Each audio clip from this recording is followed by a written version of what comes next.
It began with loyalty before competence, and with obedience rewarded faster than experience.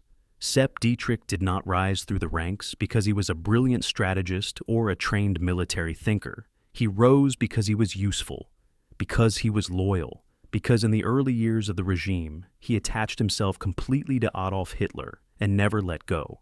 In a system where devotion mattered more than qualification, that loyalty carried him from bodyguard to battlefield, from chauffeur to general, and into the center of some of the most controversial formations of the Second World War. Dietrich's story is inseparable from power. Before the war even began, he stood close to it. He guarded it. He benefited from it. As commander of the Leibstandarte, Hitler's personal guard unit, Dietrich oversaw the transformation of a ceremonial formation into a combat division, and eventually into one of the most feared armored units in the German army. But fear did not come from tactical brilliance alone. It came from reputation, ideology, and a willingness to operate without moral restraint. Dietrich was not a planner. He relied heavily on subordinates for operational detail. He lacked formal military education and often struggled with large-scale coordination. What he possessed instead was authority rooted in politics, proximity to Hitler, and a leadership style that emphasized aggression and loyalty above all else. In the early campaigns, that approach appeared to work. In Poland, in France, in the opening phases of the war, the Leibstandarte moved fast, fought hard, and earned a reputation for effectiveness on the battlefield. But alongside that reputation followed something darker. War crimes, executions of prisoners, and brutality towards civilians shadowed the unit's movements. These were not isolated incidents. They were part of a culture shaped by ideology and encouraged by command tolerance. As the war expanded eastward, Dietrich's formations were thrown into the most brutal fighting imaginable. The Eastern Front erased illusions quickly. Distances swallowed supply lines. Soviet resistance hardened into endurance. Dietrich commanded armored forces through battles defined by attrition, encirclement, and staggering losses. His leadership style remained unchanged. Aggressive, personal, politically protected. When operations succeeded, he was praised. When they failed, blame flowed downward. As Germany's situation deteriorated, Dietrich's importance increased rather than diminished. He was entrusted with larger commands, more responsibility, more power. By the time of the Ardennes Offensive, Dietrich commanded the Sixth Panzer Army, a central pillar of Germany's final gamble in the West. His forces included elite SS divisions tasked with breaking through Allied lines and racing toward critical objectives. The plan demanded speed, coordination, and logistical precision. What it received instead was friction, resistance, and collapse.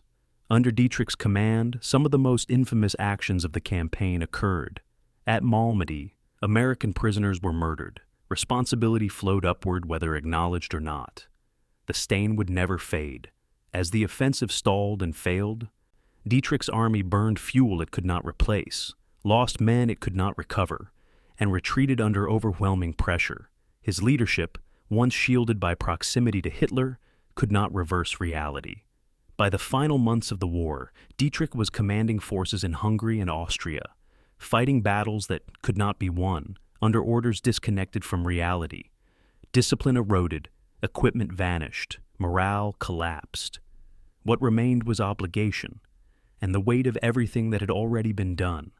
After the war, Dietrich faced judgment. He was convicted, imprisoned, released, but accountability never fully matched consequence. Like many senior figures of the Waffen-SS, he lived long enough to see the war recede into history, while the damage left behind did not. The history of Sepp Dietrich is not a story of misunderstood brilliance. It is a study in how loyalty can elevate the unqualified, how ideology can shield incompetence, how proximity to power can enable brutality. He was not the architect of Nazi ideology, but he was one of its most visible enforcers. His career shows how dangerous systems reward obedience over ethics, and how violence becomes normalized when authority is never questioned. Tonight we return to that life carefully and without illusion, to the rise built on loyalty, to the commands marked by aggression and impunity, to the legacy that cannot be separated from the crimes committed under it. Before we continue, let me pause and bring you into this moment as well. Where in the world are you listening from right now, and what time has found you there? Is it late and quiet, early morning, or somewhere in between where the world finally slows? If you value history that does not soften uncomfortable truths, that takes its time and refuses myth in favor of understanding, consider subscribing. Not for admiration, but for clarity. These stories will always be here when you want depth instead of noise. Take a breath. This is heavy history, and it deserves to be faced honestly. Hauengen, Bavaria, May 28, 1892. In a small stone building that smells perpetually of blood and sawdust, a woman screams through the final stages of labor while her husband wipes his hands on an apron stained dark from the day's work. Sepp Dietrich, the local butcher, has spent his morning breaking down cattle carcasses, his hands steady with a blade, his mind calculating cuts and profits. Now he becomes a father. The boy who enters the world that spring afternoon carries a name that will echo through the next century. Josef Sepp Dietrich. No one in this Bavarian farming village suspects that the butcher's son, born among the tools of slaughter, will one day command the most feared military unit in the Third Reich. But perhaps the smell of blood, familiar from his first breath, prepares him for what's to come. The Hauengen of Dietrich's childhood is a world measured in church bells and harvest seasons, where families have worked the same land for generations, and social mobility is a fantasy reserved for children's tales. The Dietrich family occupies the awkward space between prosperity and poverty, respected for their trade, but never quite accepted by the farming families who own land. Young Sepp learns his father's craft, developing the strong hands and unflinching stomach required to transform living creatures into meat. He learns to make cuts without hesitation, to ignore the smell, to see animals not as beings but as products. The psychological distance required for butchery, this ability to disconnect act from consequence, becomes foundational to everything that follows. In 1898, when Sepp is 6 years old, he watches his father kill a pig for a neighbor's wedding feast.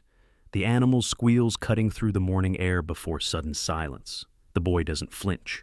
School records from this period paint a picture of unremarkable mediocrity. Sepp attends the local Volksschule through age 14, his academic performance hovering somewhere between adequate and forgettable. His teachers note nothing exceptional, no particular talents or interests that might suggest future significance.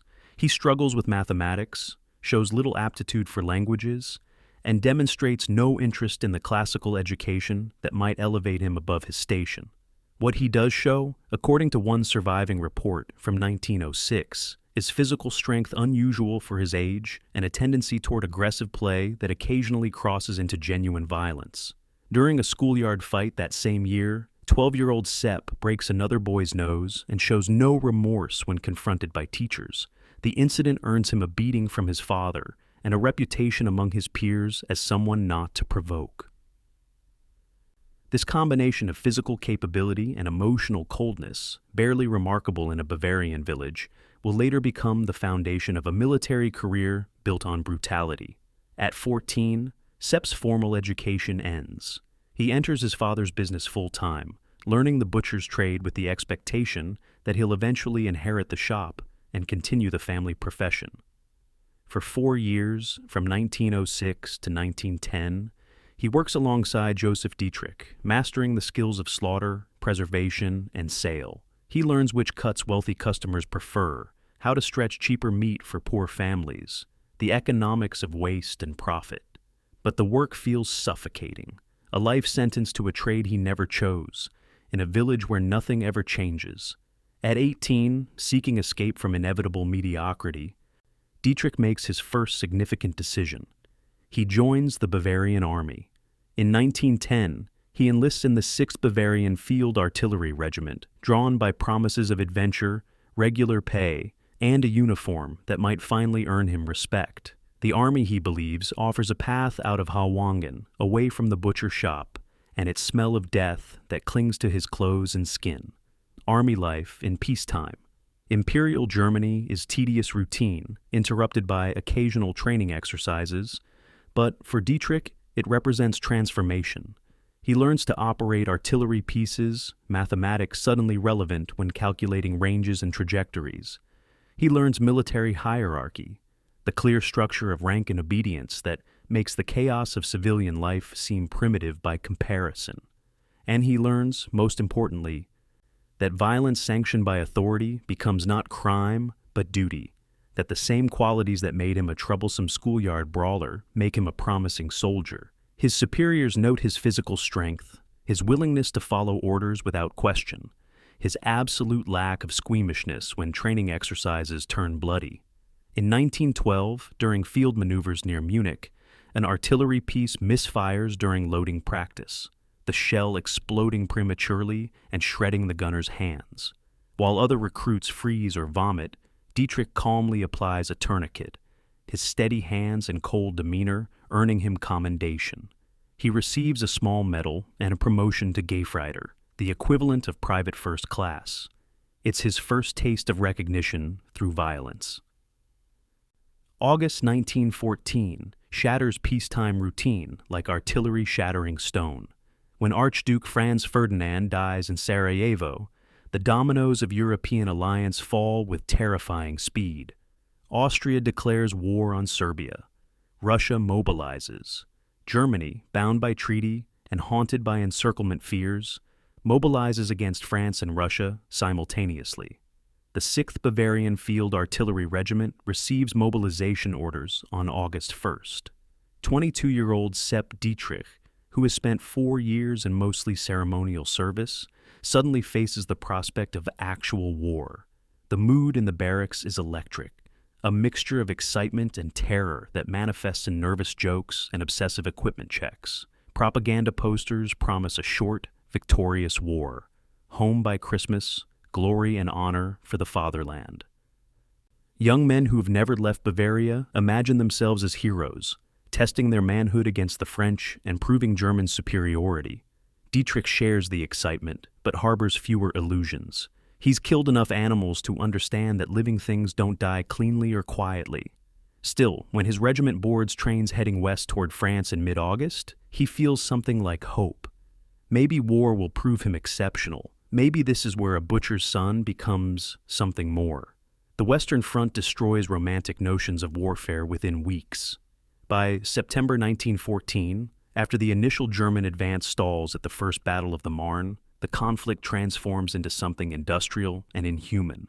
Armies dig into the earth, creating parallel trench systems that stretch from the English Channel to Switzerland. The 6th Bavarian Field Artillery takes position near Ypres in Belgium, their guns supporting infantry assaults that gain meters at the cost of thousands of lives. Dietrich serves as part of a gun crew, loading shells, adjusting trajectories, firing at targets they can't see toward an enemy. They encounter only as corpses. The work is physically exhausting, mentally numbing, punctuated by moments of absolute terror when Allied artillery finds their range. In October 1914, during the First Battle of Ypres, a British shell lands 10 meters from Dietrich's position, killing 3 men and leaving him temporarily deafened. He spends 2 days in a field hospital before returning to duty, ears still ringing, to find his gun crew replaced by strangers. The war teaches him that individual lives matter less than tactical objectives, that death is random rather than meaningful, that survival depends more on luck than courage. For 3 years, Dietrich remains trapped in the artillery cycle. Fire, move, dig in, fire again. He serves on various sectors of the Western Front, near Verdun in 1916, where German shells kill hundreds of thousands of French soldiers, near the Somme, where British artillery responds in kind. In October 1916, during fighting near Bapaume, shell splinters tear into Dietrich's left shoulder and back, sending him to a field hospital for 6 weeks. The wounds heal badly, leaving scars that will ache for the rest of his life, but they also earn him the Iron Cross Second Class, his first significant decoration.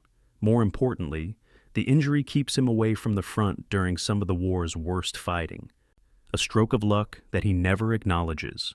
When he returns to duty in December 1916, he finds his regiment reduced to a fraction of its original strength, filled with teenagers and older men, the experienced soldiers mostly dead.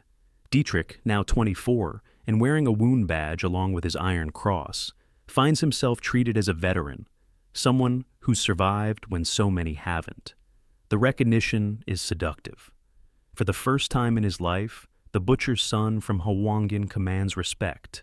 November 1917 brings the future crashing into the past. At the Battle of Cambrai, the British deploy 376 tanks in a massed assault, mechanical monsters that crash through barbed wire and cross trenches impervious to small arms fire. Dietrich, positioned with his artillery battery near the village of Fléquières, witnesses the onslaught firsthand.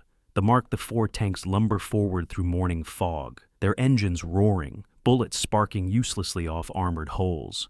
German infantry breaks and runs, terror overwhelming training. Only direct artillery hits stop the machines, and even then, not always. Dietrich's gun crew destroys 2 tanks that morning, the shells punching through relatively thin side armor, but they watch a dozen more advance past their position. The psychological impact is profound. For 3 years, soldiers have died in trenches holding fixed positions. Suddenly, armor and mobility shatter the stalemate. Though the Battle of Cambrai ultimately ends in stalemate, with British gains reversed by German counterattack, everyone recognizes that warfare has changed. Dietrich becomes obsessed with tanks, understanding instinctively that whoever masters these machines will control the next war. March 1918 offers Dietrich his chance to join the armored revolution. Germany, desperate to break the Western Front stalemate before American reinforcements arrive in force, transfers experienced artillery crews to tank units. The German army has only 20 7V tanks, massive rectangular boxes weighing 30 tons and armed with a 57mm gun, supported by captured British tanks.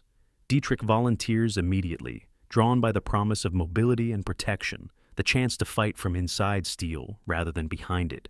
He joins Sturmpanzerkraftwagen Abteilung 1, spending April and May 1918 training on the unreliable machines. The A7 Phi is claustrophobic and mechanically temperamental, its interior thick with gasoline and exhaust fumes, temperatures reaching 40 degrees Celsius during operation. 18 men crew each tank, working in deafening noise and chemical atmosphere that leaves them vomiting after missions. But Dietrich loves it. Inside armor, isolated from the trench's horror, surrounded by machinery rather than mud and corpses, he feels powerful for the first time since the war began. On May 21, 1918, his tank participates in an assault near Villers-Bretonneux. They advance 2 kilometers before mechanical failure forces withdrawal. It's a minor action in a losing war, but for Dietrich, it's revelation. November 11, 1918, 11 a.m. The armistice takes effect, and the Great War ends. Sepp Dietrich, 26 years old, decorated with the Iron Cross and wound badge, returns to Bavaria with 4 years of trauma compressed into muscle memory and nightmare. The Bavarian he returns to barely resembles the one he left. The monarchy has collapsed, replaced by a chaotic republic. Communist revolutionaries battle nationalist militias in Munich streets. The economy is shattered, inflation turning savings worthless, unemployment epidemic. Demobilized soldiers flood the labor market. Desperate men with combat experience and no prospects. Dietrich attempts to return to his father's butcher shop, but the peacetime slaughter of animals feels meaningless after the industrial slaughter of men. He lasts 3 weeks before the boredom becomes unbearable. The war has ruined him for normal life, creating an addiction to adrenaline and violence that civilian existence can't satisfy. In December 1918, he leaves Hwangin again, this time for Munich, seeking something he can't articulate but will recognize when he finds it. He's a soldier without a war, trained for killing, carrying skills and traumas that peacetime Bavaria has no use for. Within months, he'll find a movement that needs exactly what he offers: loyalty, brutality, and absolute indifference to the suffering of others. The butcher's son is ready to begin his real education in slaughter. Munich, Bavaria, May 2nd, 1919. In the pre-dawn darkness, men in field gray uniforms and makeshift insignia gather at assembly points across the city, checking weapons and exchanging whispered orders. Their Freikorps, volunteer paramilitary units formed from demobilized soldiers and right-wing activists, preparing to assault the Bavarian Soviet Republic that has controlled Munich for 4 weeks. Among them is 27-year-old Sepp Dietrich, recruited 3 weeks earlier by Freikorps Oberland, drawn by promises of pay and purpose. The Bavarian Soviet Republic, proclaimed on April 6th by communist revolutionaries and intellectuals, represents everything Dietrich has been taught to hate: disorder, Bolshevism, Jews wielding power they shouldn't possess. Now, alongside 3,000 other Freikorps fighters and regular army units, he prepares to destroy it. At 5 a.m., the assault begins. Machine guns chatter in narrow streets. Artillery shells smash into buildings suspected of harboring Red Guards. Dietrich's unit enters the city from the south, encountering sporadic resistance that collapses into chaotic retreat. What follows isn't battle, but massacre. The suppression of the Bavarian Soviet Republic becomes Dietrich's true education in political violence. Freikorps units don't just defeat the revolution, they annihilate it with systematic brutality designed to terrorize survivors. When they capture Red Guards or suspected sympathizers, they don't bother with trials or prisons. Summary executions happen in alleys, basements, and public squares, bodies left as warnings.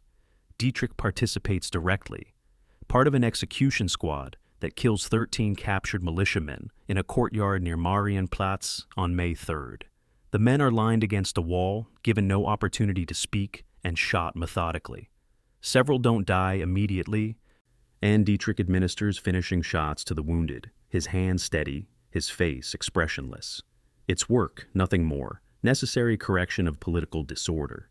Estimates of those killed during the Bavarian Soviet Republic's suppression range from 600 to 1,200, the uncertainty itself revealing how little the victors cared about counting. Jews are specifically targeted, blamed for the revolution regardless of individual involvement. On May 4th, Dietrich's unit breaks into an apartment building in the Gärtnerplatz district, where communist organizers allegedly met, dragging out 6 men, beating them bloody before shooting them in the street. One is a Jewish shopkeeper whose only crime is living in the wrong building. Dietrich feels nothing resembling remorse. By May 6th, the Bavarian Soviet Republic ceases to exist, its leaders dead or in custody, its supporters scattered or silent. Munich returns to conservative control, and the Freikorps who liberated it remain as an occupying force, maintaining order through intimidation.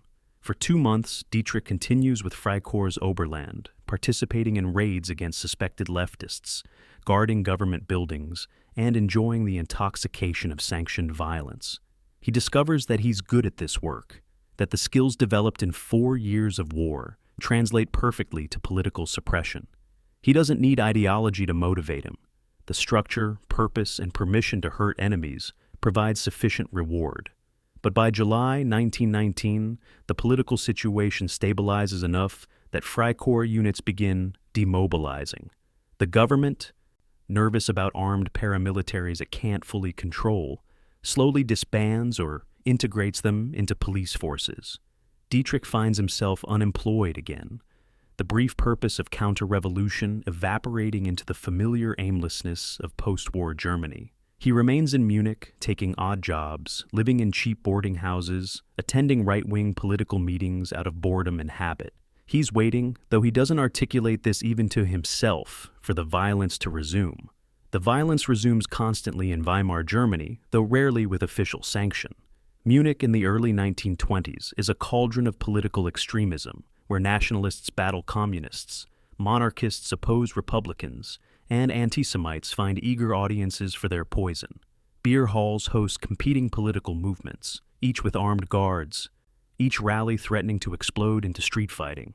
The Nazi Party, originally the German Workers' Party before Adolf Hitler joins and renames it, is initially just one radical group among dozens, but it offers something others don't: discipline combined with aggression, military structure applied to political warfare. In autumn 1920, Dietrich attends his first Nazi Party meeting, not because he's been converted by ideology, but because he hears they're organizing a protection squad, men willing to fight communists and hecklers. The meeting takes place in the Hofbräuhaus, The massive beer hall thick with cigarette smoke and the smell of alcohol. Hitler speaks for 2 hours, his voice building from conversational to screaming. His accusations against Jews and Marxists and the Treaty of Versailles receiving thunderous applause. Dietrich isn't impressed by the speech itself. Hitler's theories about racial purity and Jewish conspiracy sound like the ranting that fills every Munich beer hall, nothing original or particularly coherent. What impresses Dietrich is the violence. When communist agitators try to disrupt the meeting, Nazi guards, many of them Great War veterans like himself, beat them savagely and throw them into the street. The protection squad, later formalized as the Sturmabteilung, or SA, represents exactly what Dietrich craves. Organized violence in service of political goals, the return of wartime camaraderie and clear enemies. He joins the Nazi Party in January 1921, receiving membership number 89,015. The high number indicates he's a relative latecomer. The party already has tens of thousands of members drawn from Munich's disaffected working class and nationalist veterans. Dietrich doesn't care about his place in the hierarchy. He cares that he's found his tribe, men who understand that Germany's problems require not debate, but destruction of internal enemies. For the next 2 years, he's a street brawler in brown shirt, attending rallies, intimidating opposition, and occasionally beating communists with iron pipes and wooden clubs. It's glorious. November 8th, 1923, shortly after 8 p.m. The Burgerbräukeller, another massive Munich beer hall, hosts a political meeting addressed by Gustav von Kahr, Bavaria's state commissioner. 3,000 people pack the hall. The wealthy and influential gathered to hear Kahr discuss Bavaria's relationship with the struggling Weimar Republic. At 8:30, Adolf Hitler bursts through the entrance with 600 armed SA men, including Dietrich. They seal the exits, and Hitler fires a pistol into the ceiling, silencing the crowd. "The national revolution has begun," Hitler shouts, claiming that he's taking control of the Bavarian government with support from former General Ludendorff. It's the beer hall putsch, a half-planned, half-improvised attempt at seizing power that will fail catastrophically within 24 hours. Dietrich, stationed near the main entrance with a rifle, feels the electric excitement of finally doing something that matters. This isn't another street brawl or rally disruption. This is revolution. For several hours, it seems like it might actually work. Hitler convinces Kahr and other officials to support the takeover, though they're essentially hostages. SA units occupy police headquarters and key government buildings.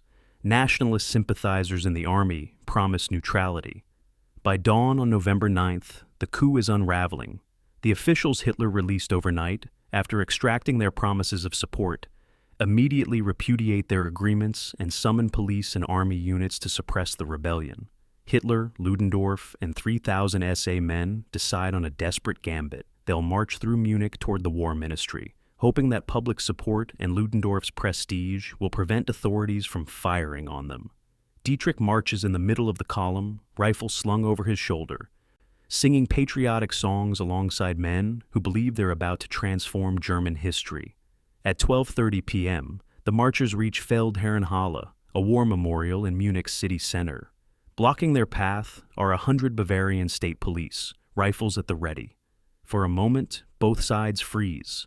Then someone fires, and the confrontation explodes into a minute-long gun battle. 16 Nazis and 4 police officers die, bullets ricocheting off stone walls, screaming men falling onto cobblestones. Hitler dislocates his shoulder diving for cover. Ludendorff marches straight through the police line and is arrested. Dietrich, positioned toward the middle of the column, hits the ground when shooting starts and crawls away as the crowd panics and disperses. He escapes arrest in the chaos that follows, fleeing to a friend's apartment and hiding for 3 days before cautiously returning to normal life. The beer hall putsch's failure should have destroyed the Nazi movement.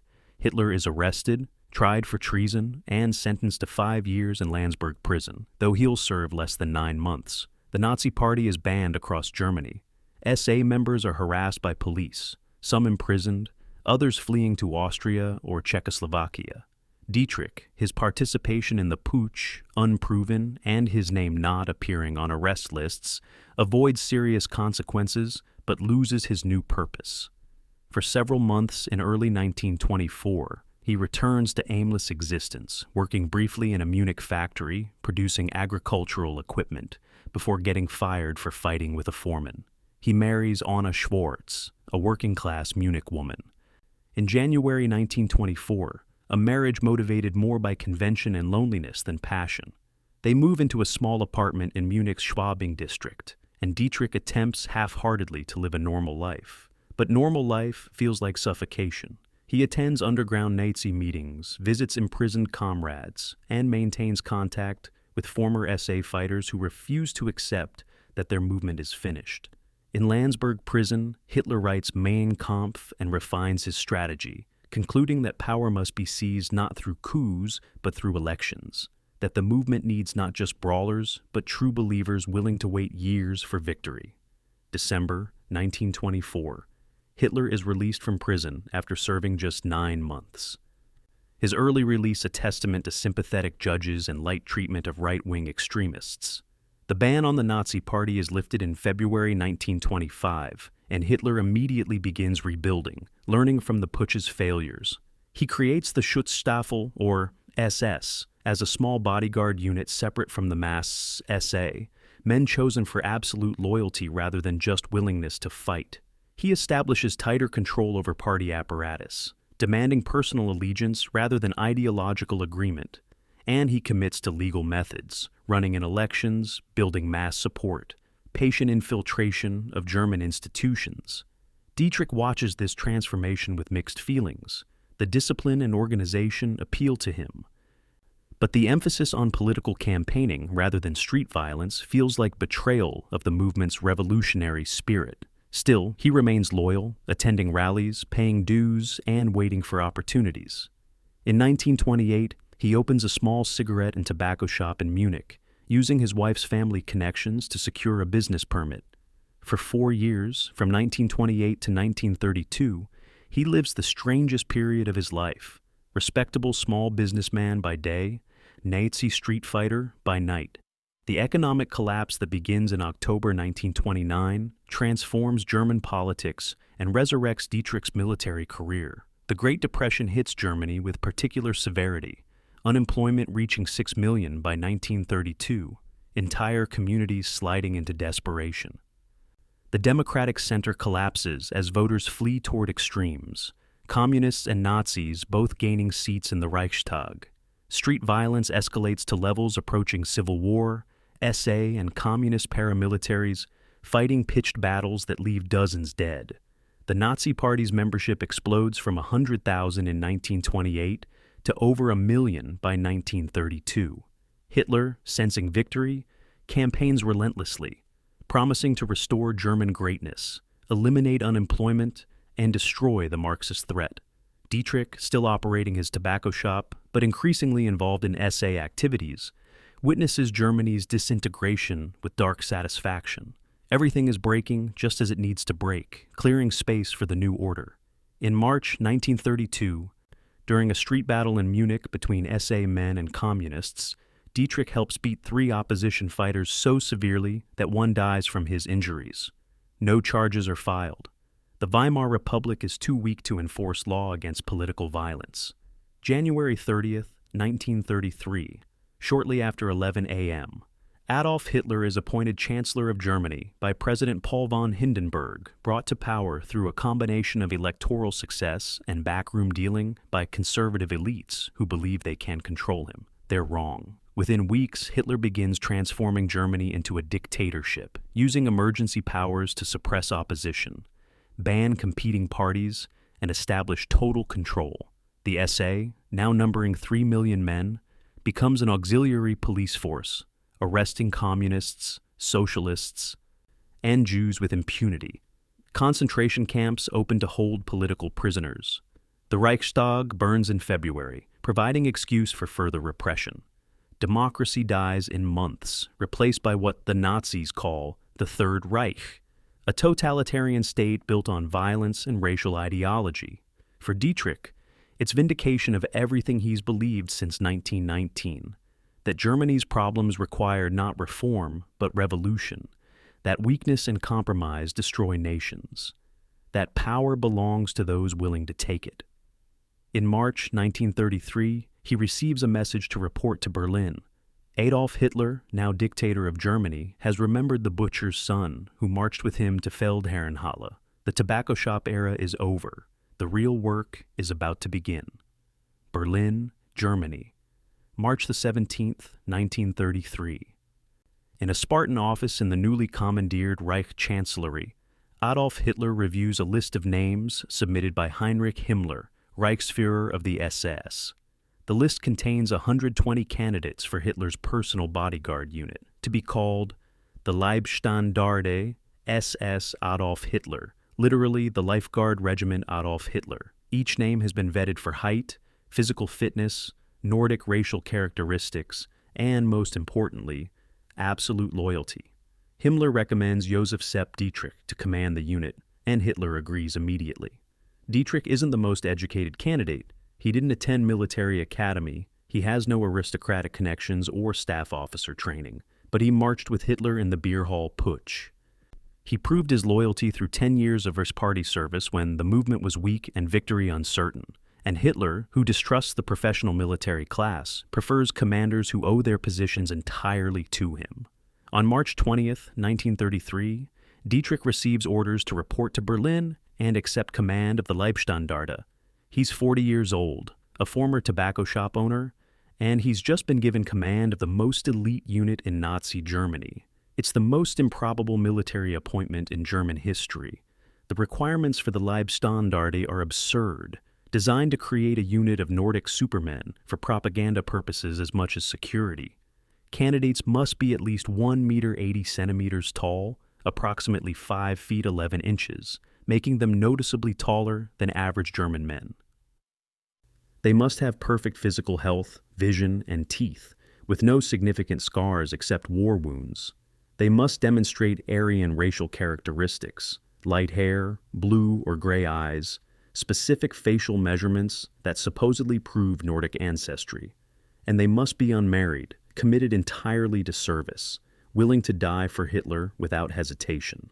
Finding 120 men who meet these criteria in a nation of 65 million proves relatively easy. Thousands apply, drawn by the prestige and Hitler's direct patronage. Dietrich reviews applications personally, rejecting men with insufficient military experience or questionable political backgrounds. By April 1933, the Leibstandarte is formed, billeted in the former Prussian Cadet Academy in Berlin-Lichterfelde. Their budget comes directly from Hitler's personal funds, not from normal military or police allocations, giving them independence from Wehrmacht oversight. They're equipped with the best weapons available: Mauser rifles, MP-38 submachine guns, automatic pistols. Their black SS uniforms, designed by Hugo Boss, feature silver skull insignia and runes that invoke ancient Germanic symbolism. They're soldiers, bodyguards, and propaganda tools simultaneously. The Wehrmacht's professional officer corps views the Leibstandarte with barely concealed contempt. Germany's military tradition is Prussian aristocratic, built on centuries of professional military education, staff officer training, and rigid hierarchy. Commanders are expected to be educated men from good families, trained in military academies, versed in strategy and tactics. Sepp Dietrich is none of these things. He's a former sergeant, working class, promoted far beyond his competence purely through political loyalty. When Dietrich attends his first meeting with Wehrmacht generals in April 1933, introducing himself as commander of an SS regiment, the temperature in the room drops perceptibly. General Wilhelm Adam, commander of Munich's military district, barely acknowledges Dietrich's presence. General Walter von Brauchitsch makes a point of discussing military theory in French, a language Dietrich doesn't speak, to highlight his lack of education. Colonel General Werner von Blomberg, the defense minister, treats Dietrich with cold politeness that communicates volumes about his actual opinion. Dietrich says nothing during the meeting, his face carefully neutral. But inside, he's burning with the same class rage that drove him to the Nazi Party 14 years earlier. These aristocratic officers, with their dueling scars and monocles and family estates, represent everything Hitler promised to destroy. Dietrich vows silently that the Leibstandarte will prove superior to any Wehrmacht unit, that loyalty and fanaticism will triumph over education and privilege. The Leibstandarte's first year is mostly ceremonial. They guard Hitler's residences in Berlin and Munich, accompany him on political tours, provide security at party rallies. In September 1933, during the annual Nuremberg rally, the Leibstandarte performs elaborate marching drills before 100,000 spectators, their black uniforms and perfect formations creating stunning visual propaganda. Hitler watches with obvious pride these tall, blonde warriors who exist solely to serve him, the physical manifestation of Nazi ideology. But behind the ceremony, Dietrich drills his men relentlessly in actual military skills. He knows that ceremonial guards can be destroyed by real soldiers unless they're also trained for combat. Morning training begins at 5 a.m. with brutal physical conditioning, 10-kilometer runs in full equipment, hand-to-hand combat practice, forced marches lasting 12 hours. Afternoon sessions focus on weapons training, small unit tactics, communications procedures. Dietrich, remembering his own lack of formal military education, hires former Wehrmacht officers to provide professional instruction. The arrangement is awkward, educated professionals teaching techniques to political soldiers they despise, taking SS money while contemning SS ideology. But it works. By late 1933, the Leibstandarte is transitioning from parade unit to functional military force. Hitler's relationship with Dietrich develops beyond the formal commander-subordinate dynamic. The Führer, increasingly isolated at the pinnacle of German power, trusts few people completely. Most Nazi leaders are ambitious schemers like Göring, or fanatical ideologues like Goebbels, or bureaucratic empire builders like Himmler. Dietrich is different, genuinely simple, uncomplicated by intellectual pretension, loyal in a way that requires no elaborate justification.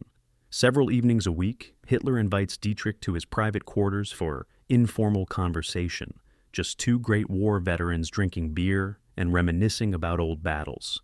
In late 1933, during one of these sessions, Hitler asks Dietrich about his war experiences.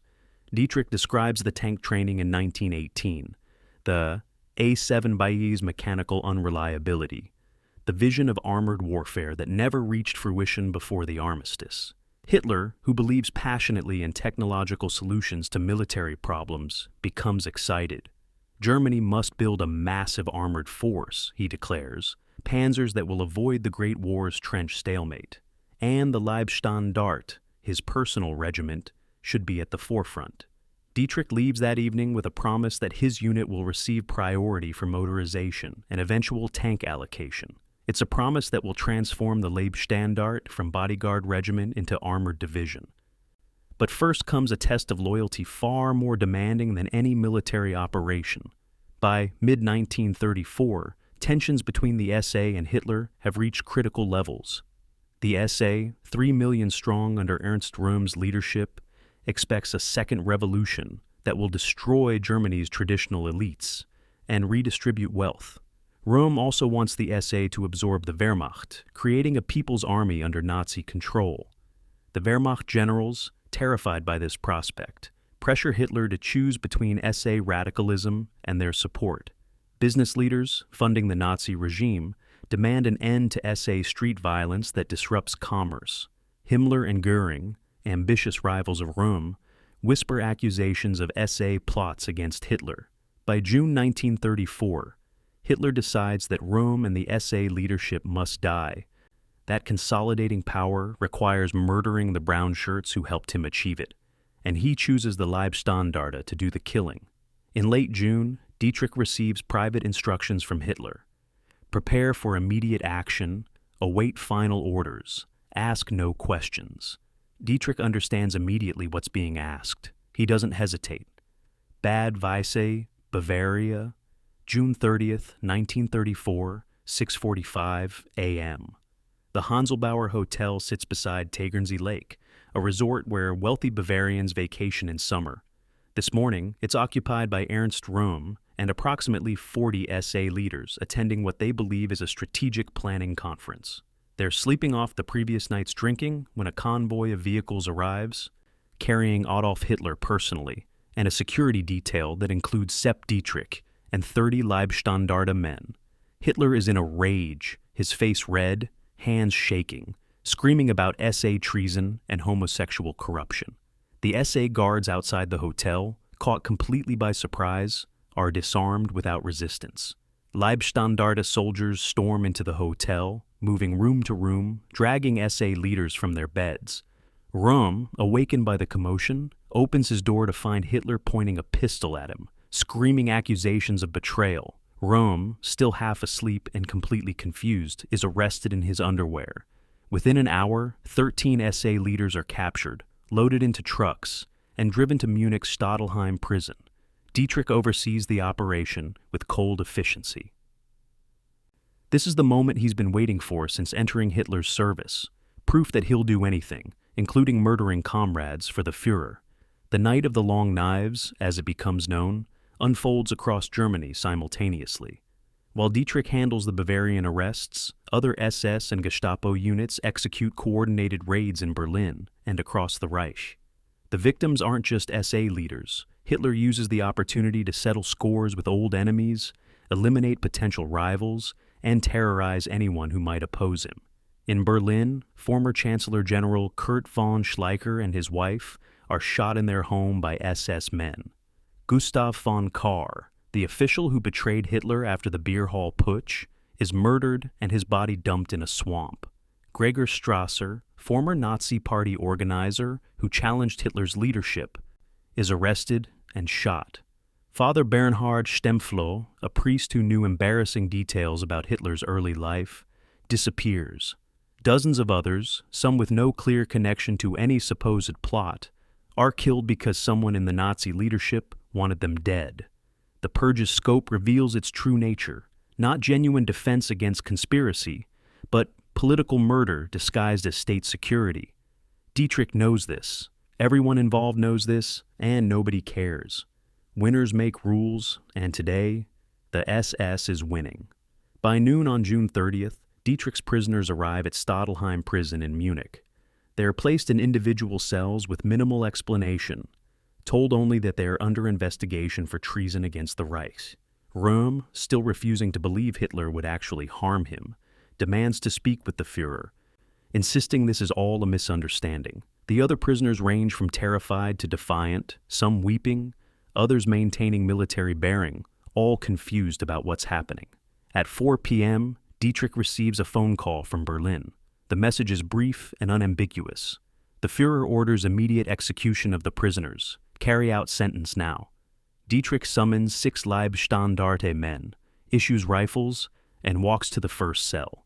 The prisoner is SA Obergruppenführer Peter von Heydebrecht, a great war veteran like Dietrich, a man he's known for a decade. Von Heydebrecht is told to face the wall. He tries to speak, perhaps to plead or curse or pray. A single shot to the back of the head ends the attempt. The execution team moves to the next cell. SA Standartenführer Hans Hein, shot. Next cell. SA Standartenführer Hans Erwin von Spredy-Weilbach, shot. They work methodically through 6 men in 90 minutes. The executions are professional, emotionless, identical to shooting captured enemy soldiers, except these men wear German uniforms. Ernst Röhm's execution is handled differently, a final gesture of respect from Hitler to the man who helped build the Nazi movement. Instead of immediate execution, Röhm is given a pistol and 10 minutes to commit suicide. "You know what to do," the SS officer tells him, leaving the loaded pistol on Röhm's cell table. Röhm, stripped to his undershirt, stares at the weapon. For 10 minutes, he sits frozen, perhaps hoping this is bluff, perhaps unable to accept betrayal by the man he called friend. When the door opens again, and he hasn't shot himself, 2 SS men enter and empty their pistols into him. 14 shots at close range. The man who commanded 3 million brown shirts dies on a cell floor in a spreading pool of blood, his body left for prison workers to clean up hours later. Dietrich, supervising from the corridor, watches dispassionately. He feels neither satisfaction nor remorse, just completion of assigned mission. Later, when asked about Röhm's death, he'll claim the SA leader fought back, that the shooting was necessary self-defense. It's a lie, but an official lie, incorporated into the Nazi state's historical record. the purge continues into July 1st, though the scale reduces as targeted individuals are located and killed. Official announcements claim that 77 people were executed for treason, but historians later document between 85 and 200 deaths, with the true number unknowable because many victims simply disappeared. The SA is destroyed as a political force, its leadership decapitated, its membership terrorized into submission. The Wehrmacht, which provided weapons and transportation for the executions, breathes a collective sigh of relief, believing they've been saved from absorption into a Nazi militia. In reality, they've just witnessed their future, an SS willing to commit mass murder on Hitler's orders, protected from legal consequences by the Führer's personal decree. On July 2nd, Hitler addresses the Reichstag, taking personal responsibility for the executions and declaring that he acted as supreme judge of the German people, that in moments of crisis, law itself comes from his will. The Reichstag, completely Nazified by this point, gives him a standing ovation. Democracy is dead. The rule of law is dead. Only power and loyalty matter now. Sepp Dietrich's reward arrives swiftly. On July 4th, 1934, he's promoted from SS Gruppenführer to SS Obergruppenführer, the equivalent of full general, making him one of the highest-ranking officers in the SS, despite commanding only a regiment. The Leibstandarte is expanded from 1,200 men to 2,800, upgraded to full regimental status with additional heavy weapons and vehicles.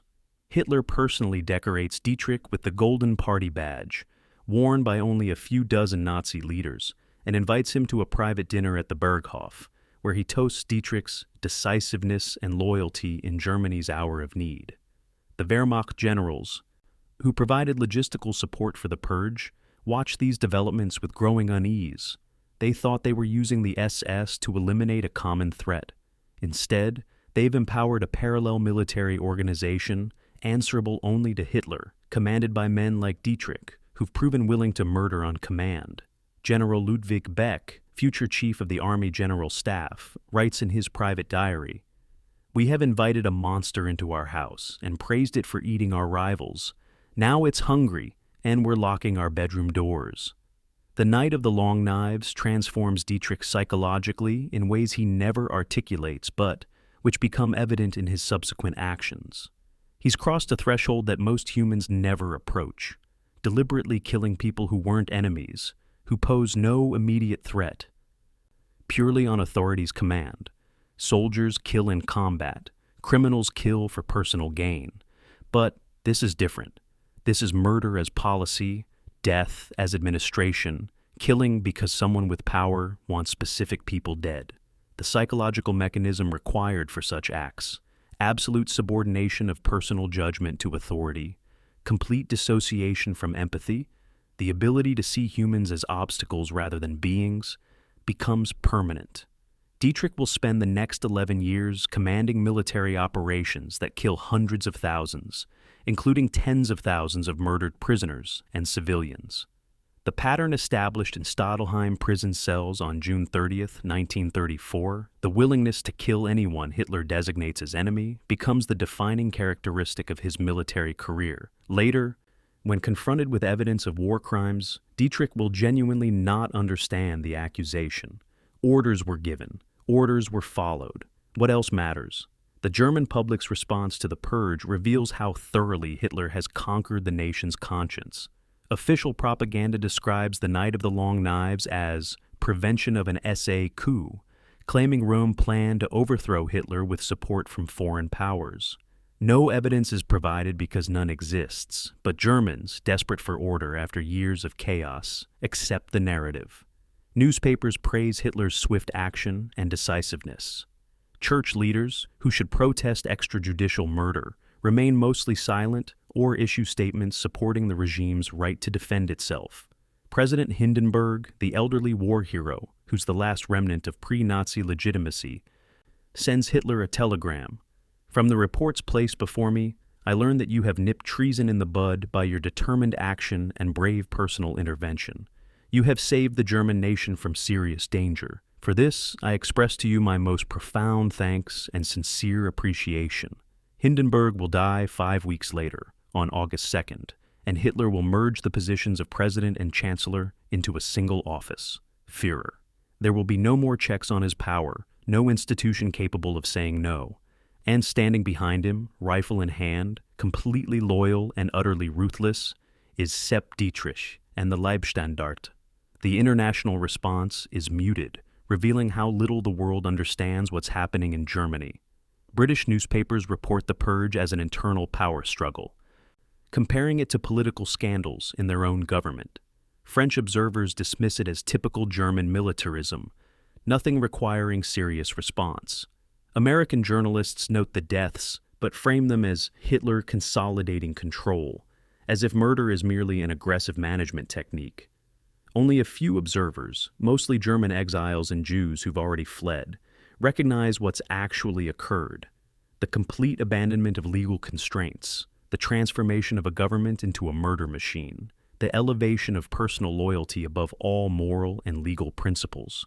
They try to warn the world that this pattern will expand, that the same regime that murders its own allies will eventually murder everyone it designates as enemy.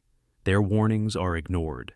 Europe, exhausted from the Great War, desperate to avoid another conflict, convinces itself that Hitler can be contained, moderated, satisfied. This delusion will cost 60 million lives, and Sepp Dietrich, the butcher's son who proved he'd kill anyone on command, will be responsible for a significant fraction of them. The months following the purge see the Leibstandarte transformed from bodyguard unit to military formation.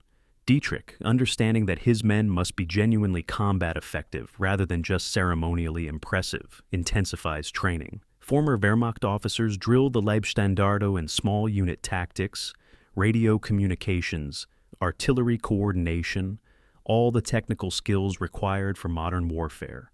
Physical training becomes even more brutal, designed to create men who will continue fighting when exhausted, frightened, and wounded. Ideological education increases proportionally. Lectures on racial theory, Jewish conspiracy, Slavic subhumanity, the historical mission of the Germanic peoples. The combination creates something unusual: soldiers who possess technical military competence but are also ideological fanatics. Men who will execute civilians as casually as they assault military positions.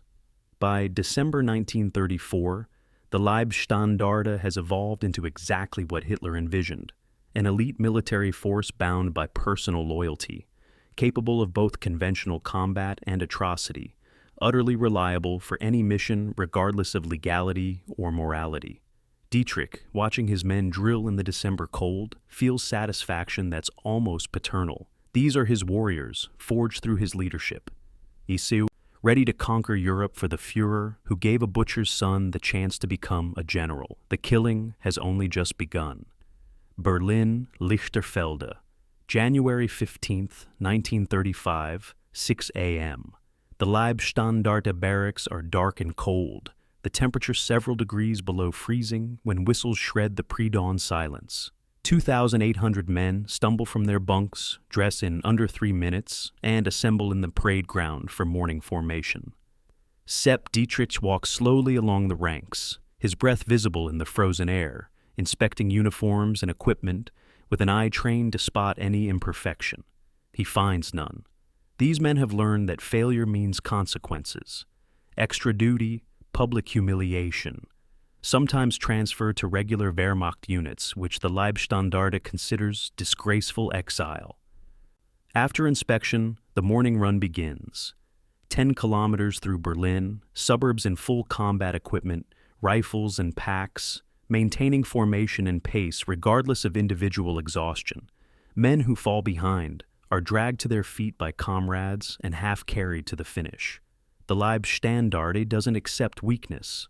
By 7:30 a.m., back in barracks, men wolf down breakfast knowing they have exactly 20 minutes before weapons drill begins. This is their life now: endless training designed to transform political soldiers into actual warriors capable of killing efficiently in modern warfare. But training reveals a fundamental problem that Dietrich can't solve through will or brutality. The Leibstandarte lacks professional military expertise at the command level. The unit's officers are mostly former SA street fighters or early Nazi party members, selected for political reliability rather than military competence. They understand small unit assault tactics from street fighting experience, but they don't know how to coordinate combined arms operations, manage logistics for thousands of men, or integrate artillery and air support. Dietrich himself, still just a former sergeant despite his general's rank, has the same deficiencies. He's never attended staff officer training, never studied operational art, never commanded units larger than a company in actual combat. The Wehrmacht officers who watched the Leibstandarte training exercises in early 1935 write scathing reports documenting tactical errors, logistical failures, and command confusion. General Werner von Fritsch, Commander-in-Chief of the Army, tells colleagues that the Leibstandarte is an expensive parade unit that would be destroyed in the first hour of real combat. The assessment is accurate, and Hitler knows it. In March 1935, he approves Himmler's plan to hire former Wehrmacht officers to professionalize SS military formations. The man chosen to transform the Leibstandarte and other SS units into genuine military forces is Paul Hauser. Hauser is everything Dietrich isn't. Educated at Prussian military academies, decorated Great War officer, retired Wehrmacht lieutenant general with decades of staff officer experience. He's also inexplicably willing to work for the SS despite the Wehrmacht's contempt for Himmler's organization. Perhaps he's motivated by generous pay, or by genuine Nazi sympathies, or simply by the chance to build a military force from scratch without traditional army constraints. Regardless of motivation, Hauser arrives at the SS officer school in Bad Tolz in April 1935 and begins lecturing on military doctrine, operational planning, combined arms tactics, and all the professional knowledge that separates real armies from armed mobs. Dietrich, required to send his officers for training, resents Hauser personally and professionally. The aristocratic Wehrmacht general embodies the class privilege that Dietrich despises, and his lectures implicitly criticize everything the Leibstandarte has done. But Hitler personally orders Dietrich to cooperate, so he complies, sending junior officers to Bad Tolz in rotating cohorts. The arrangement is awkward and tense. Hauser treats SS officers with barely concealed disdain. They respond with hostility disguised as obedience, and everyone involved understands they're working together only because Hitler commands it. The Leibstandarte's equipment allocation reveals Hitler's favoritism and the Wehrmacht's growing concern. In 1936, as Germany remilitarizes in violation of Versailles Treaty restrictions, the Leibstandarte receives modern weapons before some Wehrmacht divisions. They get Czech-designed ZB-Wehrmacht 26 light machine guns, soon replaced by German MG-34s, giving each squad automatic fire capability. They receive 20mm flak 30 anti-aircraft guns and 3.7cm PaK anti-tank guns, light artillery that makes them more than just infantry. They're issued motorcycles and trucks for mobility, communications equipment superior to Wehrmacht units, and priority access to the new Mauser 98 rifles with improved sights.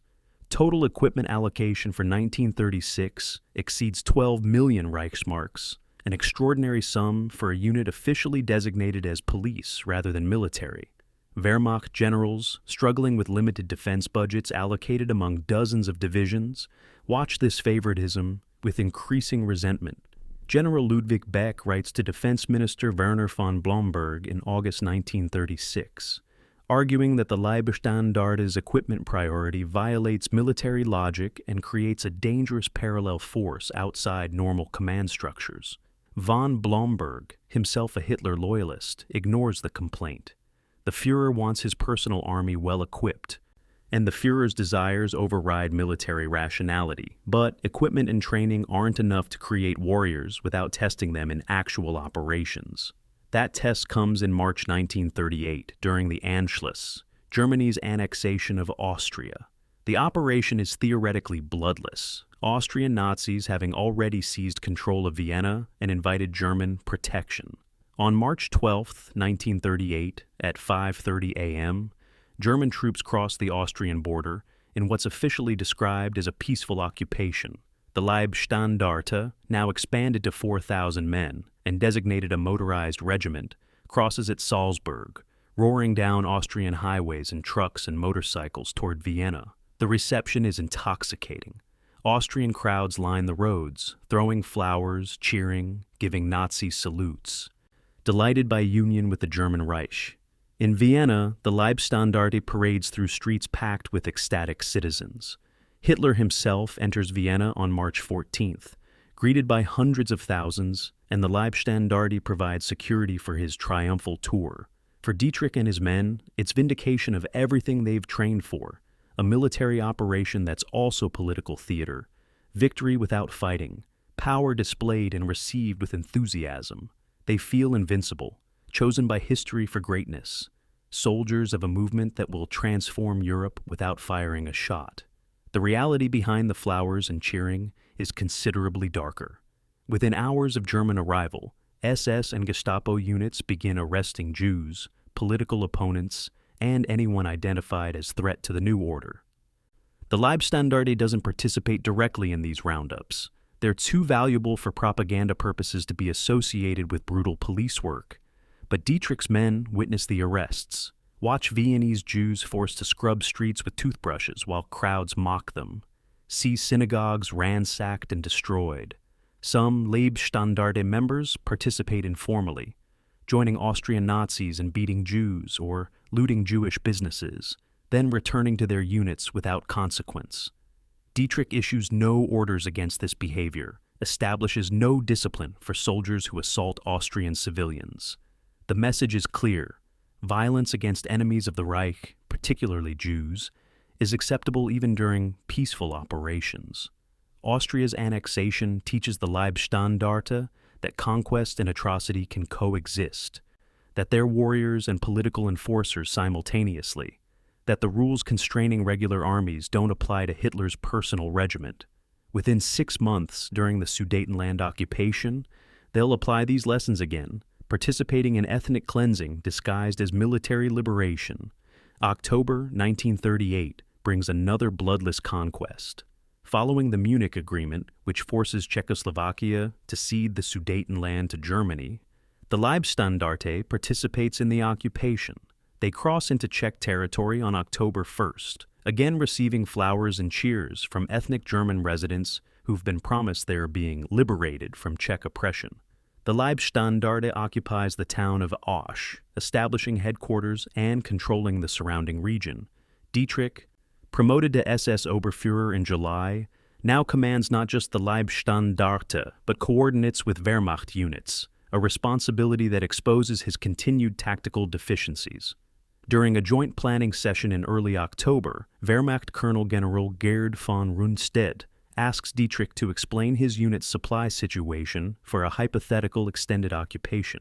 Dietrich can't answer, hasn't calculated fuel consumption rates or ammunition reserves or food supplies for sustained operations.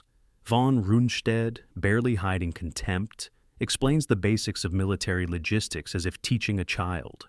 Dietrich says nothing, his face frozen in the neutral expression he's perfected when professionals humiliate him. But inside, he's seething with familiar class rage. These aristocratic officers with their education and theories don't understand that wars are won through will and fanaticism, not calculations and logistics. The Leibstandarte will prove its worth in actual combat, and then these condescending generals will be forced to respect him. The Sudetenland occupation also provides the Leibstandarte's first experience with systematic war crimes. Ethnic Czechs in occupied territories, particularly those associated with democratic government or anti-Nazi activism, face immediate violence. The Leibstandarte doesn't organize these operations formally, but individual units participate in security actions that are actually ethnic cleansing. In the town of Klissura, on October 5, 1938, Leibstandarte soldiers participate with local ethnic Germans in burning Czech homes and businesses. 3 Czech families who resist are shot, their bodies left in the street as warning. Dietrich, informed of the incident, orders no investigation or punishment. The official position is that Czechs provoked the violence through anti-German activities. that SS soldiers acted in self-defense. Wehrmacht units stationed nearby file reports documenting Leibstandarte atrocities, but these reports are buried in military bureaucracy, never reaching levels where they might trigger accountability. The pattern is becoming clear. The Leibstandarte operates under different rules, their crimes ignored or justified, their loyalty to Hitler providing immunity from consequences that would destroy regular military careers. By January 1939, the Leibstandarte has transformed into a genuinely formidable military unit, though one with severe structural flaws. They're well-equipped, reasonably trained, experienced in occupation duties, and absolutely fanatical. But they lack the professional military culture that makes armies effective in sustained combat. Flexible tactical thinking, realistic assessment of difficulties, coordination with other units, respect for logistics and supply. Dietrich's command style reinforces these weaknesses. He leads through personal example and aggressive spirit, not through careful planning and systematic organization. He trusts his intuition over staff officer analysis, prefers bold action to cautious preparation. These qualities make him a charismatic leader whom his men would follow anywhere. But they also make him a mediocre general whose units will suffer unnecessary casualties because of his tactical inflexibility. The Wehrmacht generals who watched the Leibstandarte's development in these years recognize the danger. Here is a military unit whose effectiveness depends on facing weak or unprepared enemies, whose aggressive tactics mask fundamental professional deficiencies, whose ideological fanaticism substitutes for genuine military excellence. They're right. Within 6 months, war will begin, and the Leibstandarte will finally face real combat against a prepared enemy. The results will reveal exactly how much education and professional military culture actually matter. The eve of war finds Sepp Dietrich at the peak of personal success. He's 46 years old, a general commanding an elite regiment, trusted personally by the Führer, decorated and respected by Nazi party leadership. His wife Anna lives comfortably in Munich, supported by his generous salary and position. He's traveled across Germany and Austria, witnessed firsthand the adulation that greets Nazi power, seen crowds salute and cheer as the Leibstandarte passes. The butcher's son from Hawingen has become something his father could never have imagined, a man of consequence, a warrior in command of warriors, an architect of the new German Empire. He feels vindicated, history proving that loyalty and will matter more than education or aristocratic privilege. But he also feels impatient. The bloodless conquests of Austria and Czechoslovakia, satisfying as political victories, don't provide the combat test that will truly prove the Leibstandarte's worth. Dietrich wants war, needs to test his men and himself against enemies who fight back, to demonstrate through battle that SS soldiers are superior to Wehrmacht regulars. In August 1939, when Hitler begins final preparations for the invasion of Poland, Dietrich receives the news with dark satisfaction. Finally, after 5 years of training and occupation duties, the Leibstandarte will experience real war. He has no doubt they'll be victorious. The doubts will come later, written in casualty lists and tactical failures. But for now, on the eve of Europe's destruction, Sepp Dietrich feels only eagerness for the slaughter to begin. Polish border near Warta River. September 1st, 1939, 4:45 a.m. The darkness explodes with artillery fire, thousands of German guns opening simultaneously along the entire Polish frontier. The sound is apocalyptic, a continuous rolling thunder that shakes the earth and announces the beginning of the Second World War. Among the units crossing into Poland with Army Group South is the Leibstandarte SS Adolf Hitler, now a motorized infantry regiment of 4,000 men equipped with trucks, motorcycles, armored cars, and the aggressive confidence of troops who've never experienced real combat. Sepp Dietrich, riding in a command vehicle near the front of the column, feels his pulse quicken as they cross the border. This is it. Everything since 1933 has been preparation for this moment. Actual war against an actual enemy, the ultimate test of whether Nazi ideology and SS fanaticism can triumph over professional armies. Within hours, the Leibstandarte encounters Polish defensive positions near the town of Bolesławiec. Polish soldiers, dug into prepared trenches, opened fire with rifles and machine guns. Germans die, actual casualties. Men, Dietrich knows personally, bleeding out in Polish dirt. The theoretical war becomes horrifically real. The first week of combat reveals the gap between training and reality. Polish forces, though outnumbered and outgunned, fight with desperate courage, defending their homeland against an unprovoked invasion. The Leibstandarte, expecting easy victory based on propaganda about Slavic inferiority, instead encounters determined resistance. On September 2nd, during an assault on Polish positions near Zwachew, Leibstandarte infantry advance across open ground toward entrenched Polish machine guns. The attack is tactically incompetent, lacking artillery preparation or flanking movements, relying on aggressive spirit to overcome defensive fire. It fails catastrophically. Polish gunners cut down advancing SS men like wheat before a scythe. 73 killed or wounded in under an hour. Dietrich, furious at the failure and the casualties, orders another assault that afternoon, this time with artillery support. The second attack succeeds in overrunning Polish positions, but at terrible cost. Another 52 casualties. Wehrmacht observers, watching the Leibstandarte's tactics, note in their reports that the SS regiment fights with more enthusiasm than intelligence, that their casualty rates are unnecessarily high due to poor tactical planning.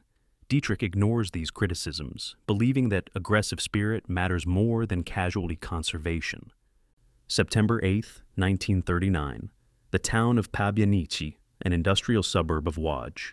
The Leibstandarte is ordered to clear the town of remaining Polish resistance, specifically the 30th Infantry Division, which has established defensive positions in residential buildings.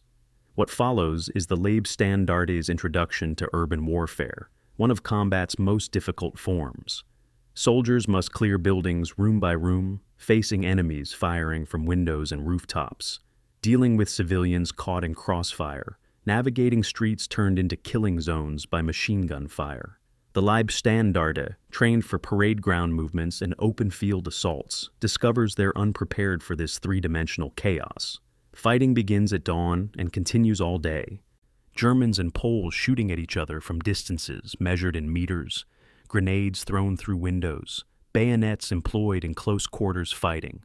By nightfall, Pabianice is secured, but the cost is staggering. 40 killed and 112 wounded, the highest single-day casualties the Leibstandarte has ever experienced. Dietrich visits the field hospital that evening, walking among wounded men who scream from morphine-inadequate pain. Some have lost limbs, others have abdominal wounds that will kill them slowly. A few have facial injuries so severe they're unrecognizable. This is war without propaganda's gloss, without the clean deaths shown in newsreels. It's industrial slaughter, and the Leibstandarte is learning through blood that bravery alone doesn't prevent bullets. The Polish campaign's real horror, though, isn't combat casualties, but the systematic atrocities that begin within days of invasion. The Leibstandarte's first documented war crime occurs on September 18, 1939, in the town of Zwachew. Polish resistance in the area has been particularly stubborn, with irregular fighters harassing German supply lines and ambushing isolated units. Frustrated by these attacks and encouraged by Nazi propaganda that labels all Jews as enemies, regardless of participation in combat, Leibstandarte soldiers round up 50 Jewish men from Złachew's Jewish quarter. No evidence connects these men to resistance activities.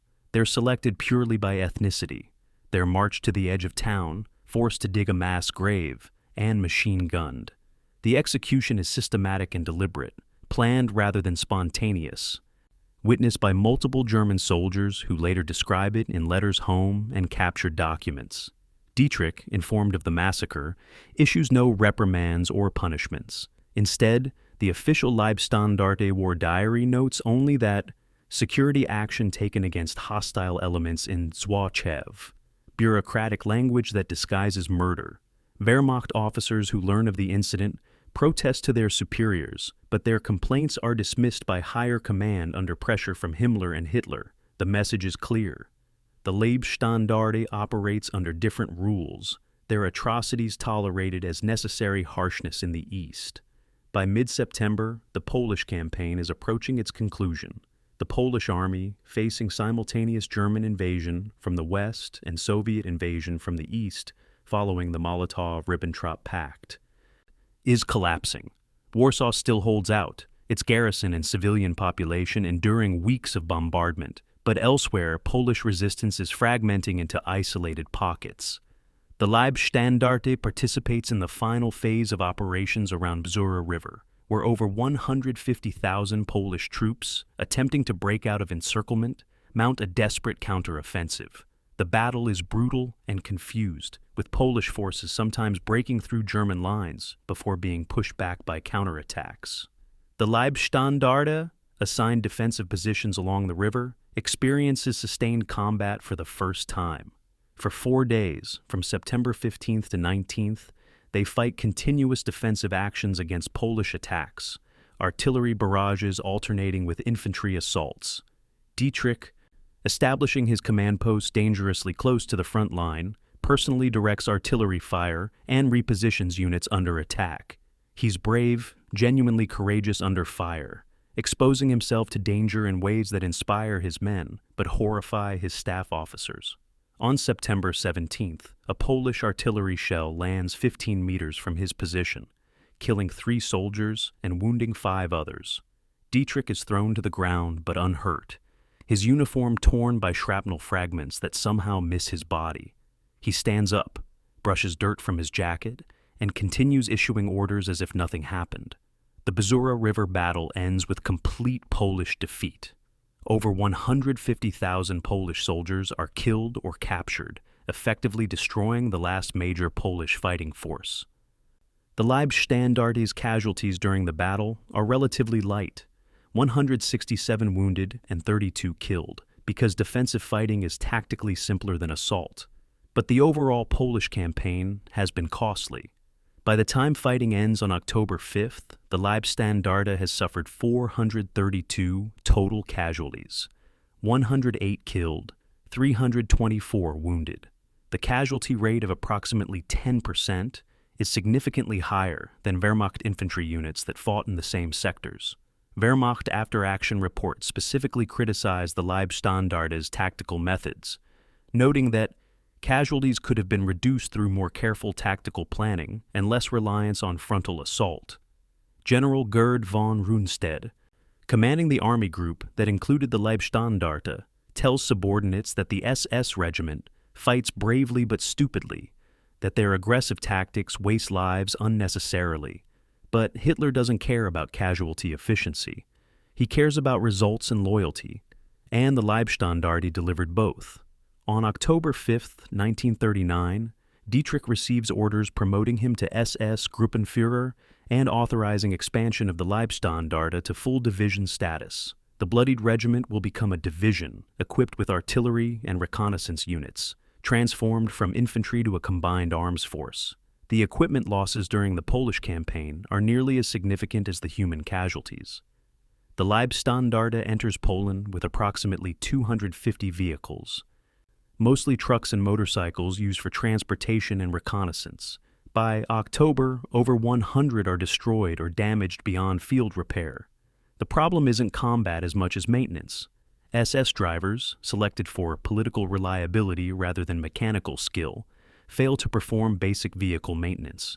They don't check oil levels, ignore engine problems until catastrophic failure, drive vehicles beyond their mechanical limits. Wehrmacht maintenance officers, observing Leibstandarte vehicles broken down beside roads, note that the SS has more enthusiasm than technical competence. This maintenance crisis reveals a larger problem with the Leibstandarte's professionalization. They've learned to fight after a fashion, but they haven't internalized the boring technical skills that keep armies functioning. Logistics, maintenance, supply management, medical evacuation procedures, all the unglamorous work that separates effective militaries from armed mobs remain weaknesses. Dietrich, focused on combat performance and ideological motivation, doesn't recognize these deficiencies as problems. He thinks vehicles are easily replaced, that fighting spirit matters more than maintenance schedules. This attitude will cost thousands of lives when the Leibstandarte faces enemies that can't be defeated through fanaticism alone. The final horror of the Polish campaign emerges during the last week of occupation duty, before the Leibstandarte withdraws to Germany for rest and refit. On September 26, 1939, during operations near Warsaw, elements of the Leibstandarte participate in one of the campaign's worst atrocities. Polish civilians, suspected of hiding weapons or supporting resistance fighters, are rounded up for interrogation.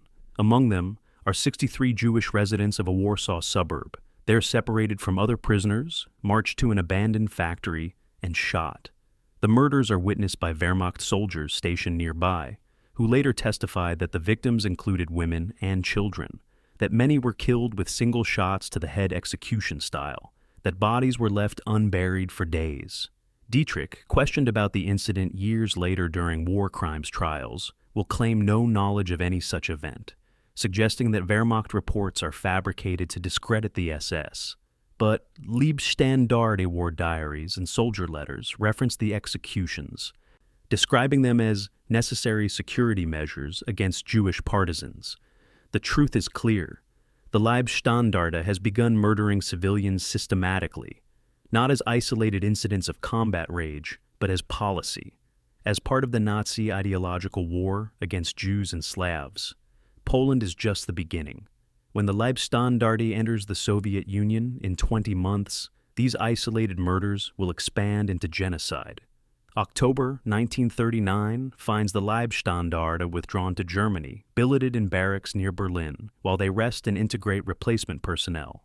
Dietrich, reviewing casualty lists and after-action reports, allows himself satisfaction despite the Wehrmacht's criticisms. His men fought bravely, achieved every objective assigned, suffered casualties while inflicting far more on the enemy. That they fought with more aggression than tactical sophistication is, to his mind, evidence of proper Nazi spirit rather than professional deficiency. He believes the Wehrmacht's emphasis on careful tactics and casualty conservation represents the same weakness that lost the Great War, that Germany's new empire will be built through ruthless will rather than cautious planning. When Hauser and other professional officers suggest changes to Leibstandarte training to emphasize tactical flexibility and reduce casualties, Dietrich listens politely and ignores their advice. The Führer praised the Leibstandarte's performance in Poland. The Führer authorized its expansion to division status. The Führer's judgment matters more than any Wehrmacht general's opinion. Dietrich begins planning for the division's organization, requesting additional personnel, artillery battalions, reconnaissance units, everything needed to transform his regiment into a genuine military formation. By December 1939, those plans are approved. The Leibstandarte SS Adolf Hitler is now a motorized division, 12,000 men strong, equipped with modern weapons, and commanded by a butcher's son who's proven he'll do anything for victory. But victory in Poland came against an outnumbered, outgunned, strategically isolated enemy. The next campaign will test the Leibstandarte against France and Britain, military powers with experienced armies, modern equipment, and the defensive positions of the Maginot Line. Dietrich, studying maps of the Western Front in winter 1939, recognizes that France won't be another easy conquest like Austria or Czechoslovakia. The French army is larger than Germany's, their equipment at least equivalent, their defensive positions prepared through years of construction. And unlike Poland, France has Britain's support, the British Expeditionary Force already arriving on the continent, the Royal Navy blockading German ports.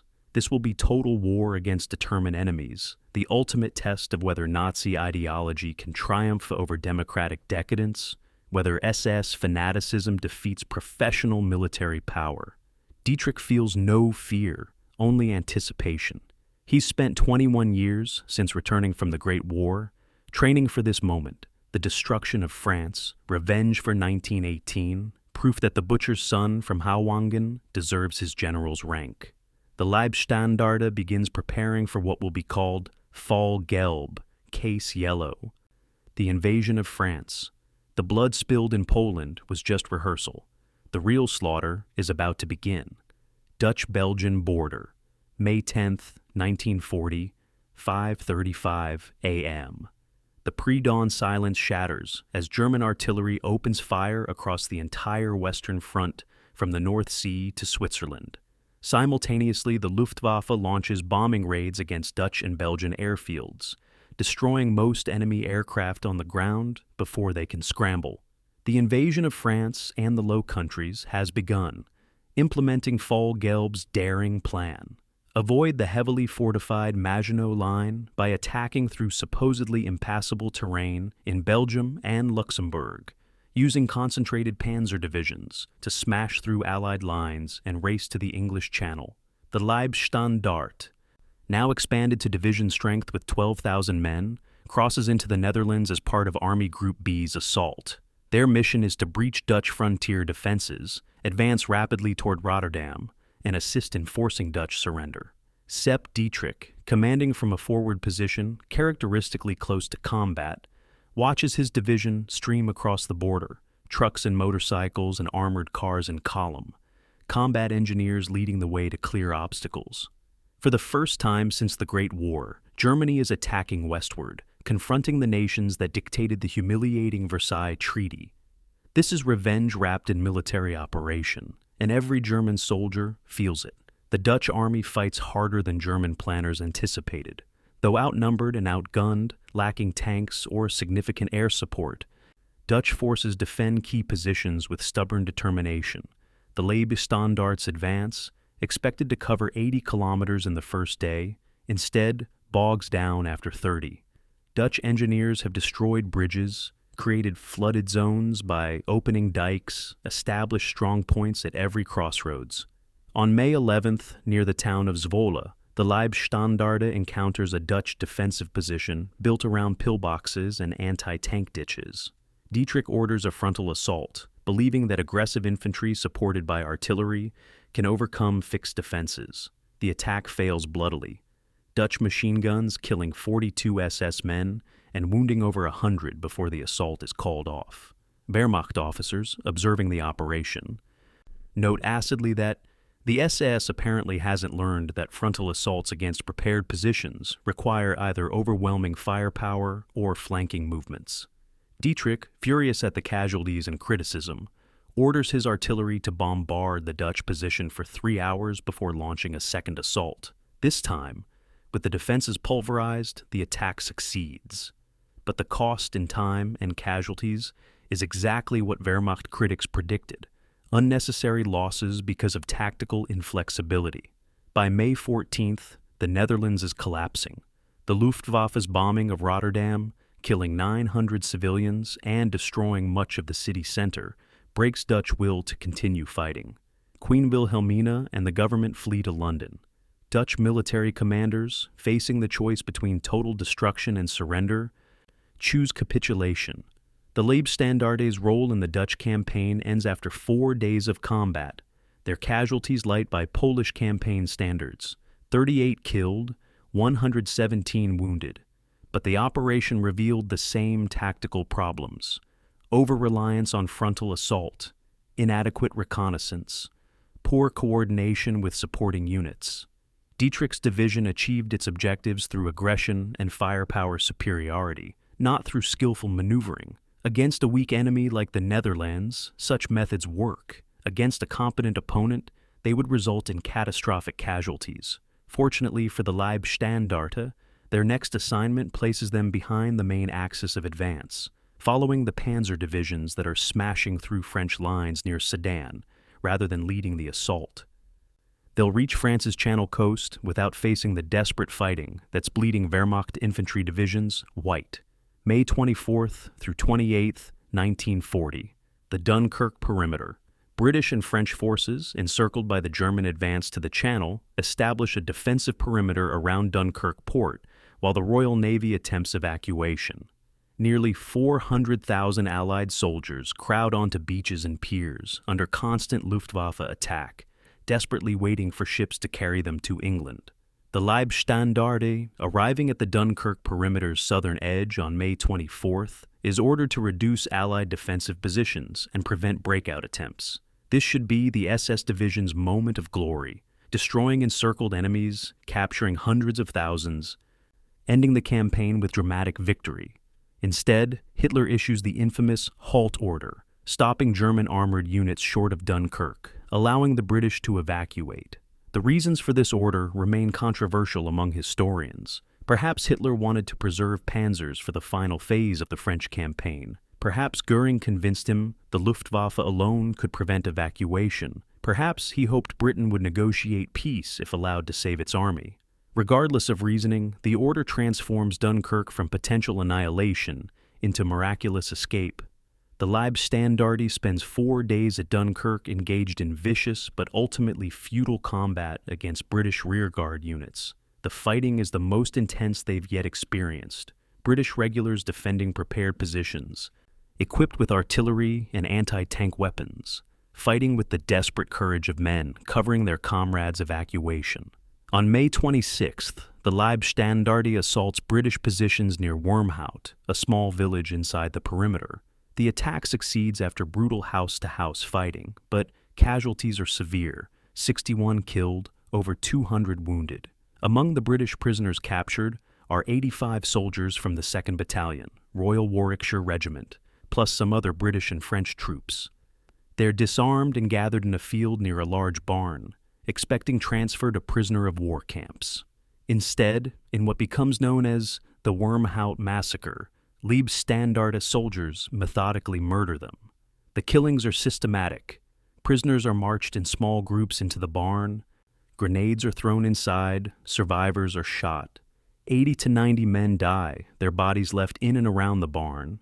2 British soldiers survive by hiding under corpses and later escape, providing detailed testimony about the massacre. The murders aren't random combat rage, but deliberate atrocity, ordered by company commanders and executed by regular Leibstandarte troops who've been trained to view enemies as subhuman, who've learned in Poland that killing prisoners brings no consequences.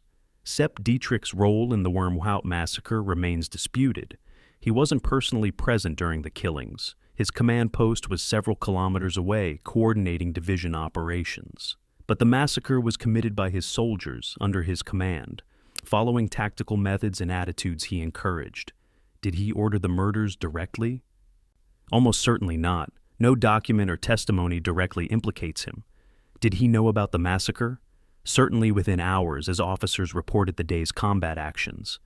Did he punish those responsible? Absolutely not. No disciplinary action was taken. No investigation launched.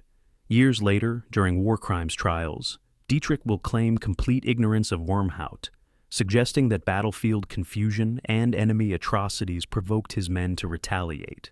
This is demonstrable falsehood. British forces at Dunkirk committed no comparable atrocities, and the systematic nature of the Wormhout killings proves premeditation rather than spontaneous rage. The truth is simpler and darker. Dietrich commanded a division that murdered prisoners as policy, that viewed such murders as acceptable tactics, and he approved through inaction and silence. Wormhout is the first large-scale Leibstandarte massacre in the West, but it establishes a pattern that will repeat across Europe: combat followed by atrocity, battlefield success contaminated by war crimes, victory measured not just in territory captured, but in enemies murdered. June 4th, 1940. The Dunkirk evacuation concludes, over 338,000 Allied soldiers rescued by British naval and civilian vessels. For Britain, it's deliverance from catastrophe, the army saved to fight another day. For Germany, it's frustrating near miss, a trapped enemy allowed to escape because Hitler overruled his generals. The Leibstandarte, bloodied at Dunkirk and implicated in atrocities, withdraws for rest, while Wehrmacht forces pivot south for the final phase of the French campaign. Operation Fall Rot, Case Red, begins on June 5th with German armies attacking remaining French defensive lines. The French army, already demoralized by defeat in Belgium and loss of British support, collapses with stunning speed. By June 14th, Paris falls without serious fighting, declared an open city to avoid destruction. The Leibstandarte, reattached to advancing Wehrmacht formations, enters southern France virtually unopposed. They encounter scattered French rearguard units offering token resistance, vast columns of French soldiers marching into captivity, refugees clogging roads fleeing nothing because the war is clearly over. On June 19th, the Leibstandarte enters the Vichy zone, the unoccupied portion of France that will remain under collaborationist French government control. They establish garrison positions and begin occupation duties. For 2 weeks, they've barely fought, just driven through collapsing France, accepting surrenders. June 22nd, 1940. In a railroad car at Compiègne Forest, the same car where Germany signed the armistice ending the Great War in 1918, France surrenders. Hitler personally attends the ceremony, savoring revenge for 22 years of humiliation. The French army, the same force that bled Germany white at Verdun and the Somme, has been destroyed in 6 weeks. Total German casualties for the entire French campaign: 27,000 killed. French casualties: 90,000 killed, 200,000 wounded, nearly 2 million captured. It's the most lopsided victory in modern military history, proof that blitzkrieg tactics combining armor, air power, and aggressive maneuver can shatter even powerful enemies if employed with proper timing and boldness. For the German military, it's vindication. For Hitler, it's confirmation of his strategic genius. And for Sepp Dietrich and the Leibstandarte, it's complicated triumph. They fought bravely at several points, particularly Dunkirk, suffering 400 total casualties, including 111 killed. But their combat contribution was minor. Compared to panzer divisions that led the breakthrough, their tactical methods remained questionable, and they committed atrocities that will eventually bring legal consequences.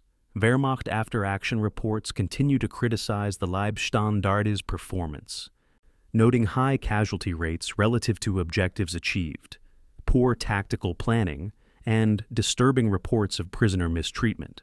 But Hitler doesn't care about Wehrmacht criticism. On July 4, 1940, he personally decorates Sepp Dietrich with the Knight's Cross of the Iron Cross, one of Germany's highest military honors. The ceremony takes place in Berlin, with newsreel cameras recording Hitler pinning the medal to Dietrich's uniform, while praising the Leibstandarte's fanatical bravery and loyalty. The propaganda value is enormous. Hitler's personal bodyguard unit, selected for racial purity and ideological commitment, proving they're also elite combat soldiers. The Knight's Cross makes Dietrich only the second SS officer to receive the decoration, after Theodor Eicke, commander of the Totenkopf division. The award cements Dietrich's position in the Nazi hierarchy, confirming his status as one of Hitler's most trusted military commanders.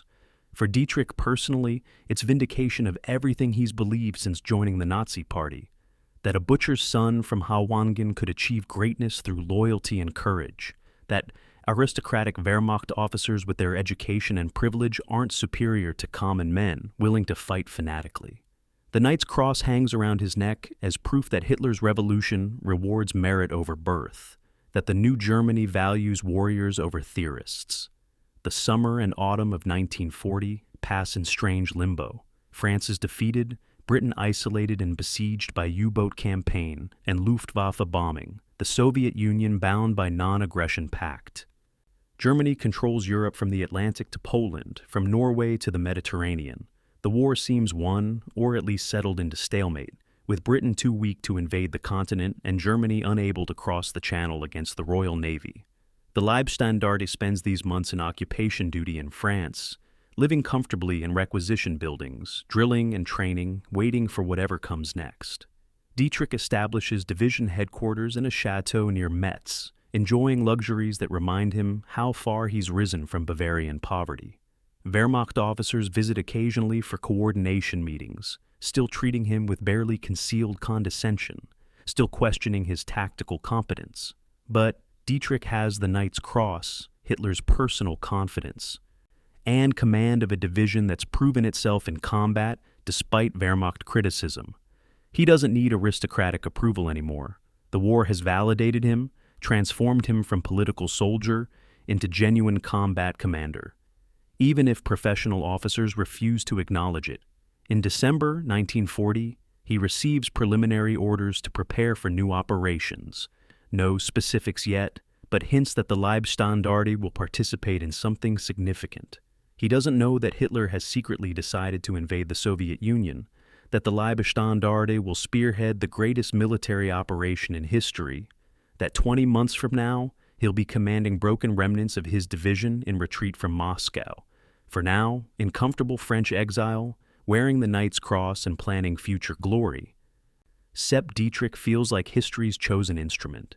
The delusions will last until the first Russian winter. Yugoslav-Greek border, April 6, 1941, 5:15 a.m. For the third time in 2 years, German artillery announces the beginning of another blitzkrieg. Operation Marita, the invasion of Yugoslavia and Greece, begins with Luftwaffe bombing raids against Belgrade and simultaneous ground assaults across Yugoslav frontiers. The Leibstandarte, temporarily detached from occupation duty in France and assigned to Field Marshal List's 12th Army, crosses into Yugoslavia from Bulgaria as part of the assault on Greece.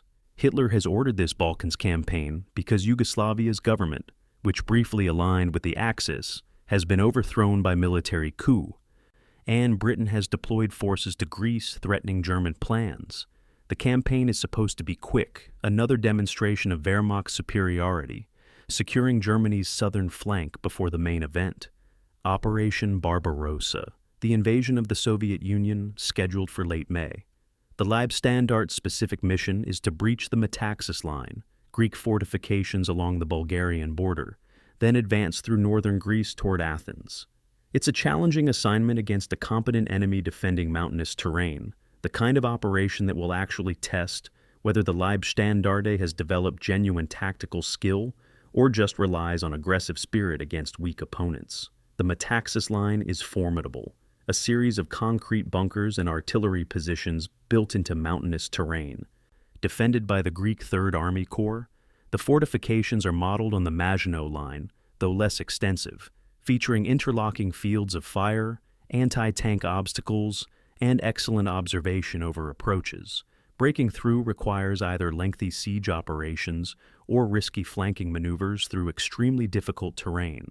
The Wehrmacht's plan relies on overwhelming force, Stuka dive bombers to suppress defensive positions, artillery to destroy bunkers, then infantry assault to occupy positions. The Leibstandarte is assigned to assault Klidi Pass, a key position where the Metaxas line crosses the main invasion route. Beginning on April 10th, they launch coordinated attacks against Greek positions, combining air support, artillery bombardment, and infantry assault with better tactical coordination than they showed in Poland or France. For 3 days, the battle rages in mountain terrain, Greeks defending stubbornly, Germans attacking repeatedly, casualties mounting on both sides. Dietrich, commanding from a forward position as always, is nearly killed on April 11th when Greek artillery fire hits his command post, killing 4 staff officers and wounding 6 others. He emerges from the rubble unhurt, his legendary luck holding, and continues directing the assault. April 12th, 1941. After 3 days of fighting, Klidi Pass falls. Greek defenders, running low on ammunition and isolated from supporting units, surrender or retreat. Leibstandarte casualties are significant by recent standards: 94 killed, 342 wounded. But they've achieved a genuine tactical success against a competent enemy in difficult terrain, adapting their assault methods to mountain warfare, coordinating supporting arms effectively.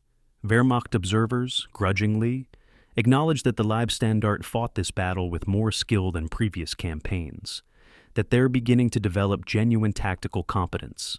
The breakthrough at Klidi Pass opens central Greece to German advance.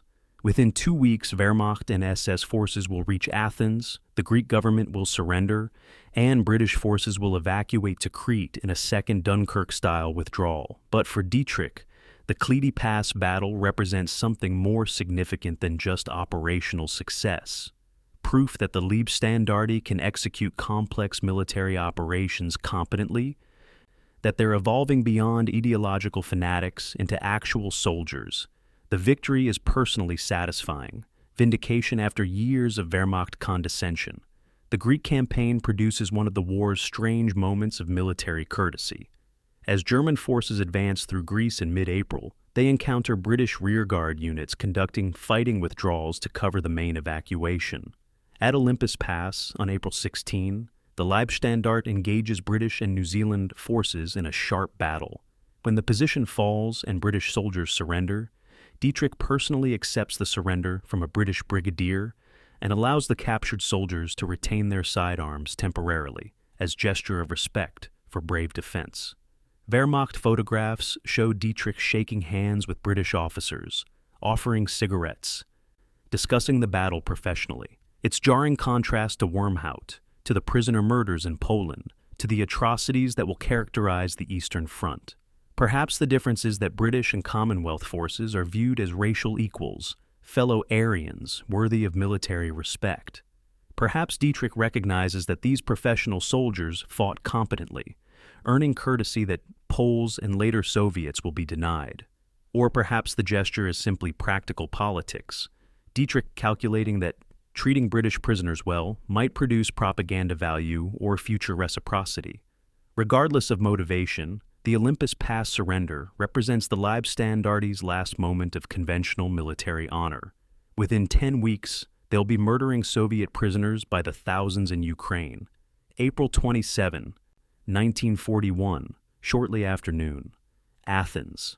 The Leibstandarte enters Greece's capital city, accepted the surrender of Greek forces in the region, and securing key government buildings.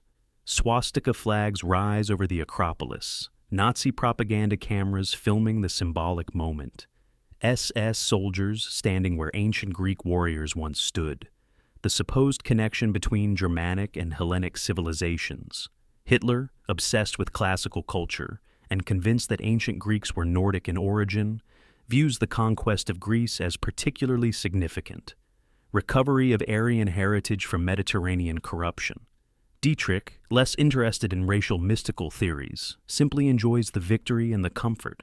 Athens hasn't been seriously bombed, its infrastructure mostly intact, its population resigned to occupation.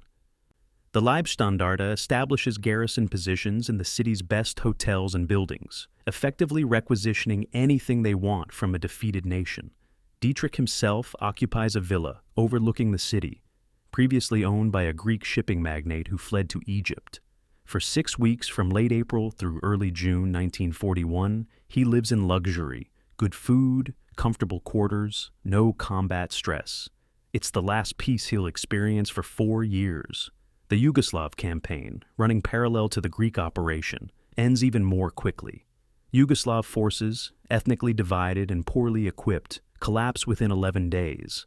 The Leibstandarte's participation in Yugoslavia is minimal, limited to occupation duties in southern regions after combat units complete the conquest. But even in these supposedly pacified areas, atrocities occur with disturbing regularity. On April 21st, in the village of Klissura, Leibstandarte soldiers participate with local ethnic Germans in killing 214 Greek civilians, supposedly in reprisal for partisan attacks on German convoys. The victims include women and children, the murders systematic rather than spontaneous, bodies left in village square as warning. Dietrich, informed of the massacre by Wehrmacht officers who witnessed aftermath, claims Greeks provoked the action through terrorism, that SS soldiers acted appropriately given partisan threat. Wehrmacht investigation, ordered by senior commanders disturbed by the atrocity, is blocked by Himmler's intervention, who insists that SS units answer only to SS judicial authorities. No one is punished. The pattern from Poland and France continues. Combat success contaminated by war crimes, tactical victories achieved alongside systematic murder. The line between soldier and killer becoming impossible to distinguish.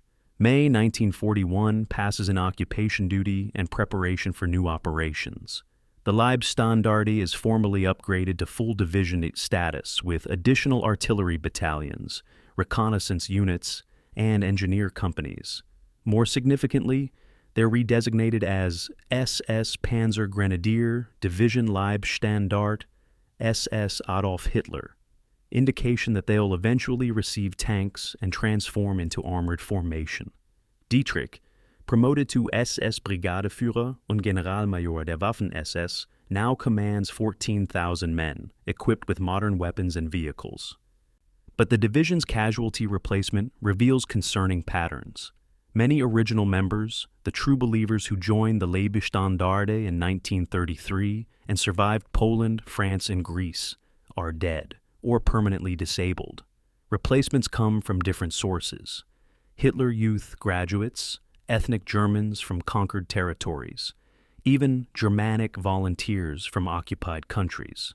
The new Leibstandarte is less ideologically pure, but more militarily professional, men who joined for military career rather than political fanaticism, soldiers rather than political warriors. Dietrich views this evolution with mixed feelings. The ideological purity is diluted, but the combat effectiveness increases, and ultimately, in total war, victory matters more than ideology. Intelligence briefings in late May 1941 hint at what's coming next. Officers discuss Soviet military strength, Red Army disposition, logistics for operations in vast territory. Maps show invasion routes through Ukraine and Belarusia. Training emphasizes mobile warfare across open terrain, very different from Greek mountains or French forests. Dietrich understands, though official orders haven't arrived, that Germany will attack the Soviet Union, breaking the non-aggression pact that's preserved peace since August 1939. The prospect is both exciting and terrifying. Exciting because it promises the ultimate ideological war, destruction of Jewish Bolshevism, conquest of Lebensraum in the East, everything Nazi ideology promised. Terrifying because the Soviet Union is enormous.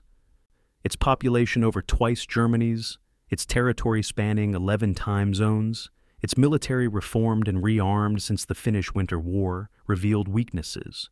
Wehrmacht officers who privately express concern about invading Russia are dismissed by Nazi leadership as defeatist. Hitler insists the Soviet Union is a rotten structure that will collapse once kicked, that Slavic armies can't match Germanic warriors, that the campaign will be over in 6 weeks. Dietrich, like most German officers, wants to believe this propaganda. The alternative, that Germany is about to start an unwinnable war of annihilation against an enemy with limitless manpower and territory, is too frightening to contemplate. June 20th, 1941. The Leibstandarte receives movement orders. They are to depart Greece immediately. Travel by rail through occupied Europe to assembly areas in southern Poland, prepare for operations beginning June 22nd. The division moves out over several days, long trains carrying men and equipment northward, soldiers speculating about their destination and mission. Most assume they're being positioned to invade Britain, that the Greece campaign was preparation for amphibious assault across the English Channel. A few, better informed or more perceptive, guess the truth. On June 21st, as trains cross into occupied Poland and soldiers see vast concentrations of German forces, millions of men and thousands of tanks assembled along the Soviet frontier, they understand. Germany is about to attack the Soviet Union. The largest military operation in human history is 24 hours away. And the Leibstandarte, an elite SS division trained for aggressive warfare and ideological brutality, will be at the forefront. Dietrich, briefed on the division's mission, learns they'll advance as part of Army Group South, pushing through Ukraine toward Kiev and the Dnieper River. The objectives seem fantastical. Capture cities hundreds of kilometers inside Soviet territory, destroy Red Army units, establish German control over Ukraine's agricultural and industrial resources. It's far more ambitious than Poland or France. Assault against an enemy with vast territory to trade for time, limitless manpower to replace casualties, and ideological commitment matching Nazi fanaticism. As his train approaches the frontier in darkness on June 21st, Dietrich feels the familiar pre-combat anxiety mixed with anticipation. He's spent 2 years fighting weak enemies in quick campaigns. Tomorrow, he'll discover whether the Leibstandarte can survive against an enemy that won't break and won't surrender. The easy conquests are over. The real war is about to begin. Soviet frontier, southern Poland. June 22nd, 1941, 3:15 a.m. In the pre-dawn darkness, 3 million German soldiers stand at assembly positions along a frontier stretching from the Baltic Sea to the Black Sea, the largest invasion force in military history. Artillery crews wait beside their guns, panzer commanders scan the eastern horizon through binoculars, infantry clutch rifles, and wonder what comes next. Among them is the Leibstandarte SS Adolf Hitler, 14,000 men positioned near Lublin as part of Army Group South's assault formation. Sepp Dietrich, now 48 years old and wearing the Knight's Cross earned in France, walks among his soldiers in the darkness, offering cigarettes and quiet words of encouragement. Some men are veterans of Poland, France, and Greece, hardened by combat and confident in German superiority. Others are replacements, teenagers who've never heard shots fired in anger, whose understanding of war comes from newsreels and propaganda. At precisely 3:15, the artillery begins. Thousands of guns open fire simultaneously, shells screaming eastward into Soviet positions, announcing the beginning of Operation Barbarossa. The sound is apocalyptic, louder even than the barrage that opened the French campaign, a mechanical thunder that will echo for 4 years until it finally dies in the ruins of Berlin. The initial advance is almost dreamlike in its success. Soviet forces, despite repeated intelligence warnings about German preparations, are caught completely unprepared. Stalin, paranoid about provoking Hitler, has refused to authorize full defensive mobilization, leaving Soviet armies in exposed positions without prepared fallback lines. The Luftwaffe destroys nearly 1,200 Soviet aircraft in the first day, most caught on the ground, establishing immediate air superiority. German armored spearheads penetrate deep into Soviet territory, encircling entire armies before they can retreat. The Leibstandarte, advancing as part of 1st Panzer Group toward Zhytomyr, encounters retreating Soviet columns rather than prepared defenses. On June 23rd, near the town of Brody, they overtake the Soviet 41st Tank Division, catching it in column formation on a road, and destroy it almost casually. Artillery fire followed by infantry assault. Over 100 Soviet tanks captured or destroyed. Thousands of prisoners taken. The ease of victory seems to confirm Nazi propaganda about Slavic inferiority, about the Red Army being a paper tiger. Wehrmacht intelligence estimates that the entire campaign will be over by October, Soviet resistance collapsing within 16 weeks. For the first 10 days, this prophecy seems accurate.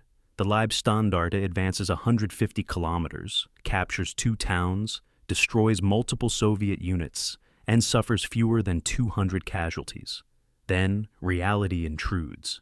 By early July 1941, the Leibstandarte reaches Zhytomyr, a Ukrainian city of 50,000, including a substantial Jewish population. The city falls after brief fighting, Soviet defenders retreating eastward, German forces establishing occupation. What happens next is the Leibstandarte's first experience with genocide. Einsatzgruppen, SS mobile killing squads tasked with murdering Jews, communists, and other enemies in conquered Soviet territory, arrive in Zhytomyr on July 7th. They begin identifying and rounding up the city's 10,000 Jews, claiming this is necessary for security purposes. The Leibstandarte, supposedly tasked only with military operations, is ordered to assist.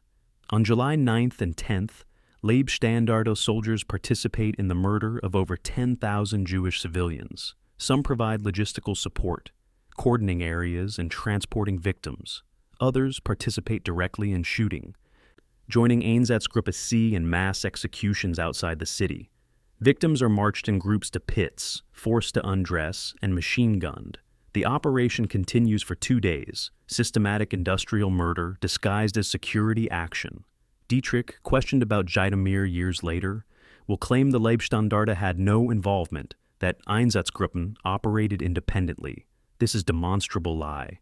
Leibstandarte were diaries, soldier letters, and Wehrmacht observer reports all document SS division participation in the massacre. The psychological impact of participating in genocide while simultaneously fighting conventional war is profound and corrosive. Leibstandarte soldiers spend mornings shooting Jewish civilians, afternoons engaging Soviet military units. They transition from murdering unarmed men, women, and children to fighting armed enemies without apparent cognitive dissonance, the two activities blurring into a single campaign of destruction. Some soldiers, particularly recent recruits and younger men, show signs of psychological breakdown, drinking heavily, becoming withdrawn, occasionally refusing orders. But most adapt, developing the psychological dissociation required to function in moral void. They tell themselves that Jews are enemies, that partisan warfare justifies collective punishment, that orders must be followed regardless of content. Nazi ideological training, emphasizing Jewish conspiracy and Slavic subhumanity, provides rationalization for actions that would otherwise shatter individual conscience. The transformation of ordinary men into genocidal killers, the mechanism by which civilization collapses into barbarism, is on full display in the Leibstandarte Ukrainian operations. Dietrich facilitates this transformation through example and expectation, never explicitly ordering atrocities but making clear through silence and inaction that such behavior is acceptable, even commendable. August 1941 brings the Leibstandarte's first serious military setback. At Yelnya, a salient bulging into German lines south of Smolensk, Soviet forces launch a major counteroffensive. The Red Army, learning from catastrophic defeats in June and July, has begun employing more sophisticated tactics. Coordinated attacks, artillery preparation, concentrated armor. The Leibstandarte, holding defensive positions in the salient southern sector, experiences sustained combat unlike anything in previous campaigns. For 2 weeks, from August 30th through September 8th, they fight continuous defensive battles against repeated Soviet attacks. The fighting is brutal. Artillery barrages that last hours, infantry assaults in regimental strength, tank attacks at dawn and dusk. Leibstandarte casualties mount with shocking speed. 50 dead on August 31st, 73 on September 1st, 46 on September 3rd.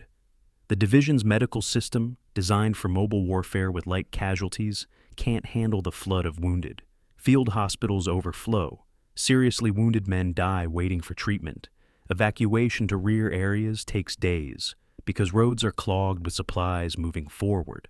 On September 6th, Dietrich makes the controversial decision to withdraw his division from the most exposed positions without explicit authorization from Army Command.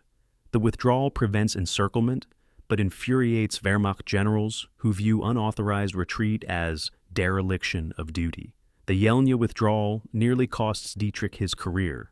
Field Marshal von Bock, commanding Army Group Center, demands Dietrich be court-martialed for retreat without orders.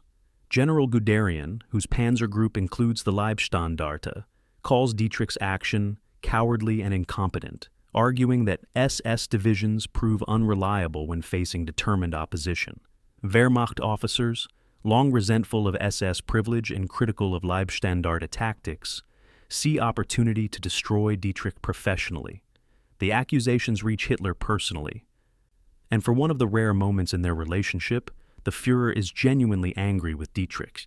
In a phone call on September 9th, Hitler screams accusations of cowardice, threatens to disband the Leibstandarte, and send Dietrich to a punishment battalion. Only Himmler's intervention saves him, arguing that Dietrich's retreat prevented the division's destruction, that losing an entire SS division would be greater blow than Wehrmacht pride being offended. Hitler, somewhat mollified, allows Dietrich to retain command, but strips the Leibstandarte of its privileged status temporarily, making it subject to normal Wehrmacht command authority. The punishment is more symbolic than practical, but it wounds Dietrich deeply. For the first time, his loyalty and courage have been questioned by Hitler, the one man whose approval he values absolutely. The relationship will recover, but the moment marks a turning point. Hitler beginning to recognize that fanatical loyalty doesn't guarantee military competence. September through November 1941 sees the Leibstandarte redeployed southward as part of the Great Envelopment Battle around Kiev. Army Group South's offensive captures over 600,000 Soviet soldiers, the largest encirclement in military history. The Leibstandarte participates in reducing the pocket, fighting desperate Soviet breakout attempts, taking thousands of prisoners.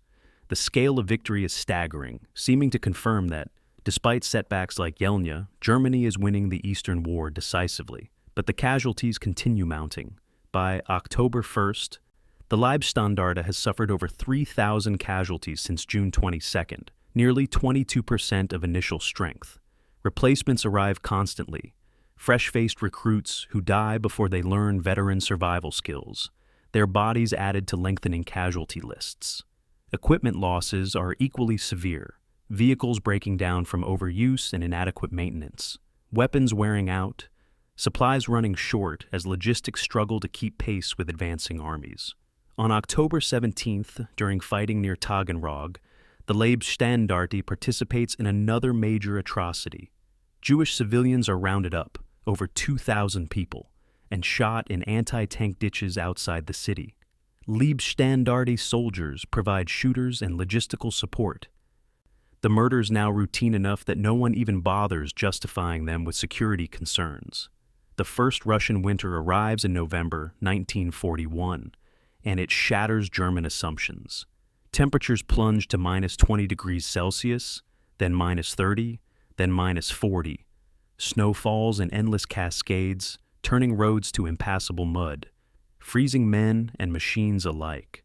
The Wehrmacht, assured by Hitler that the campaign would be over before winter, has issued minimal cold weather gear. Soldiers fight in summer uniforms, frostbite becoming epidemic, sentries freezing to death at their posts. Vehicles won't start without lighting fires beneath their engines. Weapons malfunction in extreme cold, lubrication freezing, metal components cracking.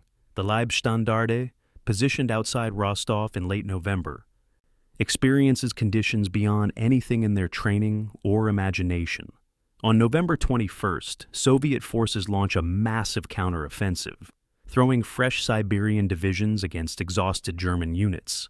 The Leibstandarte, already depleted by 5 months of continuous combat, faces human wave attacks by Soviet infantry supported by T-34 tanks that shrug off German anti-tank weapons. For 3 days, they fight desperate defensive battles in blizzard conditions, ammunition running low, casualties mounting, no prospect of relief or reinforcement. November 29th, 1941. Rostov falls to Soviet counteroffensive, the first significant German retreat of the entire war. The Leibstandarte withdraws in organized chaos, fighting rearguard actions while streaming westward, leaving behind disabled vehicles and equipment, casualties mounting from frostbite and combat. In 1 week, from November 21st to 29th, they suffer 167 killed and over 400 wounded, the highest casualty rate since the campaign began. The retreat is militarily necessary, but psychologically devastating. German soldiers, convinced of their invincibility after victories in Poland, France, Balkans, and initial Soviet offensive, now face reality. They can be beaten. The Red Army can counterattack effectively. Winter favors defenders. Hitler, enraged by the retreat, fires Field Marshal Gerhard von Rundstedt for authorizing withdrawal without permission, appointing Field Marshal Walter von Reichenau to restore German positions. But no amount of command changes can alter strategic reality. Operation Barbarossa has failed. The quick victory promised by Nazi propaganda, the collapse of the rotten structure that never happened, the assumption that Slavs couldn't fight effectively, all proven catastrophically wrong. By December 1st, as Soviet counteroffensives expand along the entire front, driving German armies back from Moscow, Leningrad, and southern objectives, the German army faces its first major strategic defeat. December 1941 finds the Leibstandarte evacuated from the front line, pulled back to occupied Ukraine for rest and refitting. The division is shattered, 5,281 casualties since June 22nd, including 1,027 killed. That's 37% casualty rate in 6 months. Losses that would destroy most military units' effectiveness. Survivors are exhausted, traumatized, many suffering from frostbite or disease. Equipment losses are even worse. 60% of vehicles destroyed or abandoned, weapons damaged by extreme cold, supplies depleted. The division that invaded the Soviet Union in June, with 14,000 men and modern equipment, is now barely combat effective. Dietrich, visiting field hospitals and replacement depots, sees the human cost of the Eastern Front's brutality. Men with limbs amputated from frostbite, others with terrible wounds that will never fully heal. Psychiatric cases rocking and muttering in corners, broken by combat stress. These aren't the confident warriors who crossed the frontier 7 months ago. They're survivors of industrial slaughter. Men who've experienced hell and returned changed. And still the war continues, no end visible, no prospect of victory appearing. In January 1942, the Leibstandarte will be withdrawn from the Soviet Union entirely, sent to occupied France for complete rebuilding. But the experience of the 1941 campaign has transformed them irrevocably. They've learned that Germans can lose, that enemies can be as fanatical as SS soldiers, that modern war is mechanized slaughter on scales that make previous conflicts seem quaint. Most significantly, they've learned that atrocity becomes normal when integrated into military operations, that murdering civilians and fighting soldiers can be part of the same campaign, that the line between warrior and mass murderer doesn't exist in ideological warfare. The Leibstandarte that leaves the Soviet Union in January 1942 is no longer just a military unit. It's a criminal organization that happens to possess military capabilities, an instrument of genocide that sometimes fights battles. Sepp Dietrich, commanding these transformed warriors, has also transformed. The butcher's son who joined the Nazi Party seeking purpose has become exactly what his name suggests: a butcher, drenched in blood of civilians and soldiers alike, commanding men who murder and fight with equal enthusiasm. The meat grinder of the Eastern Front has revealed who Dietrich and the Leibstandarte truly are. And the horror has only begun. Occupied France. January 15th, 1942, 9 a.m. The first trains carrying Leibstandarte survivors arrive at railway stations in Normandy. Disgorging men who barely resemble soldiers. They're gaunt from inadequate rations, many still recovering from frostbite or wounds, wearing threadbare uniforms and carrying damaged weapons. Local French civilians, watching from windows and doorways, see the truth that German propaganda tries to hide. The Wehrmacht is bleeding. The confident conquerors who occupied France in summer 1940 now look like refugees from catastrophe. The Leibstandarte's designated refitting area is spread across several Norman towns, requisitioned barracks and manor houses providing accommodation. Sepp Dietrich establishes division headquarters in a chateau near Évreux, a Renaissance building with formal gardens now trampled by military vehicles. His first task is assessment of damage. Personnel losses, 5,281 casualties, including 1,027 dead. That's 37% of the division's strength. Equipment losses, 60% of vehicles, 40% of heavy weapons, most small arms damaged or worn out. Morale, catastrophically low, men traumatized by Russian winter and Soviet counteroffensives. The Leibstandarte, in military terms, has been destroyed as effective fighting force. Rebuilding from this devastation will require months of training, equipment allocation, and personnel replacement. But Hitler has determined that the Leibstandarte will not just be rebuilt, but upgraded. On February 3, 1942, Dietrich receives official orders redesignating his formation as SS Panzer Grenadier Division Leibstandarte SS Adolf Hitler. The new designation indicates they'll receive tanks and assault guns, transforming from motorized infantry into armored formation. More significantly, they'll receive priority allocation of equipment over some Wehrmacht divisions, Hitler again demonstrating favoritism toward his personal SS divisions. The decision infuriates Wehrmacht generals who've been arguing for years that SS units waste resources because of poor leadership and tactical incompetence.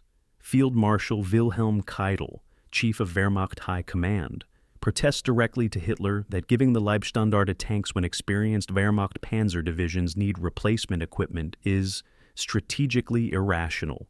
Hitler's response is characteristically blunt. The Leibstandarte has proven its loyalty and courage. They will receive whatever they need. Loyalty in Hitler's calculation matters more than military logic.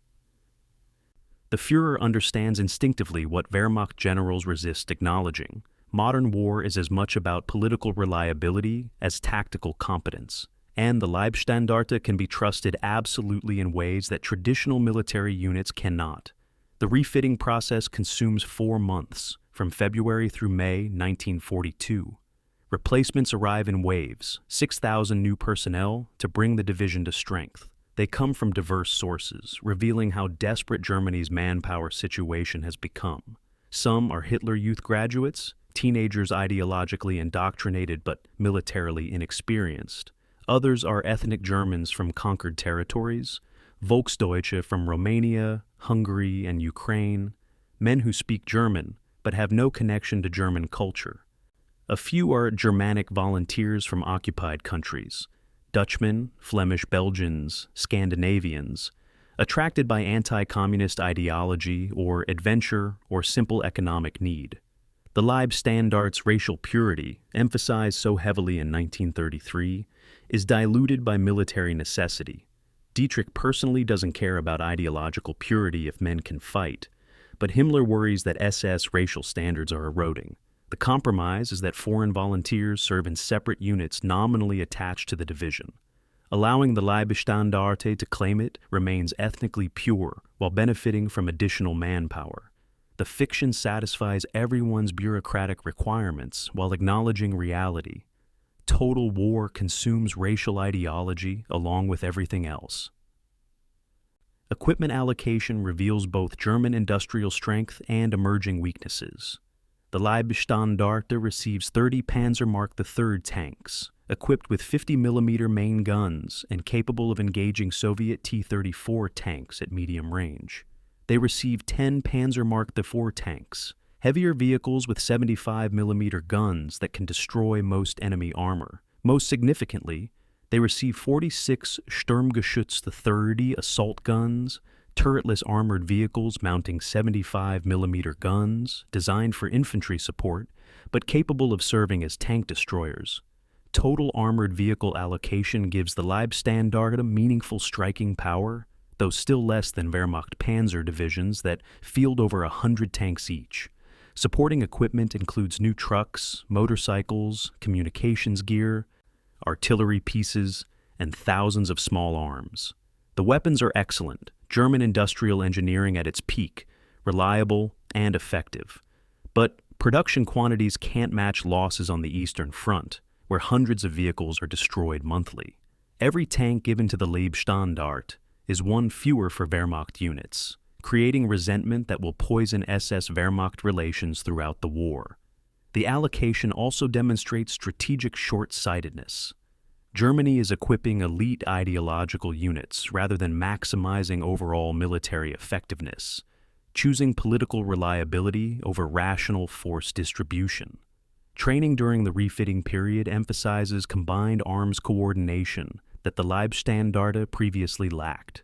Former Wehrmacht panzer officers hired to professionalize SS armored tactics. Drill officers and NCOs in coordination between infantry, armor, artillery, and air support. Morning sessions focus on theoretical instruction, map reading, operational planning, communications procedures, logistics management. Afternoon exercises practice actual coordination, infantry advancing behind tank support, artillery providing suppressive fire, armor maneuvering to exploit breakthroughs. The training is intensive and sometimes humiliating, professional military officers highlighting SS tactical deficiencies that ideology can't overcome. In March 1942, during a practice assault, Leibstandarte infantry failed to coordinate with tank support, the armor advancing too quickly and leaving infantry exposed to mock enemy fire. The Wehrmacht instructor stops the exercise and delivers a scathing critique, emphasizing that such mistakes would result in mass casualties in actual combat. Dietrich, watching from observation post, forces himself to accept the criticism, recognizing that his division needs this professional expertise even if it wounds his pride. The Wehrmacht trainers are aristocratic and condescending, exactly the type of officers Dietrich has despised since the Great War, but they know their craft. April 1942 brings a brief moment of personal crisis for Dietrich. His wife Anna, whom he married in 1924 and largely neglected during his military career, files for divorce. The marriage has been effectively dead for years, Dietrich spending all his time with the division. Anna living alone in Munich, connected by irregular letters and rare visits. The divorce proceedings are handled quietly. Nazi propaganda eager to avoid stories about SS generals' failed marriages. Dietrich agrees to generous financial settlement, his general's salary providing ample support, and the divorce is finalized within weeks. He remarries almost immediately in May 1942 to Ursula Brenner, a significantly younger woman from a Nazi Party family. The new marriage is based more on convenience than romance, providing Dietrich with appropriate public companion while allowing him to focus primarily on military duties. Ursula understands that the Leibstandarte is her husband's real passion, that she'll always be secondary to his soldiers and Hitler. The arrangement suits both parties, a marriage of practical accommodation rather than emotional connection. By June 1942, the personal disruption is resolved, and Dietrich returns his full attention to the division's preparation for return to combat. May through early June 1942 sees the Leibstandarte conduct large-scale training exercises in Normandy, practicing the mobile warfare they'll employ upon return to the Eastern Front.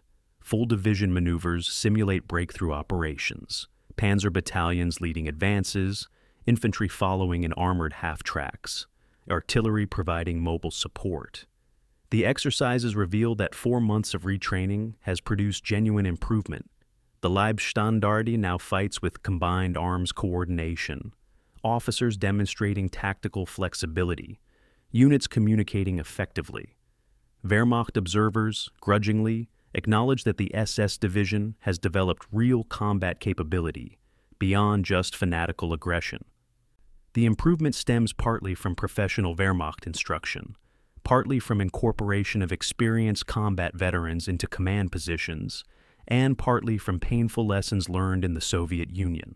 The Leibstandarte of June 1942 is fundamentally different from the unit that invaded Russia 12 months earlier, more professional, better equipped, tactically competent. But the ideological fanaticism and willingness to commit atrocities remain unchanged. The reforged Leibstandarte is more dangerous precisely because it combines military effectiveness with moral depravity. Discipline during the refitting period reveals the Leibstandarte's continuing criminality despite improved military professionalism. French civilians in occupied areas report widespread theft, assault, and occasional murder by SS soldiers. In April 1942, Leibstandarte soldiers gang rape a French woman in the town of Bernay, then murder her to prevent testimony. The crime is witnessed by multiple civilians and reported to German military police, who investigate and identify the perpetrators. The case should result in court-martial and execution, rape and murder of civilians being capital crimes even under Wehrmacht military law. Instead, Himmler intervenes, claiming SS judicial independence, and the soldiers receive minor disciplinary action. Transfer to a punishment company for 2 months, then return to regular duty. The outcome sends clear message. SS soldiers can commit virtually any crime against non-Germans without serious consequences. Dietrich, informed of the incident, takes no action beyond what Himmler orders, his silence condoning the atrocity. The pattern established in Poland, France, Greece, and the Soviet Union continues. The Leibstandarte operates as criminal organization protected by Nazi political power, its soldiers understanding that ideology provides immunity from legal constraint. By late May 1942, the rebuilt Leibstandarte numbers 21,386 men, larger than its pre-Barbarossa strength. The division possesses 30 Panzer Mark III tanks, 10 Panzer Mark IV tanks, 46 Sturmgeschütz III assault guns, over 200 armored half-tracks, and full complement of supporting weapons. It's the most powerful formation Dietrich has ever commanded, a genuine armored division capable of independent operations. Training has produced professional competence, equipment provides material capability, and ideological indoctrination ensures political reliability. On June 1, 1942, Dietrich receives orders to prepare for immediate deployment to the Eastern Front. The rebuilt division will participate in Case Blue, Germany's summer offensive aimed at capturing Soviet oil fields in the Caucasus and the city of Stalingrad on the Volga River.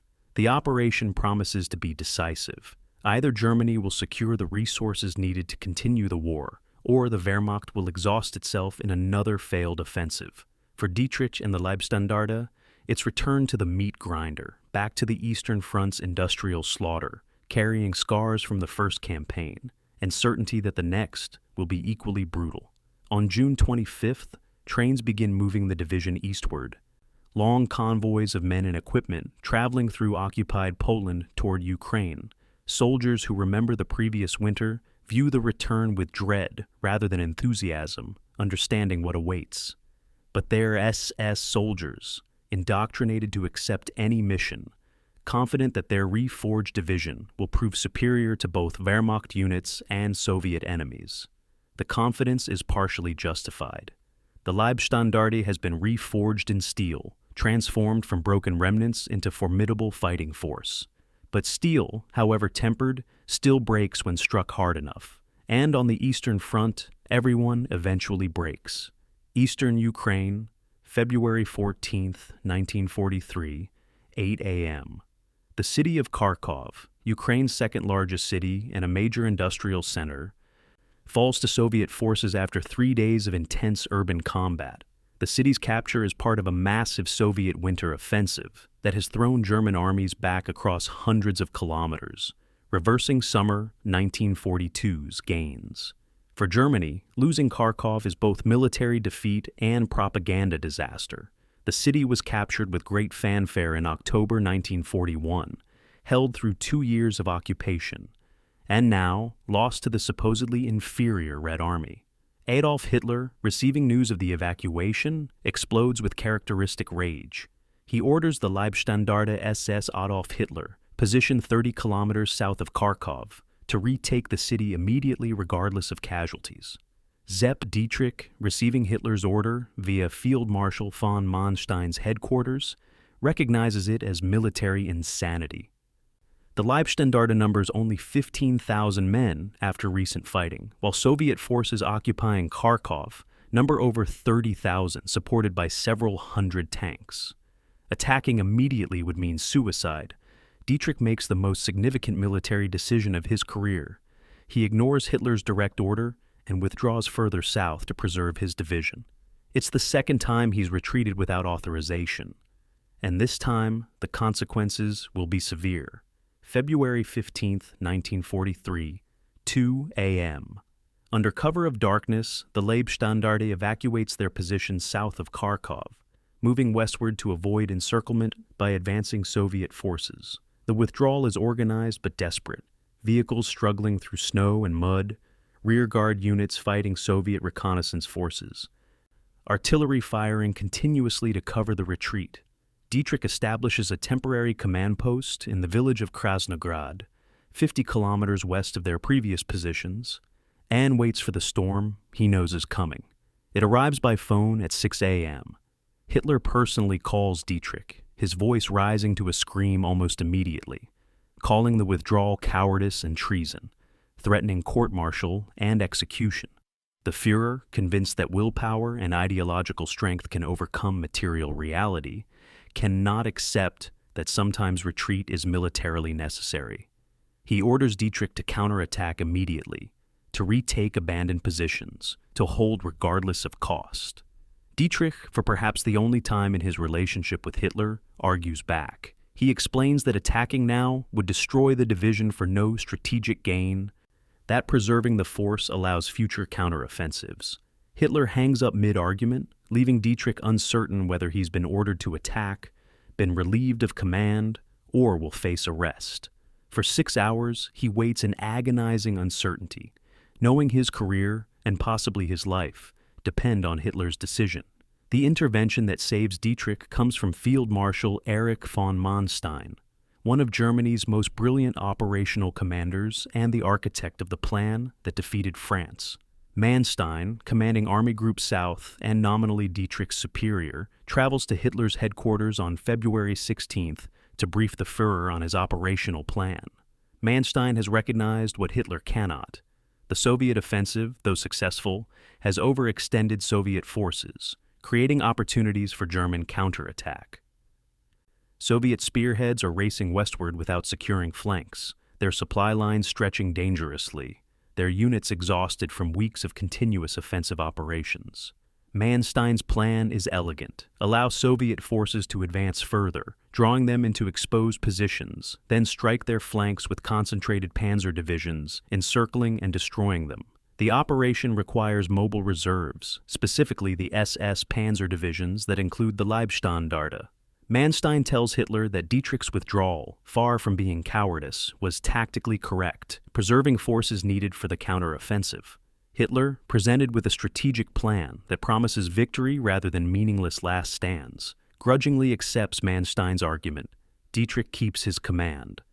The Leibstandarte will participate in Manstein's backhand blow, February 20th through March 5th, 1943. Operation Gallop, the Soviet offensive that captured Kharkov, continues pushing westward, Soviet tank armies advancing up to 50 kilometers daily, smashing through Wehrmacht defensive positions, creating chaos in German rear areas. By February 25th, the deepest Soviet penetrations reach the Dnieper River, over 200 kilometers behind German front lines.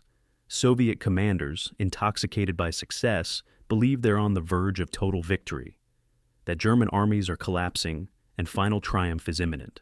Then Manstein springs his trap.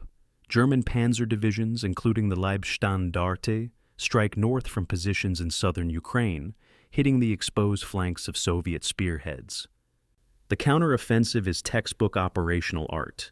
Mobile formations achieving surprise, exploiting enemy weakness, encircling overextended forces. The Leibstandarte, operating as part of SS Panzer Corps alongside Das Reich and Totenkopf divisions, advances rapidly against collapsing Soviet resistance. On March 1st, near the town of Krasnograd, they encircle substantial Soviet forces, destroying over 100 tanks and capturing thousands of prisoners. The advance continues northward, closing the ring on Soviet units that suddenly find themselves cut off from supplies and reinforcements.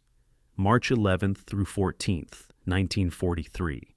The battle for Kharkov itself, the objective that Hitler demanded, be retaken immediately 4 weeks earlier. The Leibstandarte, now approaching the city from the west and south after the successful encirclement operations, prepares for urban combat against Soviet forces that have fortified Kharkov's buildings and streets. Urban warfare is always costly, attackers suffering higher casualties than defenders, buildings providing natural strongpoints that must be cleared individually. But the Leibstandarte has been practicing urban combat tactics since its disastrous experience in Poland's Pabianice in 1939. They approach the assault methodically. Artillery bombardment to destroy fortified positions, infantry assaults supported by tanks and assault guns, flamethrowers to clear buildings, systematic advance block by block. The fighting is brutal and intimate, Germans and Soviets killing each other at distances measured in meters. No room for maneuver or tactical elegance, just industrial violence applied until one side breaks. Soviet defenders fight with desperate courage, knowing that retreat means abandoning the city and accepting defeat. But they're exhausted from weeks of offensive operations, running low on ammunition, and facing an enemy that has numerical and material superiority in this sector. March 14th, 1943, 4 p.m. The Leibstandarte raises the swastika flag over Kharkov's main square, signaling the city's recapture. The operation cost 500 German dead and approximately 4,000 wounded, brutal casualties that reflect urban combat's intensity. Soviet losses are catastrophic. An estimated 10,000 killed in the city itself, another 40,000 killed or captured in the surrounding encirclement battles. The Third Battle of Kharkov, as it becomes known, is Germany's last significant operational victory on the Eastern Front, a testament to Manstein's operational brilliance and the tactical competence that German armies still possess when properly employed. For Dietrich personally, it's vindication after the humiliation of Hitler's threats. The Führer, pleased with the outcome, visits Kharkov on March 15th, touring the captured city, and personally thanking Dietrich for the Leibstandarte's performance. The unauthorized withdrawal is forgiven, because it produced strategic success. Hitler awards Dietrich the Oak Leaves to his Knight's Cross, Germany's second highest military decoration, and promotes him to command the entire 1st SS Panzer Corps. The butcher's son, who Hitler threatened to court-martial 3 weeks earlier, is now a corps commander overseeing multiple divisions. But behind the celebration and decorations lies a darker truth. Kharkov was Manstein's victory, not Dietrich's. The operational plan, the positioning of forces, the timing of counterattacks, all came from Manstein's staff work and strategic vision. Dietrich executed orders competently, but contributed little to the operation's planning or conception. Wehrmacht officers, watching Dietrich receive credit and decoration for a battle won by Manstein's genius, seethe with familiar resentment. The pattern repeats: SS generals promoted beyond their competence, receiving glory for victories won by professional military planning, their inadequacies masked by Wehrmacht staff officers who do the actual work. General Hermann Hoth, commanding 4th Panzer Army, that included the SS Panzer Corps, writes in his diary that Dietrich couldn't plan an operation to cross a street without Wehrmacht guidance. The assessment is harsh, but not inaccurate. Dietrich is a capable tactical commander, brave under fire, personally courageous. But he's not an operational thinker, can't visualize battles involving multiple divisions across vast terrain, lacks the training and intellectual framework for high-level command. His success depends entirely on Wehrmacht staff officers planning operations that he then executes through personal leadership and his soldiers' fanaticism. The atrocities during the Kharkov operation match or exceed those from previous campaigns. The Leibstandarte's advance through Ukrainian villages leaves a trail of civilian murders, systematic killing of anyone suspected of supporting Soviet partisans or being Jewish.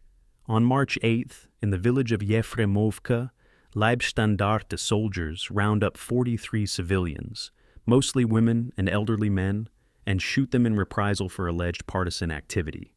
No evidence links the victims to partisans. They're murdered because German soldiers found weapons hidden in the village, and collective punishment is standard operating procedure. In Kharkov itself, after the city's recapture, systematic executions begin immediately.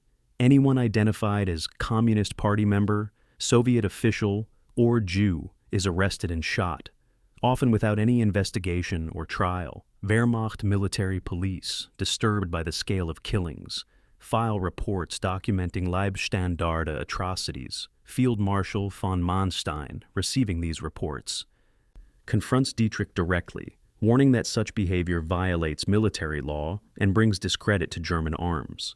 Dietrich's response is instructive. He claims the killings are necessary security measures, that partisan warfare requires the harsh responses, that the Eastern Front is ideological struggle rather than conventional war. Manstein, himself complicit in Wehrmacht war crimes, doesn't push the issue further.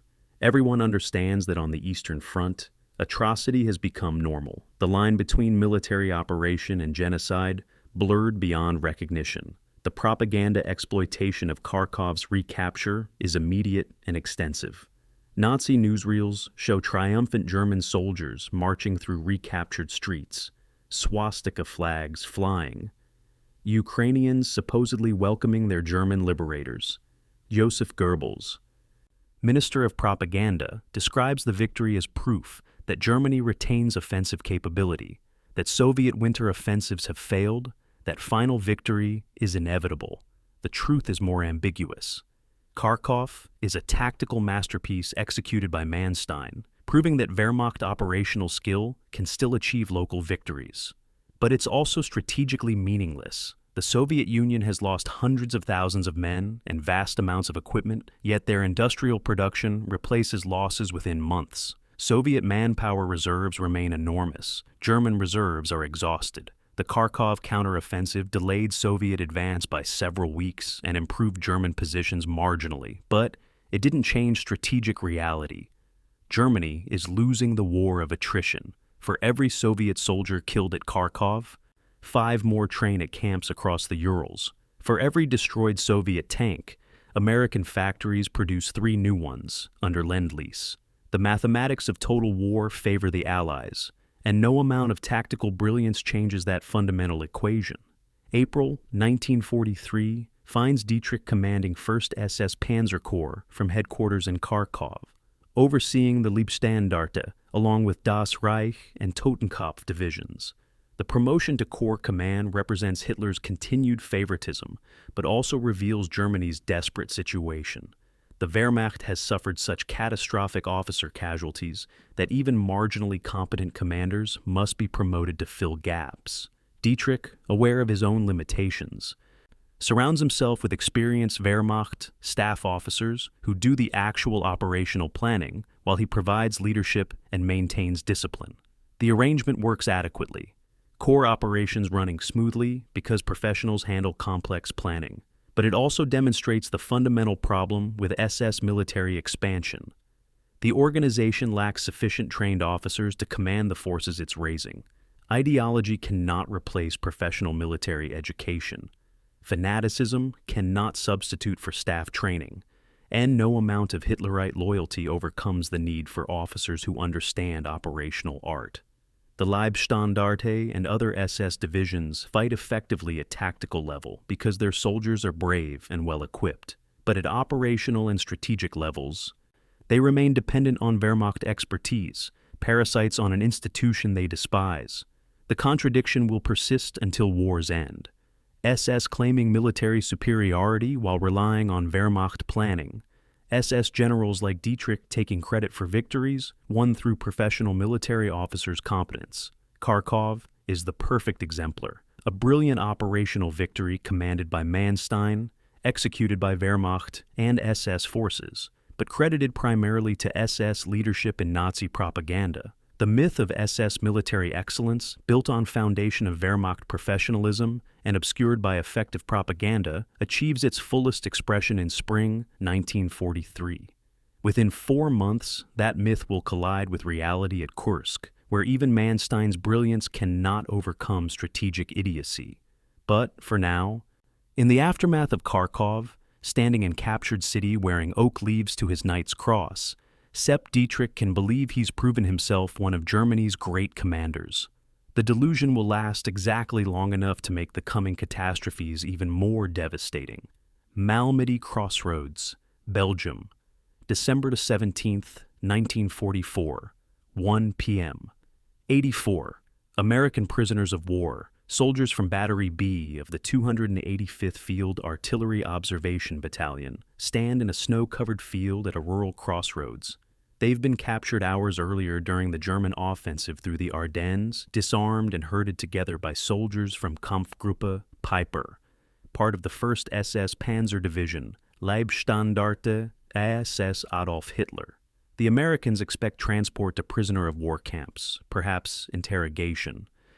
The normal procedures of conventional warfare even in this desperate final year.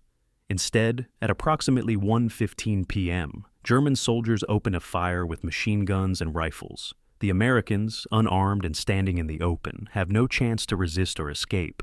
They fall in waves, bodies collapsing into snow that rapidly turns red. The shooting continues for several minutes, methodical execution rather than combat, Germans walking among the bodies, administering finishing shots to the wounded. When the massacre ends, 84 Americans are dead or dying, their bodies left in the frozen field. 2 soldiers survive by hiding under corpses, remaining motionless for hours until German forces move on, then crawling to American lines to report the atrocity. The Malmedy massacre will become the Leibstandarte's most famous war crime, the one that finally brings legal consequences. But it's just the most documented example of systematic criminality spanning 4 years and multiple continents. The pattern of Leibstandarte atrocities begins in the campaign's first days and continues without interruption until war's end. Poland, September 1939. 50 Jewish men murdered in Zwachew. 200 civilians killed in various security actions. Systematic burning of synagogues and looting of Jewish property. France, May-June 1940. Wormhout Massacre. 85 British prisoners machine-gunned and grenaded.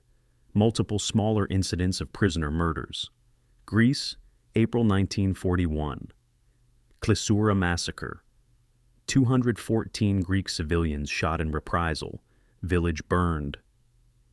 Soviet Union, June 1941 through January 1942. Participation in genocide of Ukrainian Jews, murder of thousands of Soviet prisoners, systematic killing of commissars and suspected partisans, destruction of villages with all inhabitants. Italy, September 1943. Execution of Italian officers who refused to continue fighting for Germany. Civilians murdered during anti-partisan operations. France again, June 1944.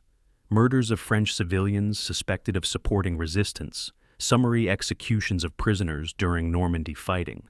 Belgium, December 1944. Malmedy and related massacres of American prisoners. The list is incomplete, documenting only major incidents with substantial evidence. Smaller atrocities, individual murders, routine killings that no one bothered recording. Number in the thousands. Understanding how the Leibstandarte transformed from military unit into murder factory requires examining the organizational culture Dietrich created and maintained. From the beginning, the division emphasized ideological fanaticism over military professionalism, racial superiority over moral restraint, absolute obedience over individual judgment. Training combined military skills with Nazi indoctrination. Soldiers taught that Jews and Slavs were subhuman, that conventional morality didn't apply in ideological warfare, that orders must be followed regardless of content. Officers who expressed moral qualms about atrocities were removed from command, either transferred or quietly cashiered, replaced by men who embraced criminality. The division's judicial system, controlled by SS rather than Wehrmacht authorities, rarely punished soldiers for crimes against non-Germans. A Leibstandarte soldier who murdered a Polish civilian faced at most minor disciplinary action. The same soldier who stole from a German comrade faced court-martial. The message was explicit. Enemies weren't protected by law or morality. Their lives held no value. Killing them was acceptable or even praiseworthy. This organizational culture, established in peacetime and reinforced through 4 years of war, created an environment where atrocity became normal. The role of Sepp Dietrich in this systematic criminality is central but carefully obscured. No document shows Dietrich personally ordering the Malmedy massacre or any other specific atrocity. No testimony directly implicates him in planning murders.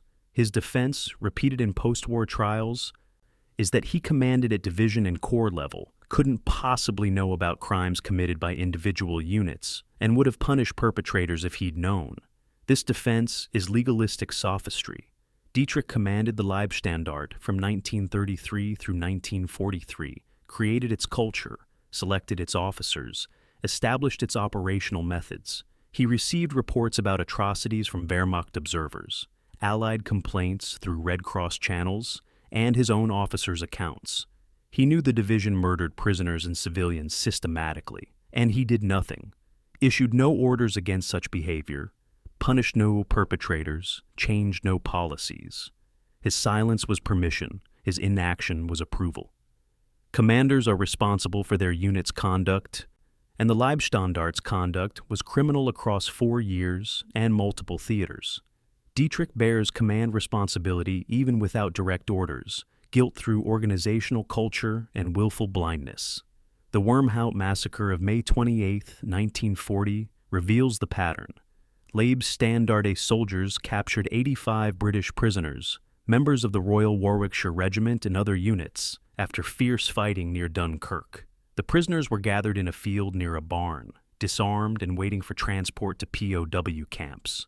Then, on orders from company commanders whose names are documented in post-war trials, the murders began. Prisoners were forced in groups of 5 into the barn, hand grenades thrown inside, survivors shot. The killing continued methodically until all prisoners were dead or dying. 2 survivors escaped and provided detailed testimony. The perpetrators were identified. Hauptsturmführer Wilhelm Mohnke commanded the unit. His subordinates executed the orders. Dietrich's command post was 5 kilometers away. He knew about the massacre within hours through normal reporting channels. His response was bureaucratic silence. No investigation, no disciplinary action, no command guidance prohibiting future atrocities. The message to his officers was clear. Prisoner murder was acceptable. Legal consequences were unlikely. The division protected its own. Wormhout established the pattern that Malmedy would repeat 4 years later. Soviet Union operations from June 1941 through January 1942 represent the Leibstandarte's transformation from military unit into genocidal organization. The campaign began with conventional combat operations, but within weeks morphed into systematic mass murder. In Zhytomyr, July 1941, Leibstandarte soldiers participated with Einsatzgruppe C in murdering over 10,000 Jewish civilians. The operation lasted 2 days. Victims marched to execution sites, forced to undress, and machine-gunned into mass graves. Leibstandarte provided perimeter security, transportation, and, in some cases, direct participation in shooting. Similar massacres occurred across Ukraine: Berdichev, Bila Tserkva, Uman, dozens of towns and villages where Jewish populations were annihilated with Leibstandarte assistance. The murders weren't spontaneous combat rage, but systematic policy, part of the Holocaust's implementation in occupied Soviet territory. Wehrmacht officers who witnessed these atrocities filed formal complaints, documenting SS participation in genocide. Field Marshal von Rundstedt personally confronted Dietrich about reports of mass killings, warning that such actions violated military honor. Dietrich's response, documented in Wehrmacht records, was dismissive. "This is ideological warfare. Different rules apply." The comment reveals everything about Dietrich's moral framework. Nazi ideology superseded conventional morality. Racial enemies deserve no protection. Genocide was legitimate when enemies were subhuman. Italy, September 1943, provides another documented example of systematic criminality. After Italy's armistice with the Allies, many Italian military units refused to continue fighting for Germany, some actively resisting disarmament. The Leibstandarte, assigned to disarm Italian forces in northern Italy, responded with systematic murder. At Boves, September 19th, after Italian Alpine troops resisted German demands to surrender weapons, Leibstandarte soldiers executed 23 people, including the town priest, then burned substantial portions of the village. The massacre was punishment and warning. Resistance brings collective punishment. Conventional rules don't apply. SS decisions are final. Similar atrocities occurred across Italy during September and October 1943.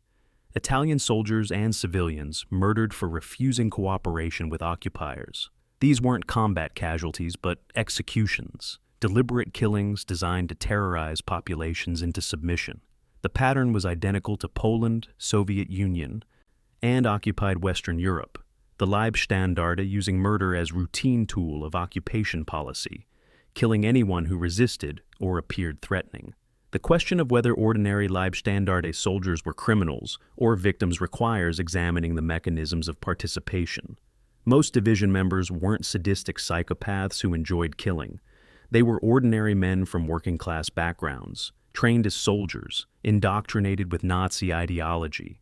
They committed atrocities because organizational culture, normalized murder, ideological training, dehumanized enemies. Command structure provided cover through diffuse responsibility. Peer pressure discouraged dissent, and legal impunity eliminated consequences. Individual soldiers could rationalize participation. I was following orders. My comrades were doing it. The enemies were subhuman. Refusing would have endangered me. These rationalizations are psychologically understandable, but morally and legally invalid. Following orders doesn't excuse war crimes. International law establishes that individuals must refuse criminal orders, and the Nuremberg Principles later codified these requirements. Ordinary men committed extraordinary evil, not through mental illness or innate sadism, but through organizational structures that made atrocity normal and provided psychological justifications. The Leibstandarte was factory for transforming ordinary Germans into mass murderers, an organizational system that identified moral restraint as weakness and rewarded brutality as strength. Postwar trials documented the Leibstandarte's criminality extensively, but punished only a fraction of perpetrators. The Malmedy trial at Dachau in 1946 prosecuted 73 SS officers and soldiers for the massacre and related crimes, resulting in 43 death sentences, including Sepp Dietrich's. But political considerations intervened. The Cold War made West Germany a valuable ally against communism, and American authorities faced pressure to reduce sentences and release German war criminals. By 1951, all death sentences were commuted to imprisonment, and most defendants were released within a decade. Dietrich served only 9 years of his life sentence, released in October 1955 due to political pressure from the West German government. Other Leibstandarte war criminals received similar leniency or weren't prosecuted at all. Wilhelm Mohnke, who commanded the unit responsible for Wormhout, was never tried, living comfortably in Hamburg until his death in 2001. Joachim Peiper, whose Kampfgruppe committed Malmedy, served only 11 years before release, later murdered by unknown assailants in France. The incomplete justice reveals uncomfortable truth. When political interests conflict with accountability, politics wins. The vast majority of Leibstandarte soldiers who participated in atrocities never faced trial, returned to civilian life, collected pensions, died peacefully decades later. The legacy of the Leibstandarte's crimes extends beyond individual perpetrators to questions about military institutions and moral responsibility. How does an organization transform from ceremonial guard to murder factory? What institutional mechanisms enable and encourage atrocity? How do ordinary people become mass murderers? The answers aren't comfortable. Clear command structure that diffuses responsibility, ideological training that dehumanizes enemies, organizational culture that rewards cruelty, legal impunity that eliminates consequences, peer pressure that enforces conformity. These mechanisms aren't unique to Nazi Germany or the SS. They exist in varying degrees in military and paramilitary organizations globally. The Leibstandarte represents an extreme case, but not an anomalous one. Wherever soldiers are trained to view enemies as subhuman, wherever atrocities go unpunished, wherever ideology supersedes individual moral judgment, the potential for systematic criminality exists. Sepp Dietrich didn't create these mechanisms from nothing. He assembled existing tools of military violence and removed moral constraints, creating an organization optimized for killing without discrimination or remorse. The murder factory operated efficiently for 4 years, producing corpses by the tens of thousands, enabled by institutional structures that made evil ordinary. Understanding how that happened, recognizing the warning signs, remains essential for preventing future atrocities. The Leibstandarte's legacy is written in mass graves across Europe, a testament to what happens when military organization abandons moral restraint entirely. And Sepp Dietrich, the butcher's son who learned his first lessons in slaughter in his father's shop, commanded and enabled it all. Kursk Salient, Soviet Union, July 5, 1943, 3:30 SAM. The largest tank battle in history is 30 minutes from beginning, though most participants don't yet know it. Along the southern shoulder of the Kursk salient, a bulge in Soviet lines protruding westward into German-occupied territory, over 700,000 German soldiers and 2,700 tanks wait in assault positions. Among them is 1st SS Panzer Corps, commanded by Sepp Dietrich, comprising the Leibstandarte, Das Reich, and Totenkopf divisions, over 40,000 SS soldiers and 300 tanks. Operation Citadel, Hitler's plan to encircle and destroy Soviet forces in the Kursk salient, is Germany's last major offensive operation on the Eastern Front. A desperate gamble to regain strategic initiative after Stalingrad's catastrophic defeat. The plan is straightforward. Simultaneous attacks from north and south converge at Kursk City, trapping Soviet forces in a massive encirclement. But Soviet intelligence has discovered German preparations through spy networks, and the Red Army has spent 2 months building defensive positions of unprecedented depth and strength. The coming battle will prove whether German tactical excellence can overcome Soviet material superiority and prepared defenses. For Dietrich and the Leibstandarte, it's their last chance to demonstrate that SS Panzer divisions are truly elite forces capable of achieving decisive victory. At exactly 3:30 a.m., German artillery opens fire along a 200-kilometer front. Thousands of guns attempting to suppress Soviet defensive positions. The barrage continues for 90 minutes, shells falling on Soviet trenches, bunkers, minefields, artillery positions.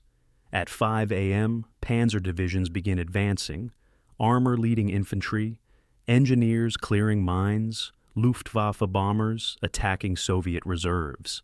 The Leibstandarte sector targets the Soviet Sixth Guards Army positions northeast of Belgorod.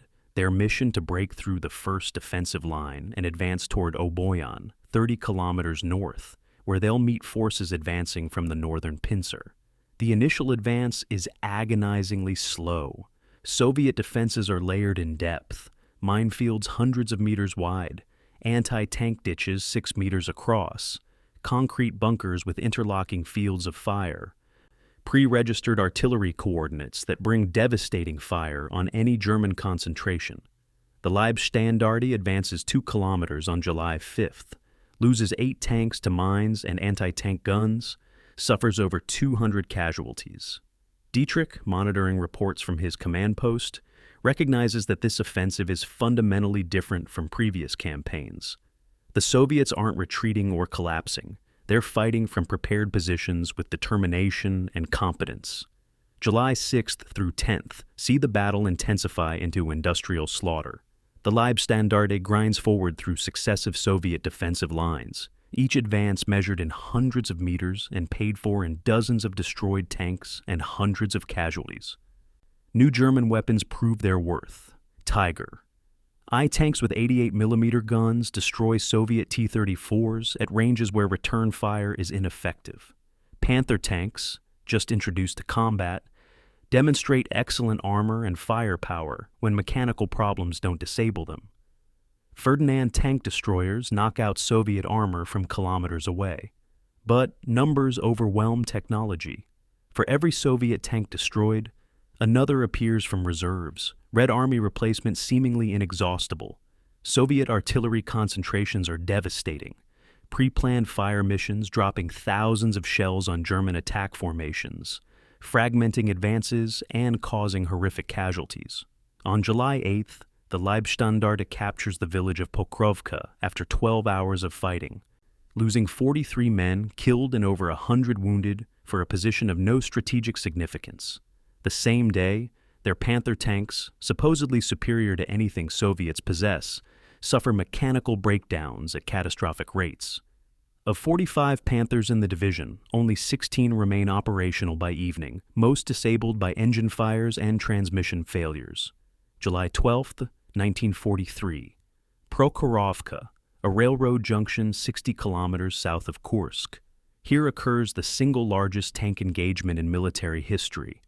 Over 800 tanks clashing in open terrain, clouds of dust and smoke obscuring the battlefield, vehicles exploding and burning, crews bailing from disabled machines, only to be cut down by machine gun fire. The Leibstandarte approaches Prokhorovka from the southwest. Their objective to capture the junction and open routes toward Kursk itself.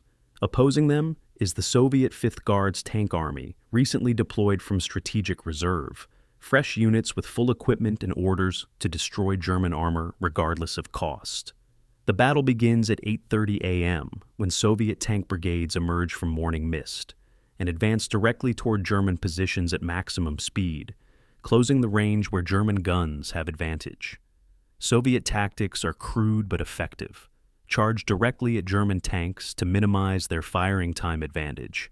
Accept massive casualties to achieve close-range fighting, where numerical superiority decides outcomes. T-34 tanks stream forward in waves, some destroyed before reaching German lines. Others closing to ranges measured in meters where crew skills matter more than technical specifications. The Leibstandarte sector at Prokhorovka becomes hell on earth. Dietrich, commanding from a forward position characteristically close to combat, watches his tank units engage in confused melee where communications break down. Formations dissolve, battles become individual tank duels. A tiger. I, commanded by Untersturmführer Michael Wittmann, destroys 7 Soviet tanks in 30 minutes, his superior training and vehicle capabilities deciding individual engagements. But Wittmann is one commander among dozens, and the Soviets keep coming. By noon, over 200 destroyed tanks litter the battlefield, German and Soviet vehicles burning side by side, survivors from both sides fighting on foot with small arms and grenades. Soviet losses are catastrophic, approximately 300 tanks destroyed, thousands of crew members killed, but German losses are also severe. The Leibstandarte loses approximately 40 tanks, including precious Tigers and Panthers that cannot be quickly replaced. And critically, the advance is stopped. Prokhorovka doesn't fall. The Leibstandarte is fought to exhaustion, units too depleted to continue attacking, objectives unachieved. For the first time in the war, German panzer divisions have attacked a prepared enemy with full resources and been definitively stopped. July 13, 1943, 4 p.m. Adolf Hitler summons his senior commanders to a conference at his headquarters in East Prussia. The topic is Operation Citadel's continuation or cancellation. Field Marshal von Manstein argues for continuing the offensive, insisting that Soviet forces are equally exhausted, that one more push might achieve breakthrough. Field Marshal von Kluge, commanding the Northern Pincer, reports that his forces are stalled and cannot advance further. Hitler, receiving reports about the Allied invasion of Sicily that morning, makes his decision. Operation Citadel is cancelled. German forces will transition to defense, panzer divisions redeployed to other threatened sectors, the Kursk offensive abandoned after 1 week of fighting. For Germany, it's strategic catastrophe. The offensive consumed enormous resources, destroyed hundreds of irreplaceable tanks and aircraft, killed or wounded over 50,000 men, and achieved nothing. The Leibstandarte's casualties at Kursk total approximately 5,000, including 673 killed, 31% of committed strength. Equipment losses are equally devastating. 95 tanks and assault guns destroyed or damaged beyond field repair, 40% of armored strength.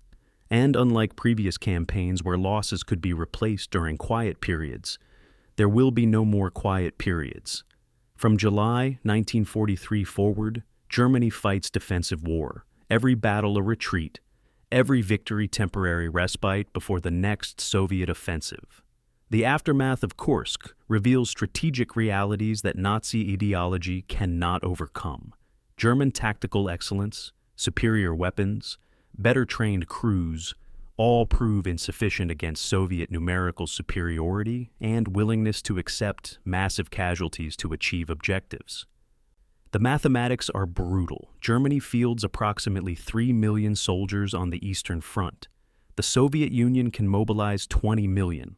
German industry produces approximately 2,000 tanks annually. Soviet and American factories combined produce over 40,000. Every German casualty is difficult to replace. Every Soviet casualty is replaced within weeks from vast manpower reserves. The strategic situation is hopeless, and intelligent German commanders recognize this. But Hitler refuses to accept reality, insisting that fanatical will and racial superiority will triumph over material factors, that defensive warfare buying time will allow wonder weapons to change the war's course. The delusion forces German armies to continue fighting an unwinnable war, prolonging slaughter for another 22 months until the Reich's final collapse.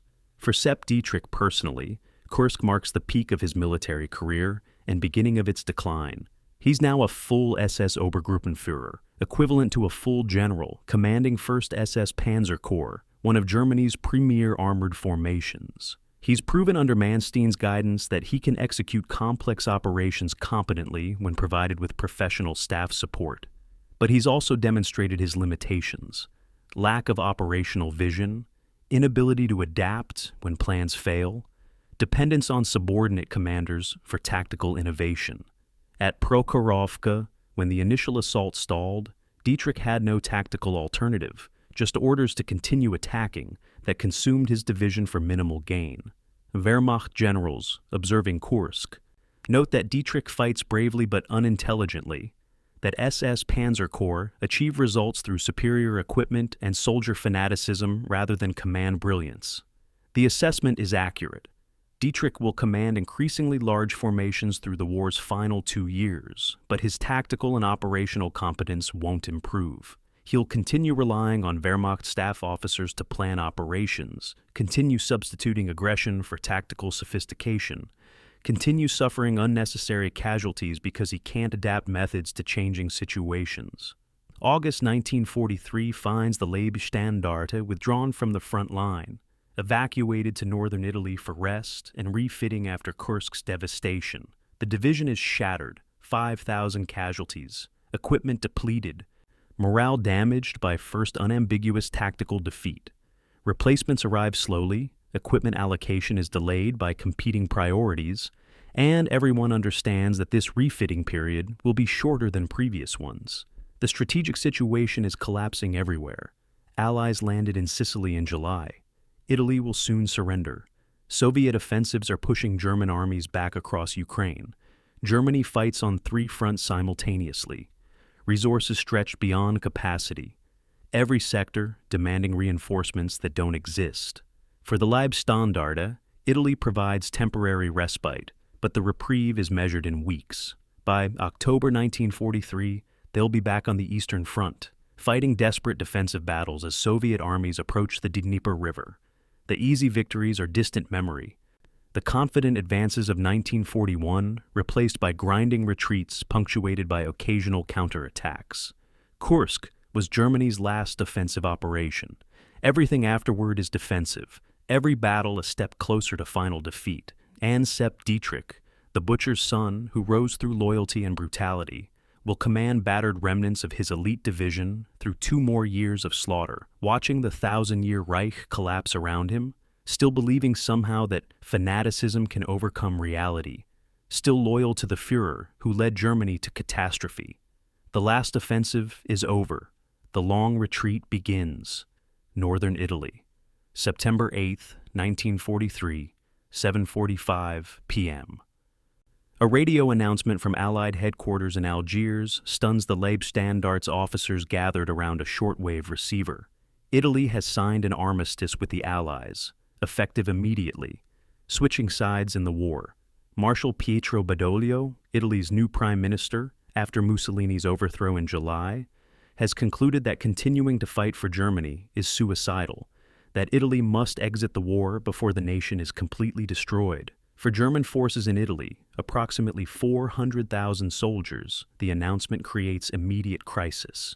Italian military units control key positions, roads, ammunition dumps, airfields. Will they peacefully disarm and allow German occupation? Will they resist and fight their former allies? Or will chaos reign, every Italian unit making independent decisions? The Leibstandarte, stationed near Parma in northern Italy, receives orders within an hour.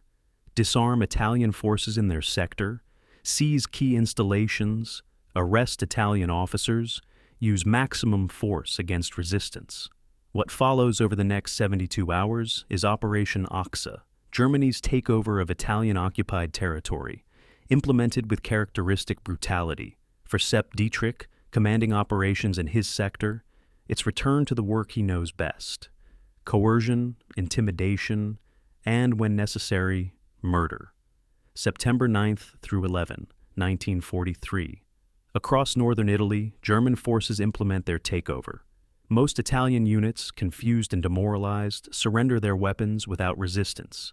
But some resist, particularly Alpine divisions with strong unit cohesion and officers who refuse to betray their oaths.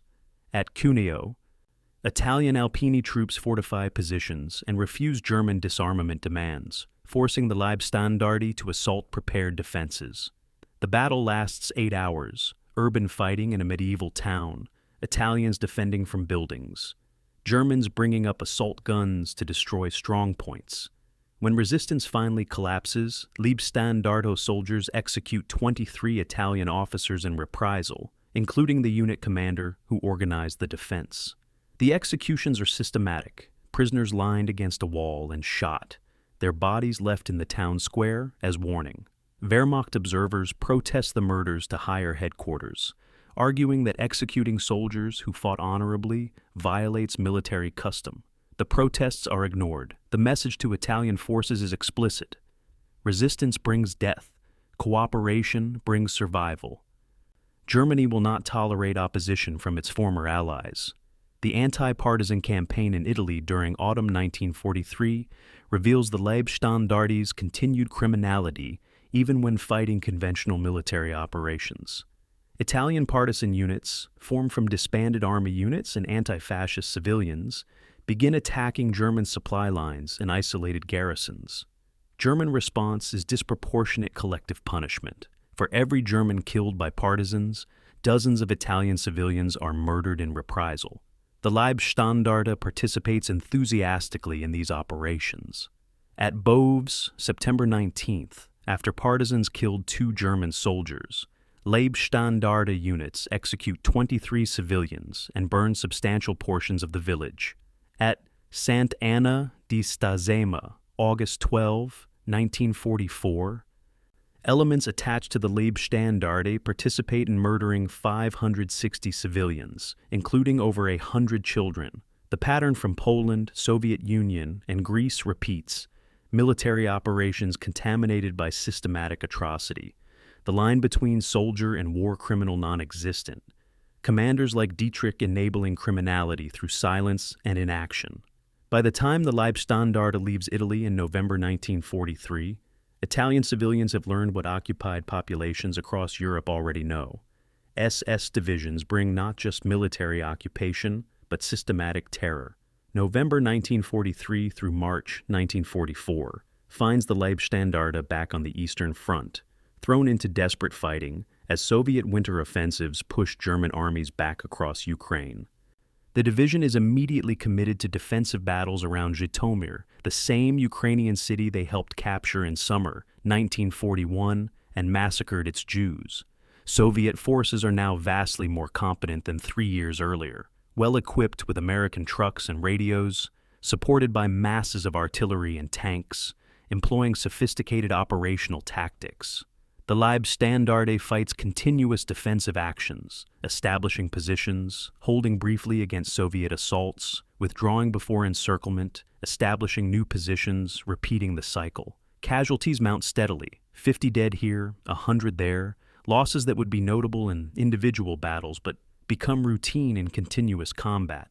By January 1944, the division has suffered another 3,000 casualties since returning to the Eastern Front. Units operating at 60% strength, equipment depleted, morale eroding. Dietrich, promoted to command 6th SS Panzer Army in December, watches his former division consumed by defensive warfare's grinding attrition. The promotion to Army command represents Hitler's continued confidence in Dietrich, despite mounting evidence of his limitations. 6th SS Panzer Army, formed in December 1943, is supposed to be Germany's strategic reserve, elite SS panzer divisions held for decisive counteroffensives. In reality, it's an organization that exists mostly on paper, divisions assigned to it, constantly borrowed for crisis management elsewhere, never concentrated for the grand operations Hitler envisions. Dietrich's role as army commander is largely administrative, coordinating between assigned divisions, liaising with Wehrmacht headquarters, maintaining personnel and equipment records. Actual operational planning is performed by Wehrmacht staff officers assigned to his headquarters, professional soldiers ensuring that an amateur like Dietrich doesn't make catastrophic mistakes through incompetence. The arrangement is transparent to everyone involved. Wehrmacht generals treat Dietrich with polite condescension, addressing him as Herr Oberstgruppenführer, while directing substantive questions to his chief of staff. Dietrich, aware of his subordinate role despite nominal command position, accepts the situation with resentment but pragmatic understanding. He's risen as high as an uneducated former sergeant can rise, commanding positions beyond his competence, surviving through Hitler's protection and Wehrmacht staff officers' tolerance. April through May 1944 brings anticipation of Allied invasion in the West. German intelligence knows the invasion is coming, debates only where and when. The most likely location is Pays de Calais, the narrowest point of the English Channel, where German defenses are strongest. But some analysts warn that Normandy, with its suitable landing beaches and proximity to Cherbourg Port, represents a credible alternative. Sixth SS Panzer Army, positioned in Belgium, is designated as mobile reserve to counterattack whichever invasion sector threatens breakthrough. Dietrich spends April and May conducting planning exercises, wargaming various invasion scenarios, coordinating with Wehrmacht units responsible for initial coastal defense. The planning reveals familiar problems. German forces are spread thin, fuel shortages limit mobile operations, Allied air superiority makes daylight movement suicidal. Dietrich understands, though he doesn't articulate this even to subordinates, that Germany probably cannot defeat an Allied invasion. The best outcome is containing the beachhead long enough to negotiate favorable peace, preventing total occupation. But Hitler refuses to consider anything except total victory, insisting that wonder weapons and fanatical resistance will destroy invasion forces at the waterline. June 6, 1944, 6:30 a.m. The invasion begins at Normandy, 5 Allied divisions landing across 50 miles of French coast, supported by naval gunfire and air superiority so complete that German aircraft barely appear. Sixth SS Panzer Army, positioned 200 kilometers east in Belgium, doesn't receive orders to move until afternoon, because Hitler, believing Normandy is a feint and Calais the real target, refuses to authorize release of strategic reserves. When movement orders finally arrive at 4 p.m., it's already too late. Allied air forces control French skies absolutely, attacking any German movement during daylight, destroying vehicles and killing men who dare travel roads in sunshine. 6th SS Panzer Army can move only at night, advancing 20 to 30 kilometers per darkness period, hiding in forests during day. The Leibstandarte, now commanded by Theodor Wisch after Dietrich's promotion, doesn't reach Normandy until June 26th, 3 weeks after invasion, arriving piecemeal and immediately committed to desperate defensive fighting. The delay proves catastrophic. Allies have established deep beachhead, landed hundreds of thousands of troops, built up logistics for sustained offensive. The chance to destroy the invasion at the beaches, if it ever existed, has passed. The Normandy campaign from late June through August 1944 is bloodbath. The Leibstandarte, thrown into combat against British and Canadian forces around Caen, fights continuous defensive battles in hedgerow country, where visibility is measured in meters and every field is a potential death trap. Allied artillery, firing thousands of shells daily, pulverizes German positions. Allied air power attacks any concentration. Fighter bombers destroying tanks and trucks with impunity. The Leibstandarte, once Germany's elite armored division, is ground down through relentless attrition. 500 casualties one week, 700 the next. Men and equipment consumed faster than replacements arrive. By mid-July, the division operates at 40% strength. Units commanded by junior officers after all, senior leaders are killed or wounded, tactical cohesion dissolving. Dietrich, commanding 6th SS Panzer Army from headquarters well behind the lines, can do nothing except feed his divisions piecemeal into the meat grinder, watching them destroyed for no strategic gain. On July 20th, when Wehrmacht officers attempt to assassinate Hitler with a bomb at his headquarters, Dietrich's loyalty never wavers. While some commanders cautiously wait to see whether the coup succeeds, Dietrich immediately declares absolute support for Hitler. helps suppress conspirators in his sector, reaffirms his SS oath. The butcher's son remains loyal to the Führer, even when intelligent officers recognize Germany is doomed. August 1944 brings catastrophe. Allied forces break out from Normandy beachhead, armored divisions racing across France faster than Germans can retreat, encircling entire German armies in the Falaise pocket. The Leibstandarte, along with remnants of multiple divisions, is trapped in the pocket, surrounded under constant artillery fire and air attack, supplies exhausted, casualties mounting hourly. On August 18th through 20th, surviving German forces attempt desperate breakout, attacking eastward through narrow gap in Allied lines. The Leibstandarte's breakout is nightmare chaos, vehicles abandoned for lack of fuel, wounded left behind, soldiers fleeing on foot through artillery barrages and airstrikes. Of 16,000 men committed to Normandy, approximately 5,000 escaped the pocket, the rest killed, wounded, or captured. Equipment losses are total. The Leibstandarte abandons virtually all armor, artillery, and heavy weapons. Survivors reaching German lines with only personal weapons and whatever they can carry. The division that entered Normandy as elite panzer formation exits as broken mob, incapable of combat operations, requiring complete rebuilding for the third time in 2 years.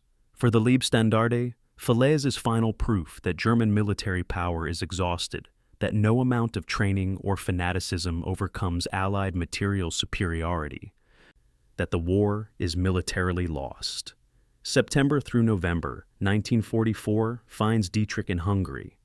Sixth SS Panzer Army rushed east to contain Soviet offensive toward Budapest. The strategic situation is desperate. Romania has switched sides, Bulgaria has surrendered, Soviet armies are approaching the Balkans and threatening Germany's last oil supplies in Hungary. Sixth SS Panzer Army, still largely a paper formation, conducts limited counterattacks that briefly slow Soviet advance but cannot reverse it. By October, Budapest is encircled, 200,000 German and Hungarian troops trapped, Hitler refusing permission to withdraw. The Budapest siege will continue until February 1945, the trapped garrison slowly destroyed. Dietrich's forces, positioned outside the encirclement, launch several relief attempts that fail with heavy casualties, including his former division, the Leibstandarte, rebuilt to half-strength and committed to futile attacks against overwhelming Soviet defenses. November 1944 marks the nadir of German strategic position. Allied armies approach German borders from west. Soviet armies advance from east. Hitler's empire contracting toward Reich borders. Wehrmacht generals privately discuss surrender. Recognizing continued resistance just prolongs slaughter. But Hitler, isolated in his headquarters bunker, plans one final offensive, a desperate gamble that will consume Germany's last mobile reserves in a doomed attempt to change the war's outcome. And Sepp Dietrich, loyal to the end, will command it. Adlerhorst, Germany, December 10th, 1944, 10 a.m. Adolf Hitler's forward headquarters in the Taunus Mountains, a complex of bunkers and buildings hidden in the forest 50 kilometers from the Western Front. Here, Hitler briefs his senior commanders on Operation Watch on the Rhine, soon to be called the Battle of the Bulge. The plan is audacious to the point of fantasy. Concentrate 25 divisions, including 6 panzer divisions, for surprise offensive through the Ardennes forest, break through thinly held American lines, advance 200 kilometers to capture Antwerp, splitting Allied armies and forcing negotiated peace. Sepp Dietrich, commanding 6th SS Panzer Army, designated to lead the northern thrust, listens to the briefing with growing horror. The operation requires total surprise, achieved by moving hundreds of thousands of men and thousands of vehicles to assembly areas without Allied detection. It requires capturing intact bridges across the Meuse River, achieved by rapid advance before American engineers can destroy them. Most critically, it requires capturing Allied fuel depots because German logistics can't supply enough fuel for the entire operation. The plan depends on everything succeeding perfectly, assumes enemies will cooperate by panicking and retreating, ignores what happens if anything goes wrong. Dietrich, despite limited military education, recognizes the operation as desperate gamble rather than rational strategy. But he says nothing, just nods acceptance of his orders, because loyal SS generals don't question the Führer. The preparation for the offensive consumes early December. Sixth SS Panzer Army concentrates in the Eifel region, assembly areas hidden in forests, movements conducted only at night, radio silence enforced ruthlessly. The force Dietrich commands is impressive on paper. 400,000 men, 1,400 tanks and assault guns, supporting artillery and anti-aircraft units. But reality is less encouraging. Many soldiers are poorly trained replacements. Fuel allocations provide only enough for 100 kilometers of advance when the objective is 200 kilometers distant. Ammunition stocks are inadequate for sustained combat. Most concerning is that Dietrich's experienced staff officers privately calculate the operation has minimal chance of success, that achieving complete surprise against Allied intelligence is unlikely, that American forces will react faster than German planning assumes, but no one dares tell Hitler that his plan is fundamentally flawed, that gambling Germany's last reserves on this offensive will simply hasten final defeat. The Führer has retreated into fantasy world, where willpower and surprise compensate for material reality, where fanaticism substitutes for logistics, where losing armies somehow achieve decisive victories. His generals, cowed by years of purges and Hitler's rages, either believe the fantasy or lack courage to challenge it.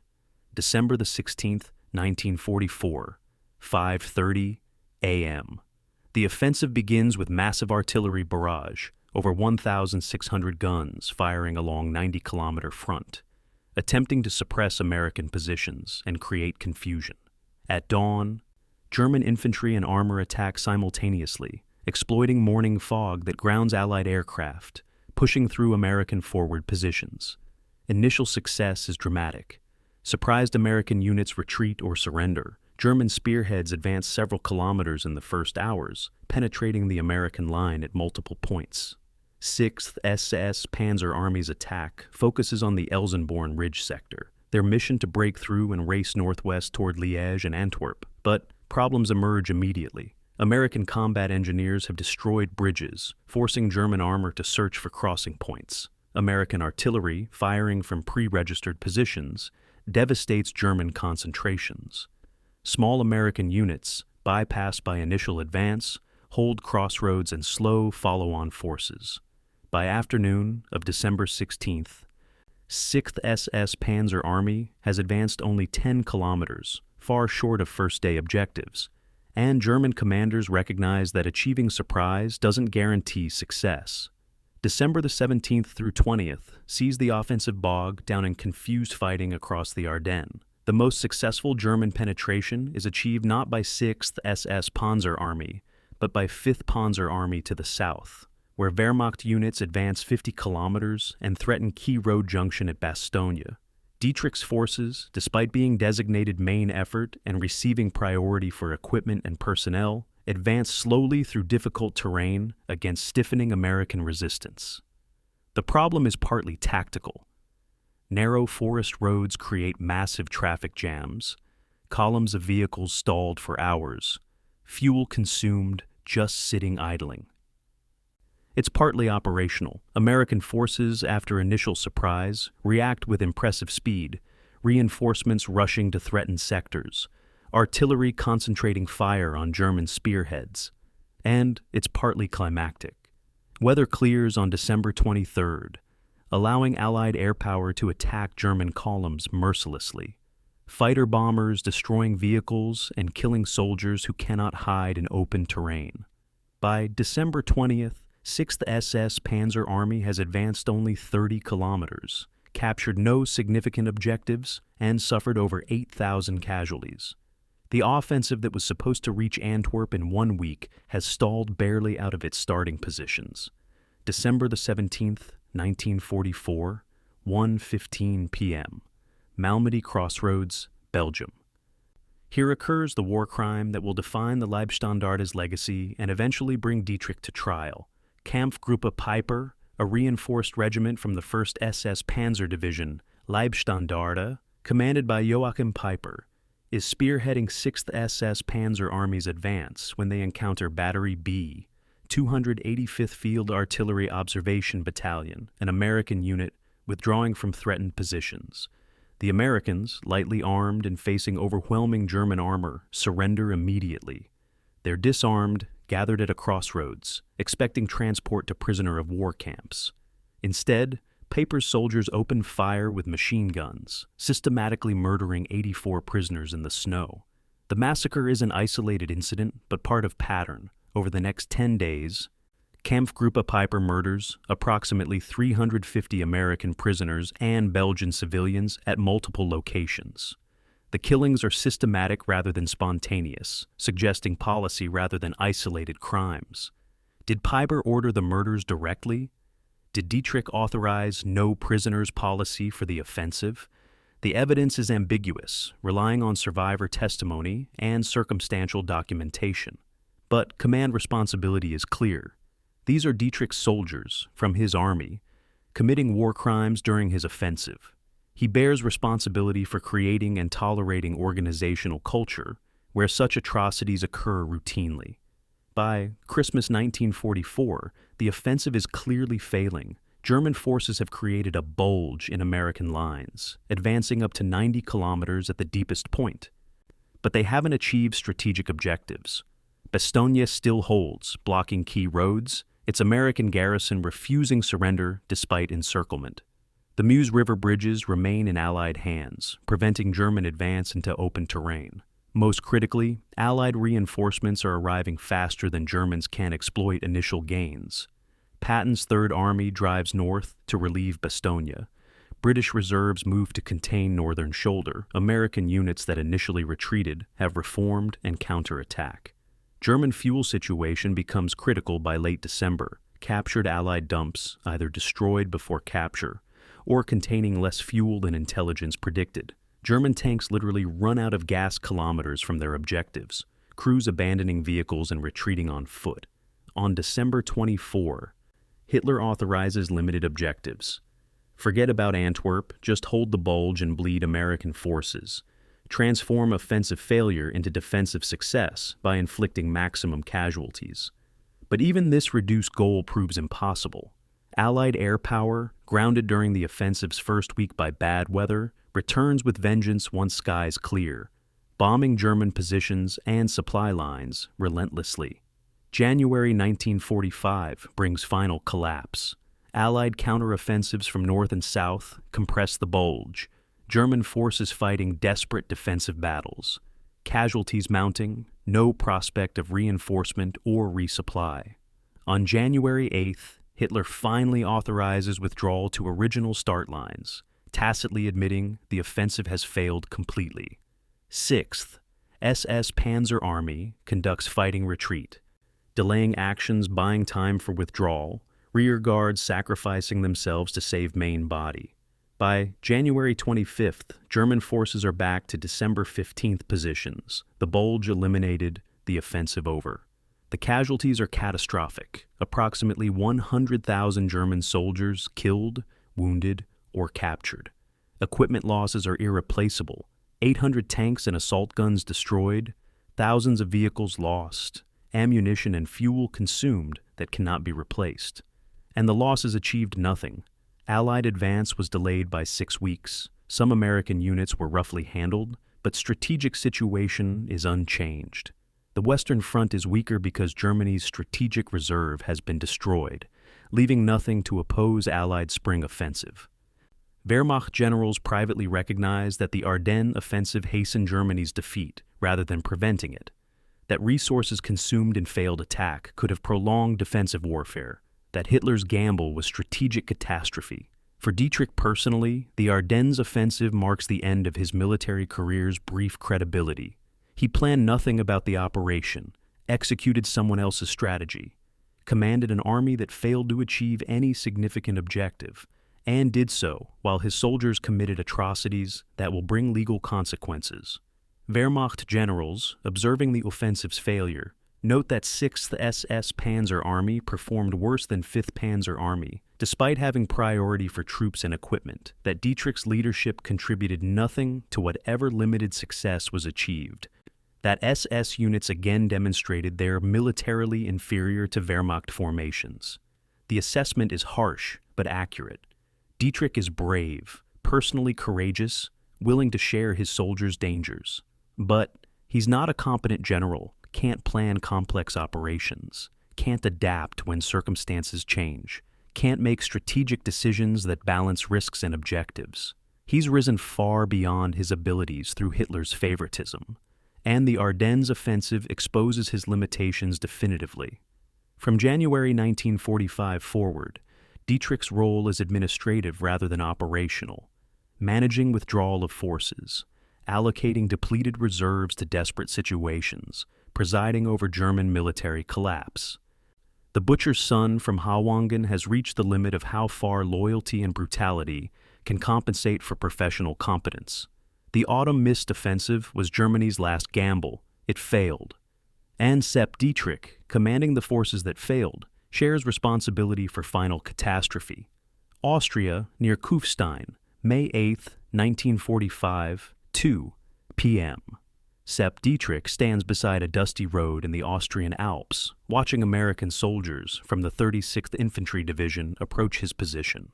Around him are remnants of Sixth SS Panzer Army, perhaps 10,000 men out of the 400,000 who began the Ardennes Offensive 5 months earlier, dirty and exhausted, their weapons already discarded per surrender terms. The Third Reich officially ceased to exist at midnight. Admiral Dönitz having signed unconditional surrender documents at Reims. The war in Europe is over, Nazi Germany is destroyed, and Dietrich, 52 years old, wearing a Wehrmacht general's uniform, stripped of its SS insignia in futile attempt at disguise, prepares to become a prisoner. An American lieutenant approaches, consulting a list of wanted SS officers, comparing photographs to the men standing before him. Dietrich knows they'll identify him within minutes. His face has appeared in too many propaganda photographs, his name too well known. When the lieutenant points at him and says, "You are Joseph Dietrich, SS General," he simply nods. There's no point denying it.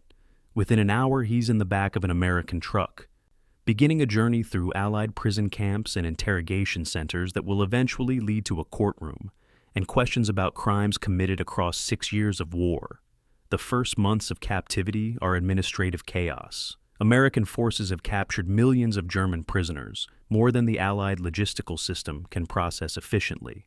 Dietrich spends May through August 1945 in temporary camps, first in Austria, then Bavaria, finally in a facility near Frankfurt, dedicated to high-value prisoners. The conditions are austere, but not brutal. Barbed wire compounds, tents for housing, inadequate rations, minimal medical care. Prisoners spend days sitting in dirt, waiting for interrogations, trading rumors about what will happen to them. Some believe they'll be tried for war crimes and executed. Others hope for quick release once the Allies realize they need German help against the Soviets, that Cold War politics will trump justice. Dietrich, interrogated repeatedly by American intelligence officers, maintains a consistent position. He was a soldier following orders. The Leibstandarte fought honorably. Any atrocities were committed by individuals without his knowledge. War crimes, accusations are Allied propaganda designed to criminalize legitimate military actions. His interrogators, armed with extensive documentation from captured German records and survivor testimony, find his denials unconvincing but not unexpected. Every German officer claims ignorance of atrocities. Everyone was just following orders. No one knew about the murders happening under their command. October 1945 brings Dietrich's first confrontation with specific evidence. American investigators, preparing war crimes cases, show him documents from Leibstandarte war diaries mentioning security actions in Poland and the Soviet Union, Wehrmacht reports complaining about SS prisoner murders, survivor testimony from Wormhout, and Malmedy massacres. They present photographs of mass graves, execution sites, murdered civilians. Dietrich's response reveals the psychological mechanisms that allowed him to enable atrocities for 6 years. He genuinely seems not to recognize these acts as crimes. When shown evidence of the Zhytomyr massacre where 10,000 Jews were murdered with Leibstandarte participation, he describes it as necessary security measure against partisans. When confronted with Wormhout testimony, he claims British prisoners were killed in combat, that survivor accounts are fabrications. When asked about Malmedy, he insists he had no knowledge of the murders until after the war, that Kampfgruppe Piper acted independently, that if crimes occurred, he would have punished the perpetrators. The investigators recognize they're dealing with man who's either a skilled liar or genuinely incapable of moral reasoning, someone who cannot or will not acknowledge that following orders doesn't excuse murder. The Malmedy trial begins on May 16, 1946, at the former Dachau concentration camp, converted into an American military tribunal. 73 defendants face charges related to the Malmedy massacre and associated murders of American prisoners and Belgian civilians during the Ardennes Offensive. The principal defendants include Joachim Peiper, who commanded the Kampfgruppe that committed most murders, and Sepp Dietrich, charged under command responsibility doctrine for creating conditions that enabled and encouraged atrocities. The prosecution's case is methodical and damning. Survivor testimony placing Dietrich's soldiers at murder scenes, forensic evidence documenting executions rather than combat deaths, German soldiers' own statements describing systematic prisoner murders. The defense argues that combat stress and American atrocities provoked German soldiers to retaliate, that orders to take no prisoners were never issued, that individual soldiers acted against orders when they murdered prisoners. The argument is legally irrelevant under international law, which establishes that superior orders don't excuse war crimes and that commanders are responsible for their subordinates' criminal conduct. But the defense hopes to create enough doubt about command responsibility to avoid the most severe sentences. July 16, 1946. Verdicts are announced. Sepp Dietrich is found guilty as commander, responsible for creating conditions that led to Malmedy and related massacres, though not of ordering specific murders. The sentence is death by hanging. Joachim Peiper receives the same sentence, as do 41 other defendants. The remaining defendants receive prison sentences ranging from 10 years to life. The verdicts make international headlines, Americans presenting them as proof that Nazi war criminals will face justice, that rank doesn't provide immunity from accountability. But the legal process is immediately controversial. Defense attorneys claim that American investigators used coercion during interrogations, that confessions were obtained through threats and physical abuse, that the trial was victor's justice rather than impartial legal proceeding. These allegations, later partially substantiated, provide ammunition for those seeking to reduce or overturn sentences. More significantly, the emerging Cold War changes political calculations. By late 1946, tensions between Western allies and Soviet Union are increasing. Western Germany is becoming valuable ally rather than defeated enemy, and American authorities face pressure to show leniency toward German war criminals to facilitate West German cooperation. The commutation of Dietrich's sentence reveals how politics overwhelms justice when convenient. In 1948, a review board reduces his sentence from death to life imprisonment after finding that some investigative methods were improper, though not that he's innocent of underlying crimes. In 1951, Senator Joseph McCarthy and other American politicians raised questions about the Malmedy trial, claiming it was unfair to defendants, that coercive interrogation techniques tainted evidence. The controversy is partly genuine concern about legal procedures, partly political calculation by conservatives who want to rehabilitate Germany as Cold War ally. By 1955, with West Germany joining NATO and American priorities focused on containing communism, continued imprisonment of German war criminals becomes politically inconvenient. On October 22, 1955, after serving only 9 years of his life sentence, Sepp Dietrich is released from Landsberg prison, the same facility where Hitler wrote Mein Kampf 30 years earlier. The man responsible for enabling thousands of murders walks free, his crimes forgiven for reasons of political expediency, justice sacrificed to Cold War strategy. But Dietrich's legal troubles aren't finished. In 1956, West German authorities, under pressure to demonstrate their confronting Nazi crimes, charged Dietrich and other SS officers with involvement in the Night of the Long Knives, murders from June 1934. The trial focuses specifically on the Stadelheim prison executions, where Dietrich commanded the firing squad that killed 6 SA leaders without trial. The case is stronger than Malmedy prosecution because Dietrich's direct participation is undeniable. He was physically present, commanded the execution detail, personally witnessed the murders.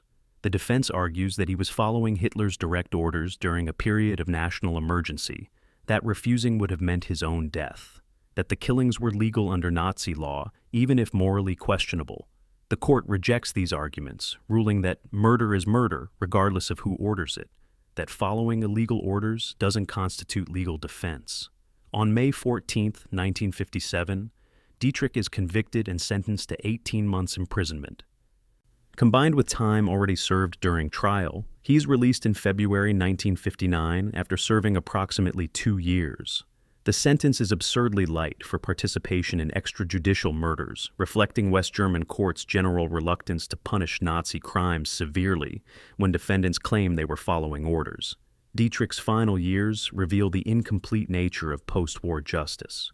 Released from prison at age 66, he retires to Ludwigsburg, a town near Stuttgart, living on Wehrmacht pension that West German government provides to former officers regardless of their war crimes.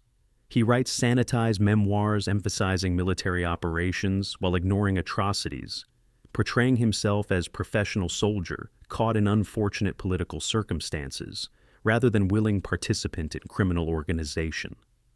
SS veteran groups lionize him as martyr, unjustly persecuted by victor's justice, hero who remained loyal to his comrades and his Führer. He receives thousands of supportive letters from former SS men and Nazi sympathizers, people who refuse to acknowledge that the Third Reich was criminal enterprise, that serving it faithfully doesn't constitute honor.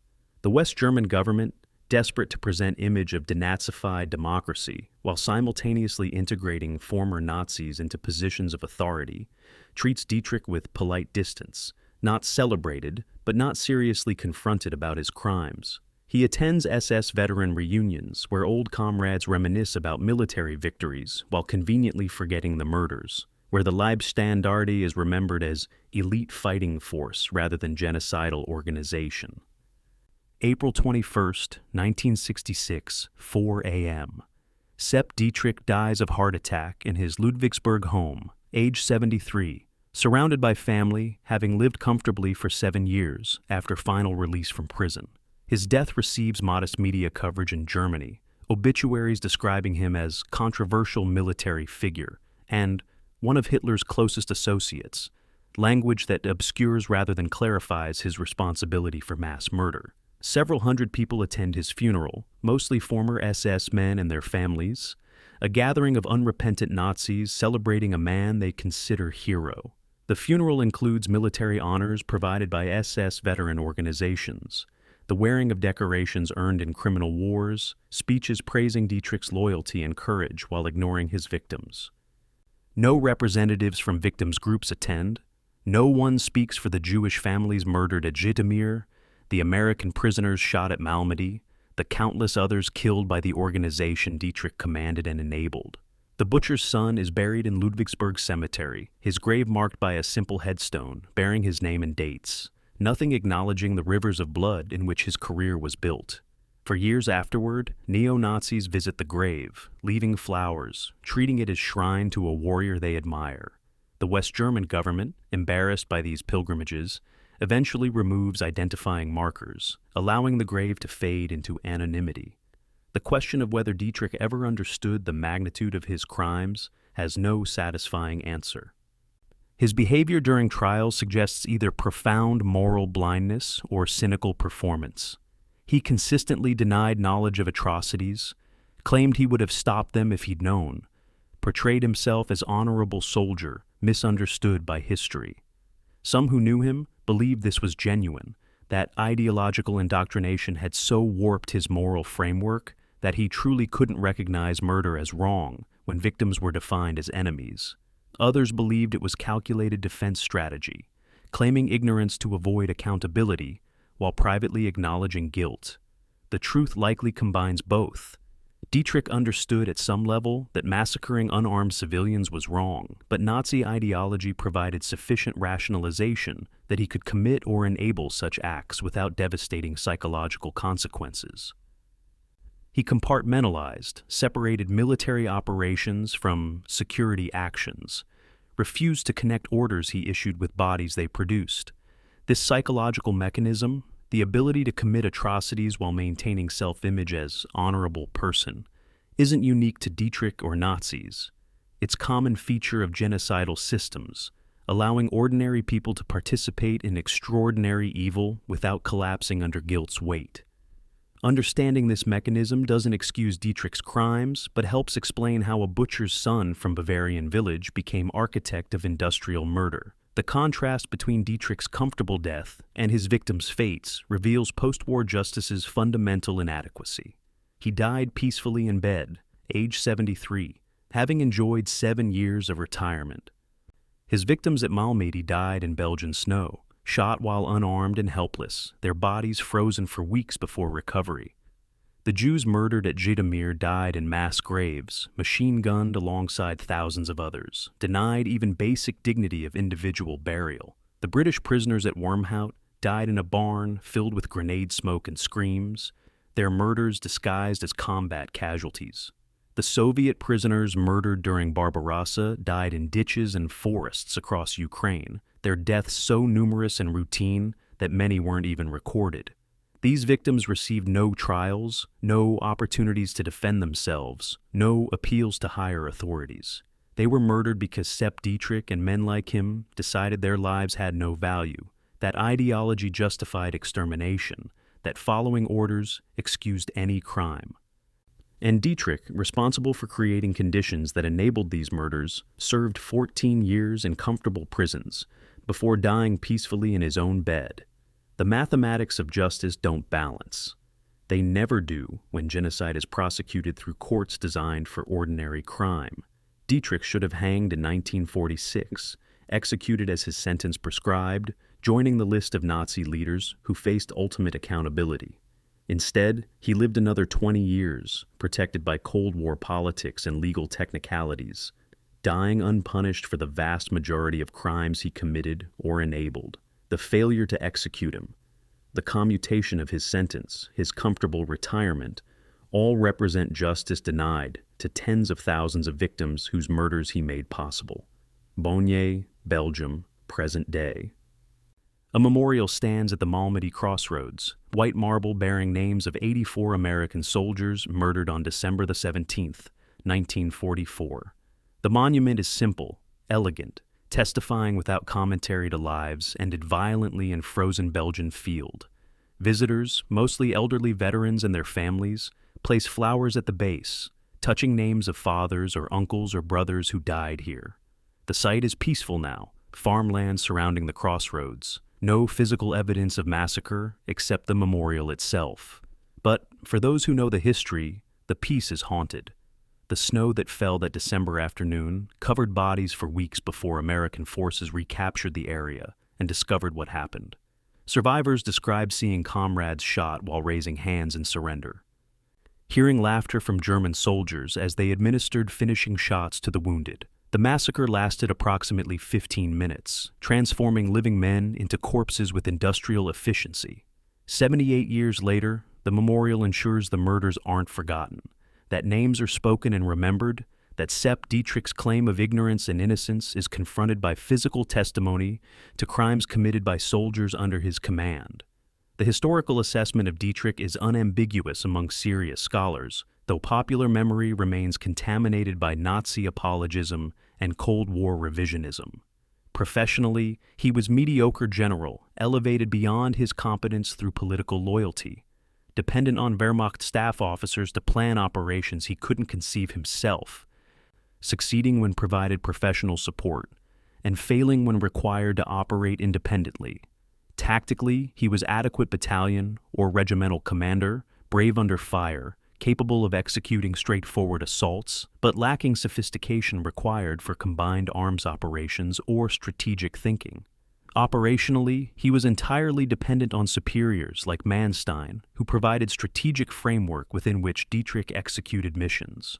Morally, he was war criminal who commanded and enabled genocidal organization, creating conditions where atrocity became routine, failing to punish subordinates who committed murders, using ideology to justify crimes that any functional moral framework would recognize as evil. The Leibstandarte under his command murdered tens of thousands of civilians and prisoners across Europe, participated in the Holocaust, and committed war crimes in every theater where it operated. Dietrich's command responsibility for these crimes is absolute, regardless of whether he personally ordered specific atrocities. The casualty statistics from units Dietrich commanded reveal the human cost of his military career. The Leibstandarte, from its formation in 1933 through war's end in 1945, suffered approximately 60,000 casualties killed or wounded among men who served in its ranks. This figure doesn't include soldiers who served temporarily and were wounded or killed in other units, nor does it account for men who served multiple times after recovering from wounds. German casualties under Dietrich's command across all units, he led total approximately 80,000 killed or wounded. A staggering number reflecting both the intensity of combat on the Eastern Front and Dietrich's tactical methods that prioritized aggression over casualty conservation. But these numbers pale against victims of atrocities committed by his units.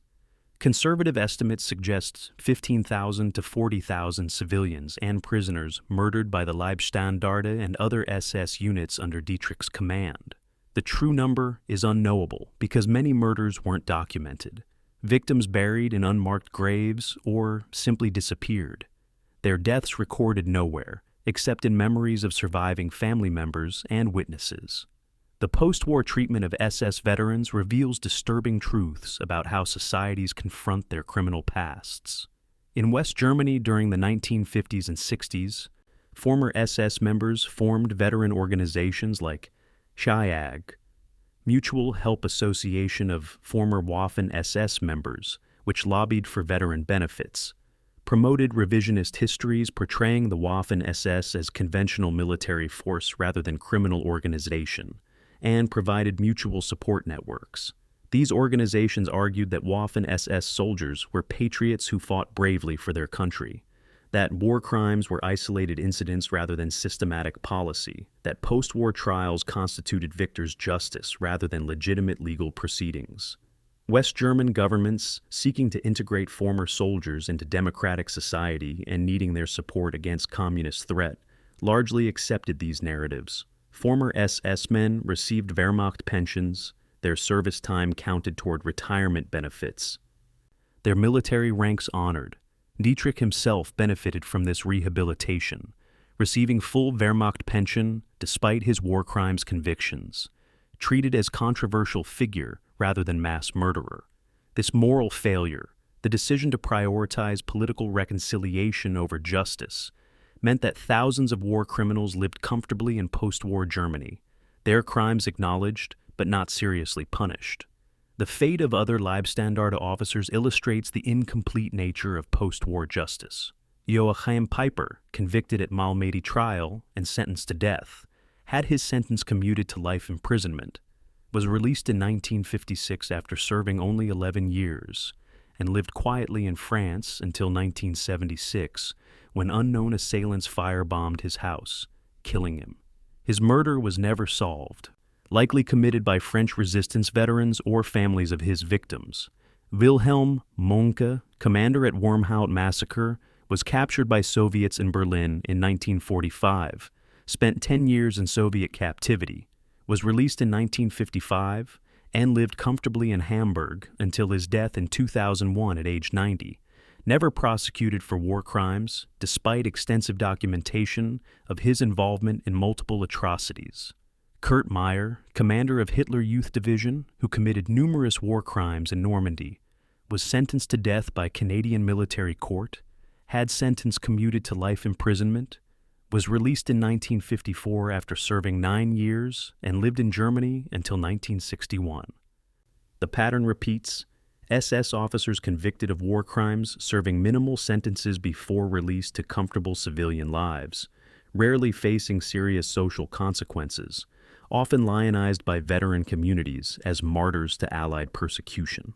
The contemporary lessons from Dietrich's career remain relevant precisely because the mechanisms that enabled his criminality aren't unique to Nazi Germany. Military organizations worldwide still struggle with tensions between following orders and individual moral responsibility, between institutional loyalty and ethical constraint, between operational effectiveness and humanitarian law. The Leibstandarte's transformation from ceremonial guard to genocidal army required specific conditions: totalitarian political system that eliminated external oversight, ideological indoctrination that dehumanized enemies, command culture that rewarded brutality, legal impunity that removed consequences for atrocities, and leaders like Dietrich who created organizational environments where murder became normal. These conditions can emerge anywhere authoritarian governments control military forces, wherever ideology designates certain populations as enemies deserving elimination, wherever commanders prioritize loyalty over morality. Understanding how ordinary men become mass murderers, recognizing the warning signs when military institutions abandon ethical constraints, remains essential for preventing future genocides. The Leibstandarte's history is case study in how professional military organizations become criminal enterprises when ideological fanaticism replaces moral judgment. The question of memory and commemoration reveals ongoing debates about how societies remember their criminal pasts. Germany has confronted Nazi crimes more thoroughly than perhaps any nation has confronted its historical atrocities, building Holocaust memorials, criminalizing Nazi symbols and denial, educating students extensively about Third Reich criminality. But even in Germany, memory is contested. Some descendants of SS veterans argue their grandfathers were ordinary soldiers fighting for their country. That collective demonization of Waffen-SS ignores individual experiences and courage under fire. They point to Soviet atrocities and Allied war crimes, suggesting moral equivalence between all combatants. These arguments fail both historically and morally. The Waffen-SS was not conventional military force, but integral part of genocidal system, participating in Holocaust implementation and committing systematic war crimes distinct in scale and intent from isolated Allied violations. Dietrich's Leibstandarte wasn't just a military unit that occasionally committed crimes. It was criminal organization that sometimes fought conventional battles. The distinction matters because memory shapes contemporary moral understanding, because excusing Nazi crimes through false equivalence enables future atrocities. Dietrich's grave in Ludwigsburg Cemetery is unmarked now, the headstone removed after it became pilgrimage site for neo-Nazis. The decision to remove markers while leaving the grave itself reflects Germany's ambivalence about how to remember Nazi perpetrators, neither celebrating them nor completely erasing their existence, acknowledging history while refusing to honor criminals. Some argue that all Nazi graves should be destroyed, that murderers deserve no memorials, that preservation of their burial sites enables neo-Nazi worship. Others contend that preserving graves while contextualizing them educates future generations, that physical sites where perpetrators are buried can become teaching tools about consequences of following criminal regimes. There's no perfect answer, only uncomfortable compromises between remembering history and refusing to honor criminals. Dietrich's unmarked grave represents one such compromise.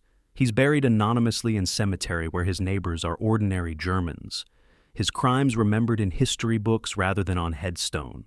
His legacy defined by scholars and survivors rather than by epitaph chosen by family or veterans. The survivors of Dietrich's crimes, those still living, and the descendants of those murdered, carry memories that historical narratives and legal proceedings cannot fully capture. An American veteran who survived Malmedy, interviewed in his 90s, described seeing his best friend shot in the head while kneeling in snow, how the body fell forward and blood spread across white ground, how he pretended to be dead for hours in sub-zero temperatures, while German soldiers walked among bodies delivering finishing shots. A Ukrainian woman who witnessed Leibstandarte participation in Zhytomyr massacre described being forced to watch as SS soldiers shot her neighbors, her mother holding her eyes closed but unable to block the sound of machine guns and screaming. A British veteran who escaped Wormhout described hiding under corpses in the barn, feeling warm blood soaking through his uniform, hearing grenades exploding and men dying around him. These testimonies, thousands of them collected in archives and memoirs, constitute blood memory, personal witness to atrocities that statistics and historical analysis cannot fully convey. The numbers are important, 15,000 or 40,000 murdered, but numbers abstract individual deaths into data. Blood memory preserves the individual, names, faces, final moments. The reality that each victim was human being, with history and future, all destroyed by Sepp Dietrich's soldiers. The final question, whether Dietrich represents unique evil or ordinary man corrupted by extraordinary circumstances, has profound implications for understanding human capacity for atrocity. The evidence suggests Dietrich wasn't psychologically abnormal, not sadist who enjoyed killing, or ideological fanatic who believed deeply in Nazi racial theories. He was ordinary man from working-class background, limited education, conventional ambitions, who found himself in a historical moment where his particular skills and moral deficiencies aligned perfectly with regime's needs. His willingness to follow orders without questioning morality, his class resentment of educated elites that made him susceptible to Nazi populism, his competence at violence combined with indifference to others' suffering, his absolute loyalty to charismatic authority figures, all these ordinary traits combined in context of totalitarian system to produce extraordinary evil. The lesson isn't that Dietrich was monster alien to normal humanity, but that ordinary humans can become monsters when placed in systems that reward cruelty and punish moral resistance. Millions of ordinary Germans participated in Holocaust and other Nazi crimes, not because they were inherently evil, but because institutional structures made atrocity normal and provided psychological justifications for abandoning basic human decency. Sepp Dietrich was one such ordinary man who became extraordinary monster. Proof that the capacity for genocide exists within normal human psychology when circumstances align catastrophically. The Malmedy Memorial in Belgium, the unmarked grave in Ludwigsburg, the archives full of testimony and documentation, the survivors growing older, carrying memories of witnessing atrocities, all constitute fragmented legacy of Sepp Dietrich's life and crimes. He rose from complete obscurity through loyalty and brutality, commanding men who murdered tens of thousands, enabling genocide while claiming honor, dying comfortably after incomplete punishment. Remembered now primarily as war criminal rather than military hero he imagined himself to be. The butcher's son from Hawangen became butcher of nations, his hands and orders drenched in blood of innocents. His career testament to what happens when military institutions abandon moral constraints and when ordinary men choose ideology over humanity. History judges him clearly. Mediocre general, absolute loyalist, mass murderer, man who spent his life enabling slaughter and his final years denying responsibility. The blood memory persists, carried by survivors and descendants, preserved in archives and monuments, confronting his claims of innocence with undeniable testimony of his crimes. Sepp Dietrich believed he was warrior, serving his country faithfully. He was actually criminal serving criminal regime, ordinary man who made extraordinary evil possible. Proof that genocide requires not masterminds, but willing executioners. His story ends not with redemption or understanding, but with simple truth. He commanded mass murder, enabled genocide, lived unpunished, and died pretending he'd done nothing wrong. The victims remember differently, and their memory, blood memory written in testimony and graves and monuments, is the truth that survives when perpetrators' lies finally die.